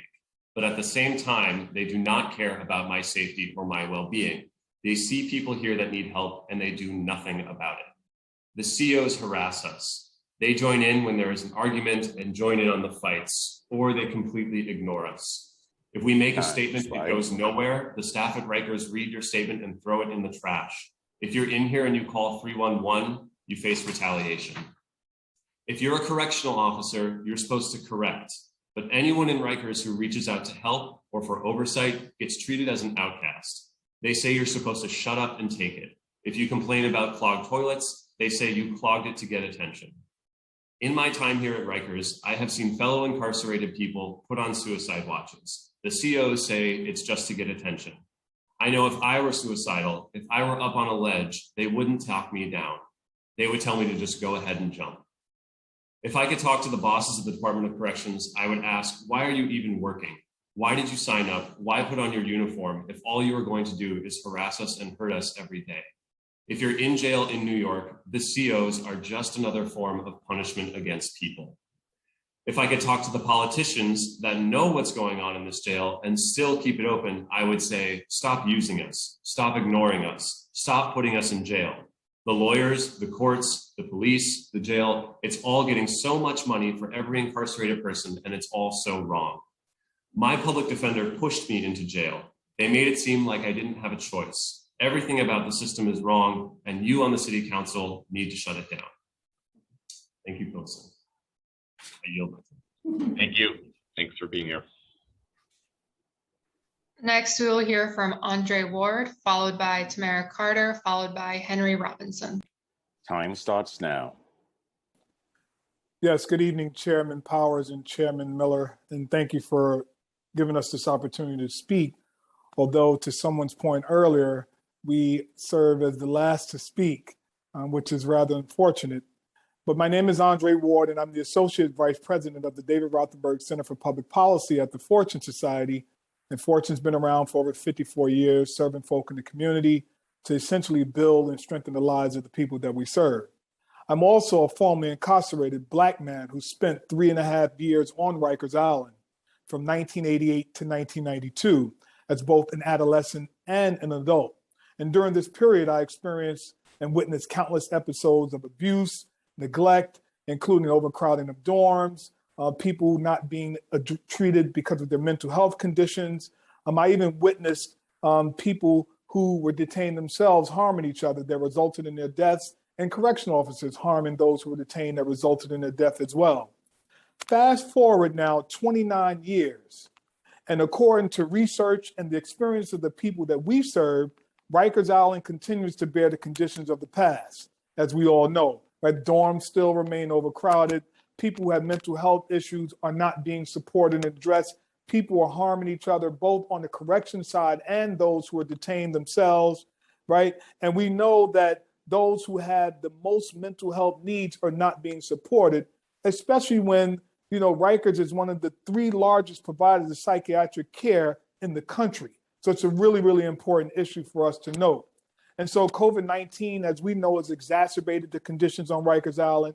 Everyone who's spoken before me, and we thank them for their time for being here, has mentioned some of those things. So there are 4 things just want to stress really quickly, is that 1, decarcerate. Others mentioned earlier that the mayor could use Article 6A, right? Through that program itself, 312 people have been sentenced and only a few people have returned, maybe 4 or 5 or 6 people. So it's really effective and it works. Provide greater transparency, right? The Board of Corrections, City Council, the mayor can create more transparency, more oversight on what's happening in terms of the deaths and those who ultimately have COVID-19. Pass legislation like less is more and ending solitary confinement. We know that many of the elected officials, City Council, and those in the Senate has said how the ending of solitary confinement is more in name only rather than in practice. And lastly, disband the New York City Department of Corrections, right? For decades, the culture of the New York City Department of Corrections has made for a demonstrably insufficient practice in providing for the safety and health of those incarcerated. From January 2019 to August 2020, 56% of the more than 270 correctional officers who were disciplined, including a dozen supervisors, lied, misled investigators, or filed incomplete or inaccurate reports. At least 17 officers made false statements in interviews with officials investigating those allegations. So I want to thank you, Chairman Powers and Chairman Miller, for allowing me to testify today, and thank all of the advocates and activists for their sacrifice and time. Thank you. Thank you. And thank you always for the Fortune Society for all the work you're doing and for being patient today, but of course for the testimony as well. Next, you will hear from Tamara Carter, followed by Henry Robinson, followed by Gabrielle Parks. Time starts now. Hello, my name is Tamara Carter. I'm the mother of Brandon Rodriguez. His name was mentioned a lot of times today, which made me cry. There's nobody here that I really want to talk to anymore that's going to give me answers. I don't see DOC up here anymore. They don't care enough. I don't see the mayor. He doesn't care enough. Nobody. I don't really know what to say. Our family is broken. We have no answers. We're in pain right now. My son is not here. He's not coming back. And it's been 35 days that we have been crushed. The shower cells that y'all talking about, that's where my son died. Who's here to answer to that? Nobody. We're the councilmen right now. I don't see nobody's faces. Why? I want you to say sorry to me, but I'm tired of hearing sorry, because regardless of how many sorries, he's not coming back. We need answers and immediate action. While we're sitting here today, there's people not eating, people just like Brandon. Nobody cares. It's been 35 days since he's passed. And if people on Rikers Island are going through the same thing, no one cares. So why am I even speaking?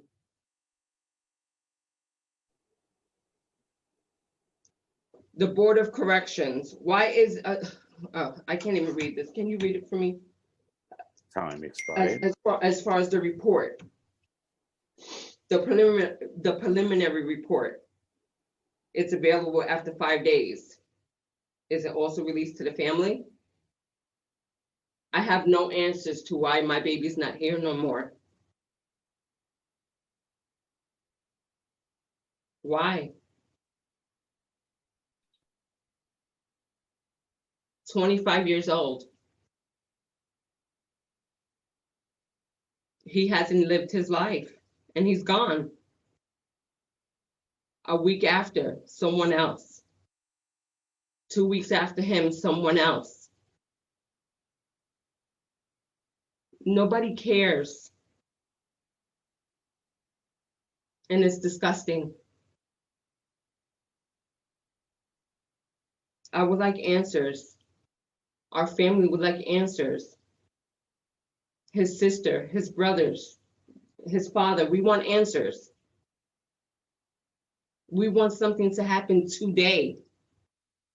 I wish it would have happened before he was gone. He wasn't even in there a week, and now he's gone. I wasn't even notified by DOC that my son was gone. I found out through Facebook. Why? Everyone here that's left, that has some sort of pull, should be ashamed of themselves. You should be ashamed. While you going to sleep with your loved ones tonight, I'm going to sleep with one less one, my baby. That's all I have to say. Thank you for your testimony. I know you don't want to hear it, but we are all very sorry for what happened. And I do know DOC is here and text me as we are here saying that they're listening to the testimony. But I will say to them that a mother should not find out about this on social media, they should go or anywhere else. We shouldn't have any deaths. There shouldn't be an 11th or 12th, 13th death in custody this year. And our duty, and I'm an elected official, and it's all of our duty is to protect people and keep them safe from harm. But anything that we can do in terms of getting you information, getting you answers, we are here to do that. Will not help bring anyone back, but we certainly, you have our deepest condolences. And for the department, everybody here who's still watching, I hope you've heard this testimony, and I think it adds another level of urgency to everything we're talking about today when it's taking people out of custody, when it's getting people out of harm's way. We're talking about situations that are putting people into further harm. I wish the folks that we were talking about earlier, when we were talking about things like people not showing up to do their duty, they would listen to. They would be here to hear that testimony. That's what we're talking about. Thank you, and I'm sorry, but of course we will talk to the department and the board as needed if we can help you get more information. And I hope so. We've been waiting 35 days. I really hope so. Okay, we'll talk to our staff here and we'll follow with them. And the department, who I think has told me they're still watching, obviously do the same. Thank you for being here today. Next, we will hear from Henry Robinson, followed by Gabrielle Parks, followed by Marvin Mayfield. Time starts now. Yes, hello. My name is Henry Robinson. As a community member for Brooklyn and a member of the Cattell Center for Equity, Health, and Justice, I strongly urge the city to decarcerate our jails and accelerate plans to close Rikers Island jail complex.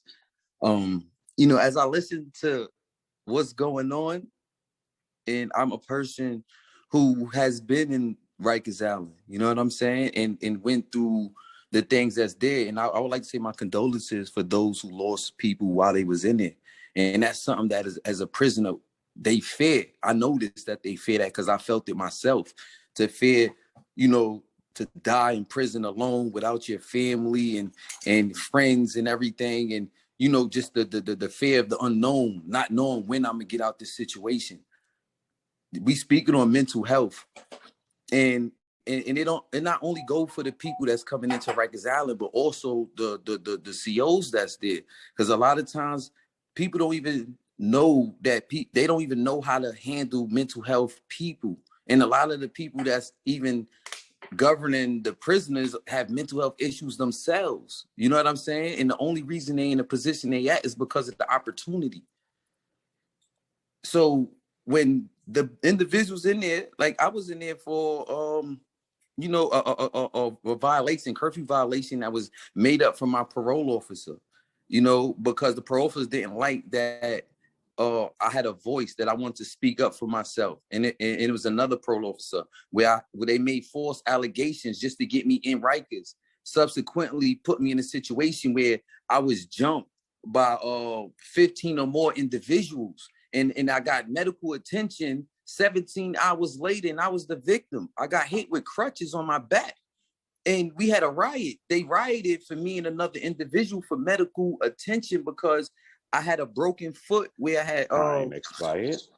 where I had pins and needles in my foot. The next individual had nails and wires in his foot. We didn't get no medical attention while we was there. We had to call 311. We had to get outside forces. And that's the only time change is going to happen, when you have somebody on the outside to help.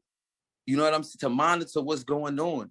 The officers in there they not good people. What's going on in the street with police in general is the same thing that's going on in these correctional facilities, but more so in Rikers Island because of the culture. You know what I'm saying? Because of the culture of Rikers Island. And it's not right. It should be shut down and restarted. And they need classes for people. They need to know it's a different time. People that's coming in Rikers Island having mental issues, they coming out with worse mental issues. They ain't there scared. They don't know when they going to get out because there's no court date. They don't know when they going to get out the cell, out those conditions that's not normal.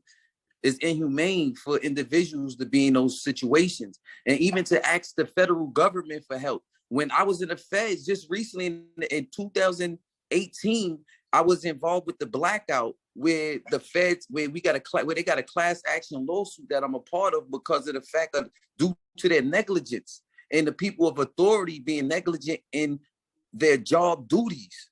You understand? So we need everything changed. We need Rikers Island closed down and out the way and started over appropriately. And we need a way for people from the outside to connect with people on the inside more so that they could feel more security.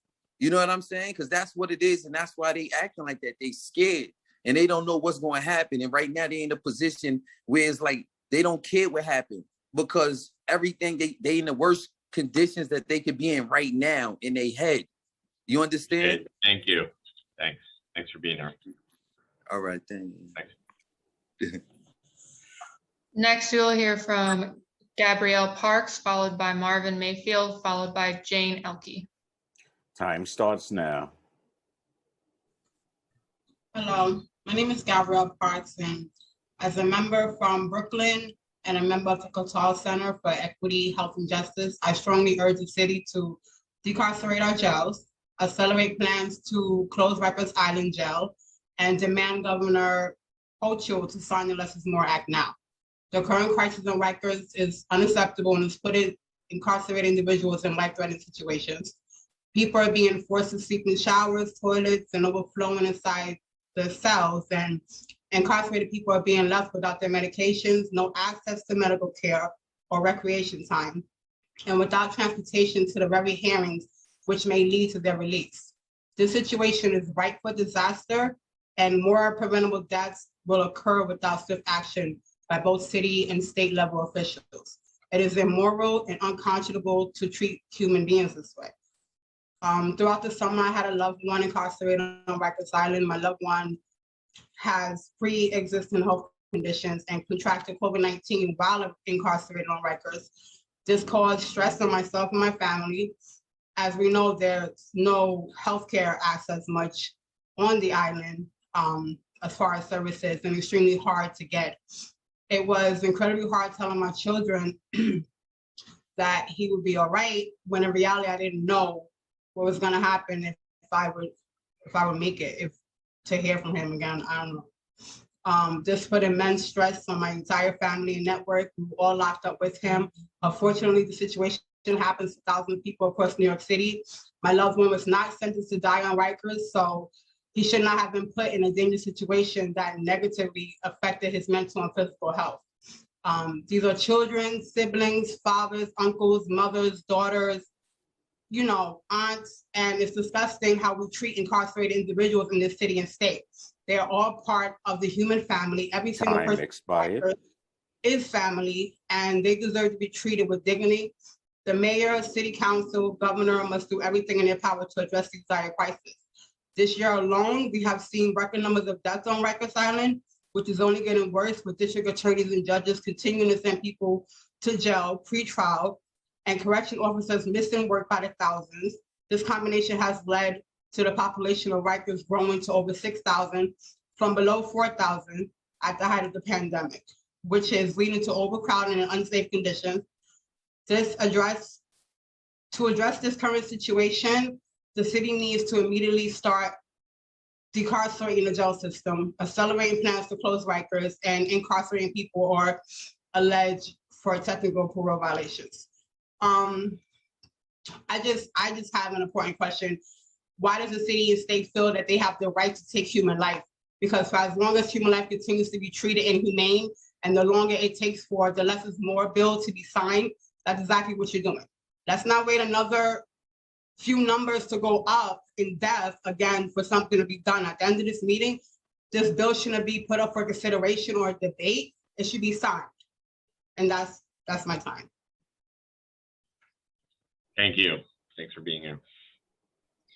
Now we'll hear from Marvin Mayfield, followed by Jane Elke, followed by Elliot Rosa. Time starts now. Thank you, Councilman Powers. Thank you for the opportunity to speak today. I appreciate it, but I'm a little disheartened that the people who most need to hear this message are not here. I look around the Zoom boxes and I see my comrades. I see people who have been hurting. I see people who have been directly impacted and affected by this, which, as others say, we've been preaching to the choir. So I hope that in future meetings, future hearings, that the directly impacted people will have a greater role to reach those who we need to speak to. But my name is Marvin Mayfield. I'm a lifelong New York City resident and a survivor of Rikers Island and the boat. I'm here to demand swift action to stop the death and the atrocities of Rikers Island. Since the day that Rikers Island opened in 1932, it has been synonymous with violence and death, and it is unconscionable to know that in this present day and age, we are still faced with the horrific reality of death and despair in a place that has never been proven conducive to the so-called rehabilitation objectives of the criminal legal system. So for years, we as advocates have stood on the steps of City Hall and warned the administrations of this city that Rikers is a death trap, and if things were left as they are, that further life would be lost. So it's a real tragedy that we're once again here carrying the names of the dead, carrying the names of those who died needlessly because of violence, apathy, brutality, and negligence of a failed system. So today, while we mourn the loss of our loved ones, we are demanding that the mayor, the DAs, the city council move quickly to end the torture of Rikers Island. It's not only the right thing to do, it is now a humanitarian rescue effort. We're already too late for all the people who have suffered and died there. But before we lose another life to Torture Island, we call on our lawmakers to pass any and all legislation that can help decarcerate our jails in New York City, and to use your legislative power to save the lives of those who are suffering as we speak. I have seen and experienced things there that I cannot forget, and I deal with the trauma to this day. We may never know the real toll of the trauma which may reveal itself long after a person has endured the hell of Rikers Island.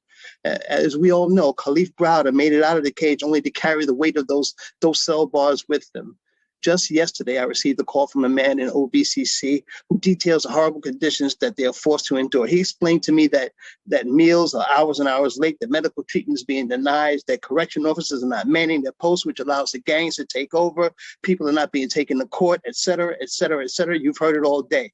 I have 13 minutes of testimony from this man who is in the belly of the beast as we speak. So I challenge any of our legislators who still may be on this call to listen to this urgent plea. This is not some game. This is an urgent public health crisis that is unfolding in New York City jails. And the only way to stop the death toll from rising and to stop the suffering is to stop sending people to this hellish place. And yes, we call on the governor to sign the Less is More Act and stop caging people needlessly for technical parole violations.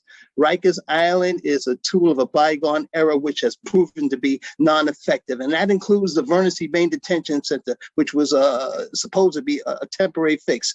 If the DOC can't live up to its claim of care, custody, and control, then there's no longer any justification for its existence. 10 people have died this year at Rikers, many by suicide. And I'd be interested to know how many attempts there were during the same period. And if I could offer a piece of observation, it seems like it's painfully obvious as to why employees are not showing up for work. It's because Rikers Island is a stain on the spirit of everybody that it touches. And to our city council and our state legislators, we know that many of you stand with us, and I'm grateful and encouraged by your support, but know that we will not sit still while the lives of our brothers and sisters are devalued and placed in jeopardy, and we call on you to free them now. Thank you. Thank you for being here, and thank you for with everyone for waiting such a long time today. Thanks for being here. Now we'll hear from Jane Elke, followed by Elliot Rosa, followed by Christina Sparak. Time starts now. I'm Jane Elke, and thank you for this opportunity, and thanks to all of you who have hung in for this long day. I live in Brooklyn. I'm an advocacy volunteer in the movement to close Rikers. And I do want to say, Ms. Tamara Carter, testimonies, stories like yours are what fuel our compassion and those of us in the private sector and volunteer-wise or nonprofits and advocates. It keeps us going, it keeps us caring, keep those stories in front of us. And a few of you have mentioned there's a major glaring deficiency in the hearing today. We don't have anybody who's currently held at Rikers. I can't believe that the state and city legislature are just now seeing the problems and the extent of what's going on. I'm thankful to those who today who have emphasized the need for a whole new system, though I realize today we're addressing the immediate crisis that we're currently in. I'm going to use my time to speak on behalf of a very close friend who has been held pre-trial at Rikers for almost 9 months this year, since early January. His case is actually still in the discovery stage. So I hope you'll give me a little grace time so I can pass on what I hear from him. He's not wealthy. He's 59 years old. He was working 2 minimum wage jobs to try to get out of the shelter and stay out of the shelter, be independent. During his arrest and his time at Rikers, he's had bail set too high for him to pay. So he can't buy his freedom, which keeps him in Rikers. It means he's lost his employment. He can't be working with his attorney directly. He can't get even any information on his case because he has to get it through the law library that's not been open. Time expired. For most of the year. For 9 months, his discovery court dates have been postponed off and off again, partly due to staff not able to get him to scheduled video court times or getting him there late, and the judge saying, well, let's come back in 2 months, partly due to district attorneys negotiating for extensions. When he has access to one of the 4 phones in his dormitory housing 50-some men now at Anna Cross, he calls and he tells me the conditions he's been living with. So I ask you again for a little grace time while I read from my notes that I've taken from my phone calls with him. We should give you a little more time, but we do have a lot of other folks who are still signed up. Okay. So just Okay, I'll go right. 30 more I'll go seconds. right through this. I'll go right through this. Since he can't be here, I want to speak on his behalf. Men who are seriously mentally ill are being traumatized, brutalized, subjected to gang violence. They're mostly not able to sleep. They're not able to grasp what's going on. There's scarce attention to people with the mental health issues. When my friend sees mentally ill individuals transferred to another unit or facility for their mental problems, it's after they've already suffered days in the general population. The increased overcrowding for COVID conditions, many beds, or most of them now, are just 3 feet apart. Newcomers are sometimes not receiving any bedding for days, which means they're standing up against a wall at night while they can, trying not to call attention to themselves until they collapse and fall to the floor. People aren't being escorted on time to video conferences for court appointments, medical services, time with family. Sporadic mail service, sometimes no mail coming in or going out for up to a week. Delayed pickup resulted in his absentee ballot for our primary getting sent out after the postmark required date. Incoming mail is not forwarded and individuals move to another facility. I've had that happen. Sporadic violent outbreaks as frustration builds among people whose basic needs are routinely ignored. The chaos and the violence have been escalated. There's more drug use in the dorm at Rikers. There's more access to it. And along with the mentally ill, there's people with addiction problems who need separate treatment. Days at a time with no toilet paper, men using rags for toileting, some weeks at a time with no clean laundry, no clean sheets, towels, or washcloths, no or limited time outdoors, no drinking water available other than from bathroom faucets, and limited bottled water from the commissary. We have to just wrap it up because we have to keep you on. Yeah. Okay, thank you. Thank you. Thanks so much. Next, we will hear from Elliot Rosa, followed by Christina Sparrick, followed by Carol Eady. Time starts now. Hi, good afternoon. My name is Elliot Rosa, and I'm gonna give you my testimony. My just being at Rikers Island was terrible. I stayed in intake for 7 days. Oh, I'm on mute. Oh no. I stayed in there intake for 7 days. There was no medical. There was no beds, no bed sheets. There was no blankets, no mattresses at night. There was no hygiene supplies for any inmates. And the toilets was broken. People had to still use the toilets while there was urine and feces still overflowing from the toilets. When it was time to eat, not everybody got food because they ran out of food. I didn't eat for 3 days. Can you hear me? Yes. We can hear you, yep. Okay. When I haven't ate for 3 days when I first went there. It was and when I did eat, it was half of a portion of something that you wouldn't even want to eat. And there was people throwing up, people asking for medical, and the CEOs was looking at them as if it was a joke. When they and as well, they was looking at it as they was waiting for it to get worse. Also, I didn't get to use the phone because the other inmates was controlling the phones. Another thing, I had no access of my family or talk to my family in on the outside of jail, as well as going to court. I missed my court date because of the fact that I was explaining to the CEOs that I had court, and they just looked at me like they didn't care. There was about 30 to 50 people in one cell. Most of them haven't seen medical. It was overcrowded. Some people didn't even get to lay down or rest. Besides that, the urine. The urine and feces. Everybody felt like it was. Hold on, I'm kind of nervous. All right, we'll give you I think we hit our time. We'll give you another minute just to finish up. What people was going through, it shouldn't happen. Everybody was treated wrong. When I said there was a whole lot of people fighting in the cells, and I didn't feel safe. There was nowhere to hide, and I sincerely give my condolences to the people that really lost somebody that's in Rikers Island, because Rikers Island is really hard. The CEOs don't care. Certain things that happen, CEOs just look and wait until it, escalate and see blood or, somebody is really hurt. And that's not cool. And that's all I have to say. Thank you. Thank you for testifying and for being here and for waiting for so long. Really appreciate it.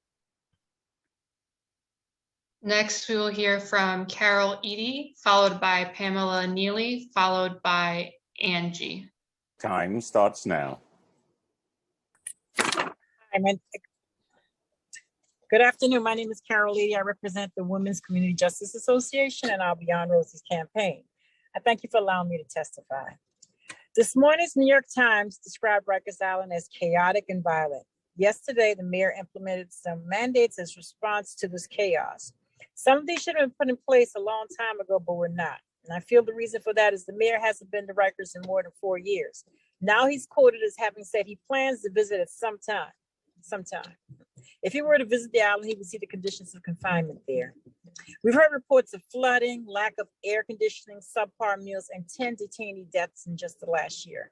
One detainee stated he was housed in a shower area which didn't have a toilet, and he vomited and defecated in the same place where he had to sleep.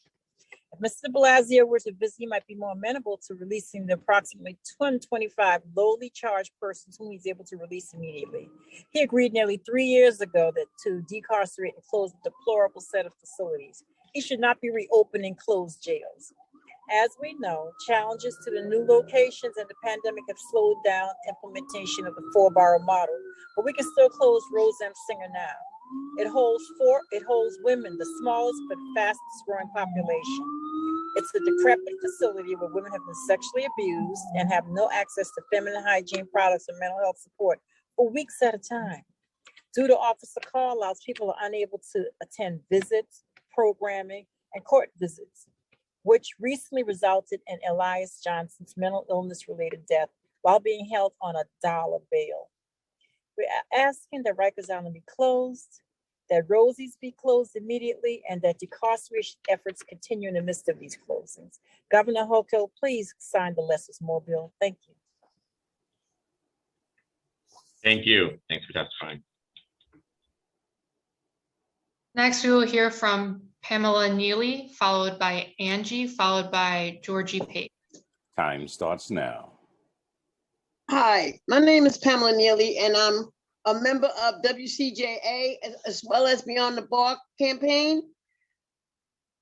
I have a speech prepared, but I don't even know, like just hearing that sister, Miss Carter, and Layleen's sister speak, I just know that there are rules and regulations, there are things to be done, but we done had 1,000 meetings, we had heard 1,000 sorry, and still people are dying. It just seems to me that in my mind, something else can be done.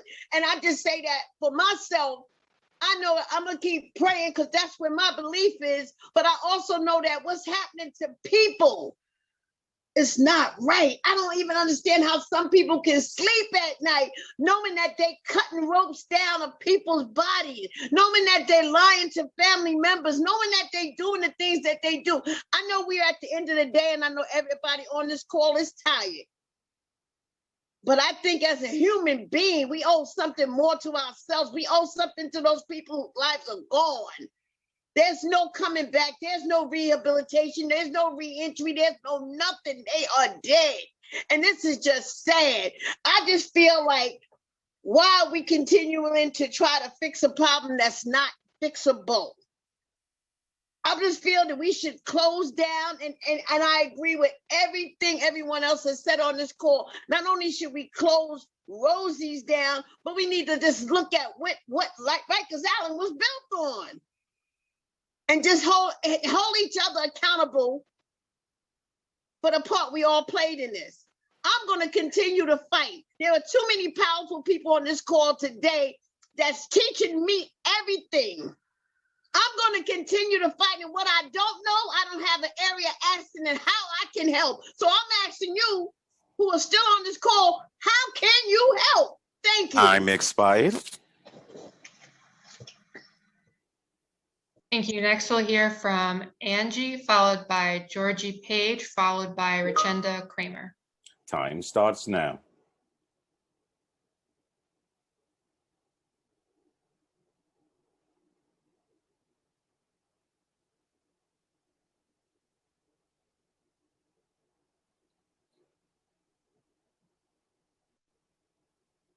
Looks like we don't have Angie, so we'll go to Georgie Page. Time starts now. Hi, sorry, I'm here. Go ahead, Angie. Yeah.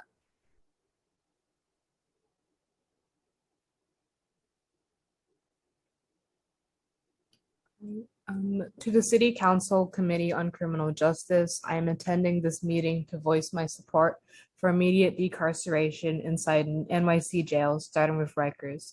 The city's so-called leaders must commit to emptying the cages immediately with a transparent and public plan to shut down Rikers, not by 2027, but immediately.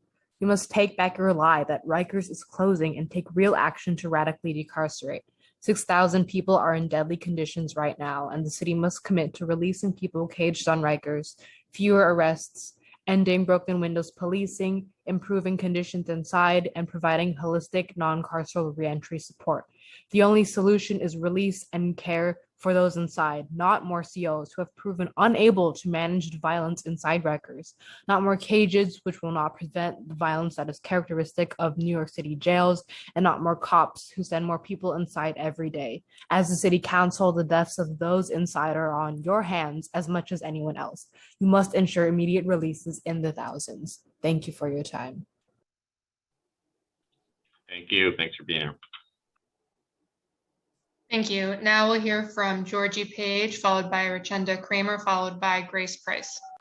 Time starts now.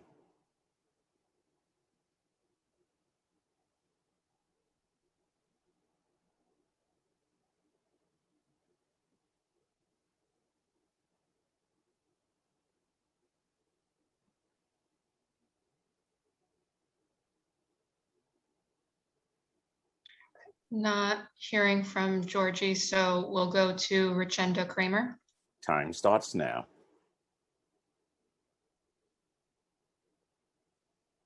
Hello, I'm sorry, it's Georgie. I just did the same thing as the previous caller. Can I go after the next person? Go ahead, you're unmuted. You can go ahead. Good evening. My name is Georgie Page, and I'm a volunteer member of 350 Brooklyn, a local environmental group working to counter the global climate crisis, which means that all of my advocacy work is unpaid.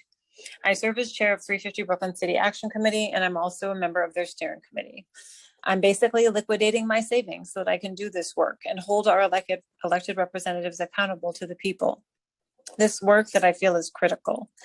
I dedicate my testimony today to honor Khalif Browder and the 4,600 pretrial detainees being held and brutalized at Rikers Island today.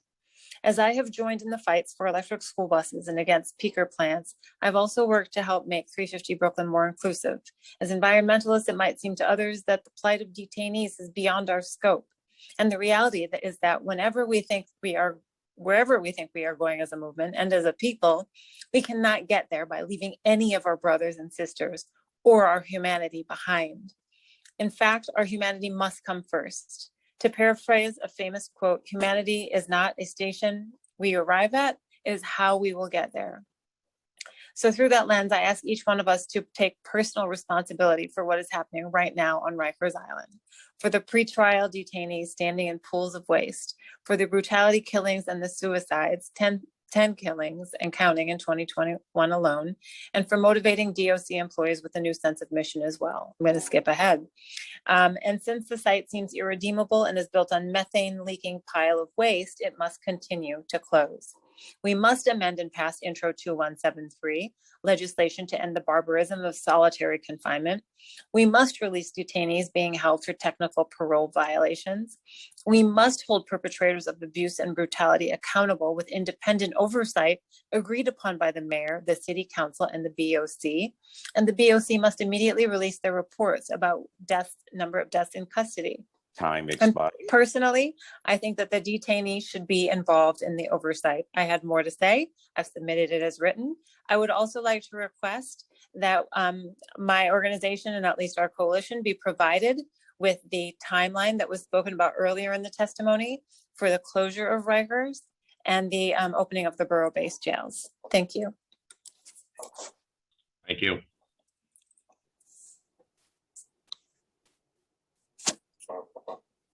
Next, we will hear from Richenda Kramer, followed by Grace Price. Time starts now. Okay. I've been a volunteer. I'm Richenda Kramer. I live on Staten Island. I've been a volunteer and working for prison reform for the last 20 years. Today, we've been hearing about the COs abusing people in their charge across the years, and yet nothing changes. We learned of police brutality through videos, and the videos have really changed the way people look at the police now. But there's no such protection for the incarcerated, as there are so many prisons with no cameras, so many places in prisons with no cameras or broken cameras. There needs to be more surveillance of COs and recognition that their power can corrupt them.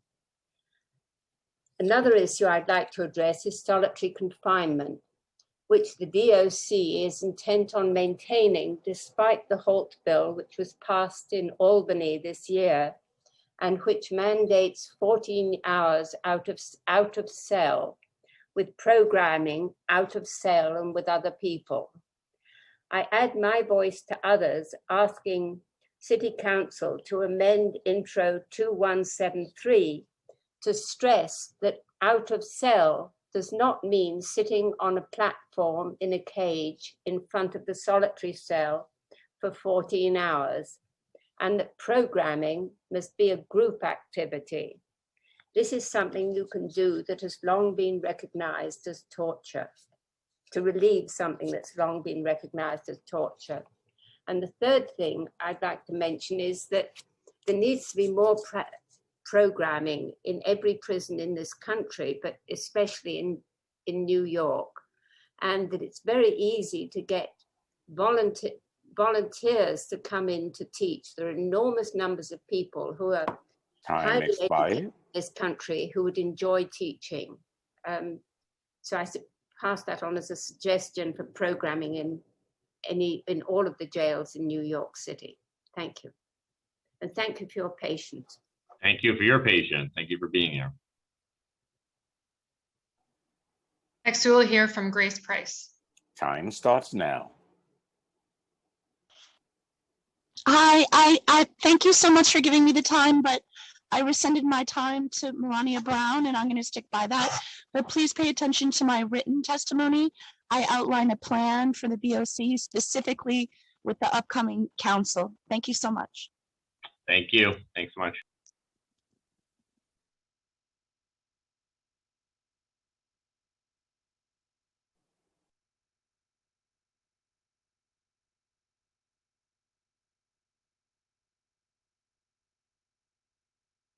This concludes the public testimony. If we have inadvertently forgotten to call on someone to testify, could you please raise your hand using the Zoom raise hand function now, and we will try to hear from you. I have Zara who is testifying, so we should call up. I also believe we have an assembly member who's going to be joining us shortly, so let's just keep it open for a few more minutes just to see if they're attending. But I see Zara with her hand up, and can invite her to testify. Time starts now. Hi, everybody. Good evening, Chairs Powers and Miller, and committee members, if you're present. My name is Zara Nasser, and I'm the Deputy Director at the New York City Anti-Violence Project, AVP. A little bit about AVP. We are the only LGBTQ-specific victim services agency in the city. We operate a bilingual 24/7 hotline and provide legal and counseling services and advocacy for LGBTQ and HIV affected survivors of all forms of violence. We also have counselors that work with incarcerated survivors inside the jail system. And we've been saying for years, Rikers is a death trap, but now the level of overcrowding and lack of sanitation, safety, water, meals, and medical care means that we're in crisis. And in this chaos, LGBTQ people and people affected by HIV are extremely vulnerable to violence and death. Isaiah Johnson, the young Black gay disabled man who died in Rikers last week, is just the latest LGBTQ New Yorker to be killed within the system. LGBTQ and HIV affected people face increased violence, and elected officials touring the facility this week reported seeing a trans woman placed in male facilities, deprived of hormone treatment, and people living with HIV deprived of life-saving medication. As Rikers' top doctor has said, the city is not capable of safely managing those in its custody. We joined the New York Campaign for Alternatives to Isolated Confinement and the Jails Action Coalition in calling for immediate decarceration and an end to solitary. The jail population has doubled since July 2020. The mayor, judges, DAs, and the city council must do what it takes to decarcerate immediately. Use the 6A program, push for less is more, utilize city bail funds, and most of all, stop sending people to jail when COs are unable to produce them for court appearances anyway, as in the case with Isaiah Johnson. The city council must also end solitary confinement by amending and then passing the legislation that will end this practice. I'm almost done.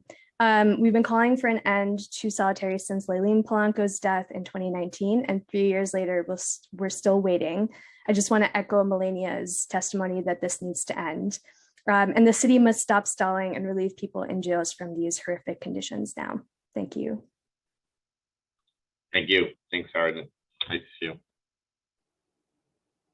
I see that Assembly Member Gonzalez Rojas has joined us.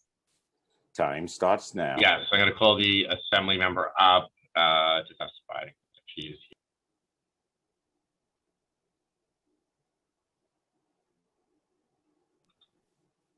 Hi, everyone. Thank you for having me and accommodating me at this time. Chairperson Power Miller and the members of the Committee on Criminal Justice and Civil Service and Labor. As mentioned, my name is Jessica Gonzalez Rojas. I am the Assembly Member for the 34th District. I am also testifying as an advocate, a neighbor, and as a New Yorker. On Monday, I visited Rikers Island with several of my colleagues in the state legislature. This was the second time I had visited the jail, and it was the fourth visit I had made to a jail or prison in our state in 8 months in office. So I'll be direct. Rikers Island is in an absolute state of emergency. The conditions are inhumane, and we must act if we truly want to save lives. Because no person deserves to go without food, without health care, without life-saving medication, and without basic sanitary conditions. No worker deserves to work triple shifts under unsafe conditions, and there is legislation that I am a co-sponsor of at the state level that would address this persistent problem. Rikers Island is, as it has been known for so long, as Torture Island. So I want to name a few names: Isaiah Johnson, Brandon Rodriguez, Robert Jackson, Segunda Guapa, Wilson Diaz Guzman, Tomas Carlo Camacho, Javier Velasco, Thomas Earl Bronson III, Richard Blake, and Jose Mejia. These are all people who were incarcerated on Rikers Island and who had completed suicide. And why? Because the carceral system is not public health. The carceral system is not public safety. And we, as elected officials, should be sick to our stomach that these deaths happened under our watch. It nearly happened under my watch. On Monday, I witnessed an attempted suicide. A young man tried to hang himself in my presence. This is a crisis, so we need to act now. As I'm aware that the city has put forward a plan of action for Rikers Island, but as you know as much as I do, that reform is not working. It has not worked. You cannot reform an inherently deadly institution. We must abolish it. I want to ensure that all people are safe, including all workers and all people who are incarcerated. So I'm asking for your help in accomplishing the following. 1, the mayor, judges, district attorneys, and the council must take immediate steps to decarcerate the jails. 2, we can take a step in doing so today by calling on Governor Hochul to sign the Less is More Act. And 3, we must truly end all forms of solitary confinement. While this may seem radical to some, but to have something we've never had, we must do something we've never done. We have never known a decarceral world that prioritizes our humanity and provides housing for all, universal health care, and relieves hunger. But we can achieve it only if we have the political will. So thank you for the opportunity to testify. Thank you, and all your colleagues. First of all, thank you for being, I think, potentially our last person testifying 8 hours into our hearing. I appreciate you coming and being here, and also the folks that you joined on Monday for seeing the conditions yourself, which I do think is important to understand the folks that are dealing with the conditions there, doctors, staff, people that are being held there. So appreciate that. One thing I want to flag for you, and I also mentioned some of your colleagues, as we talk about the Less is More Act, and especially hoping that Governor Hochul will sign that bill urgently, as I've called for, I know you have as well. There is I believe as somebody flagged for us earlier, the implementation of the start date of that is March 2022, and I think we all like to see that moved up. So even alongside, hopefully, a signing will potentially be maybe a chapter amendment to help move that date to be even more effective. So Yes. for your support. She needs to sign it and authorize immediate execution of the program. Yeah, well, thank you for being here and taking time to go there as well, and appreciate it. I think we're going to do just one more. So thank you. And I think we're going to do one more survey of anybody who we've missed. I'll head back to my committee council. Yes, if anyone still hasn't testified, you may use the Zoom raise hand function now.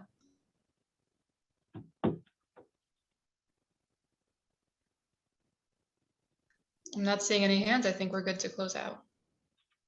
Thank you. I think the Assembly member's testimony and the testimony right throughout the day, provide a proper ending to this, which is that the folks who have been there, who have experienced it, who work there, have all been saying the same thing throughout this day, which is that the conditions at our city jails, we are in an urgent crisis moment. That's why we're here today.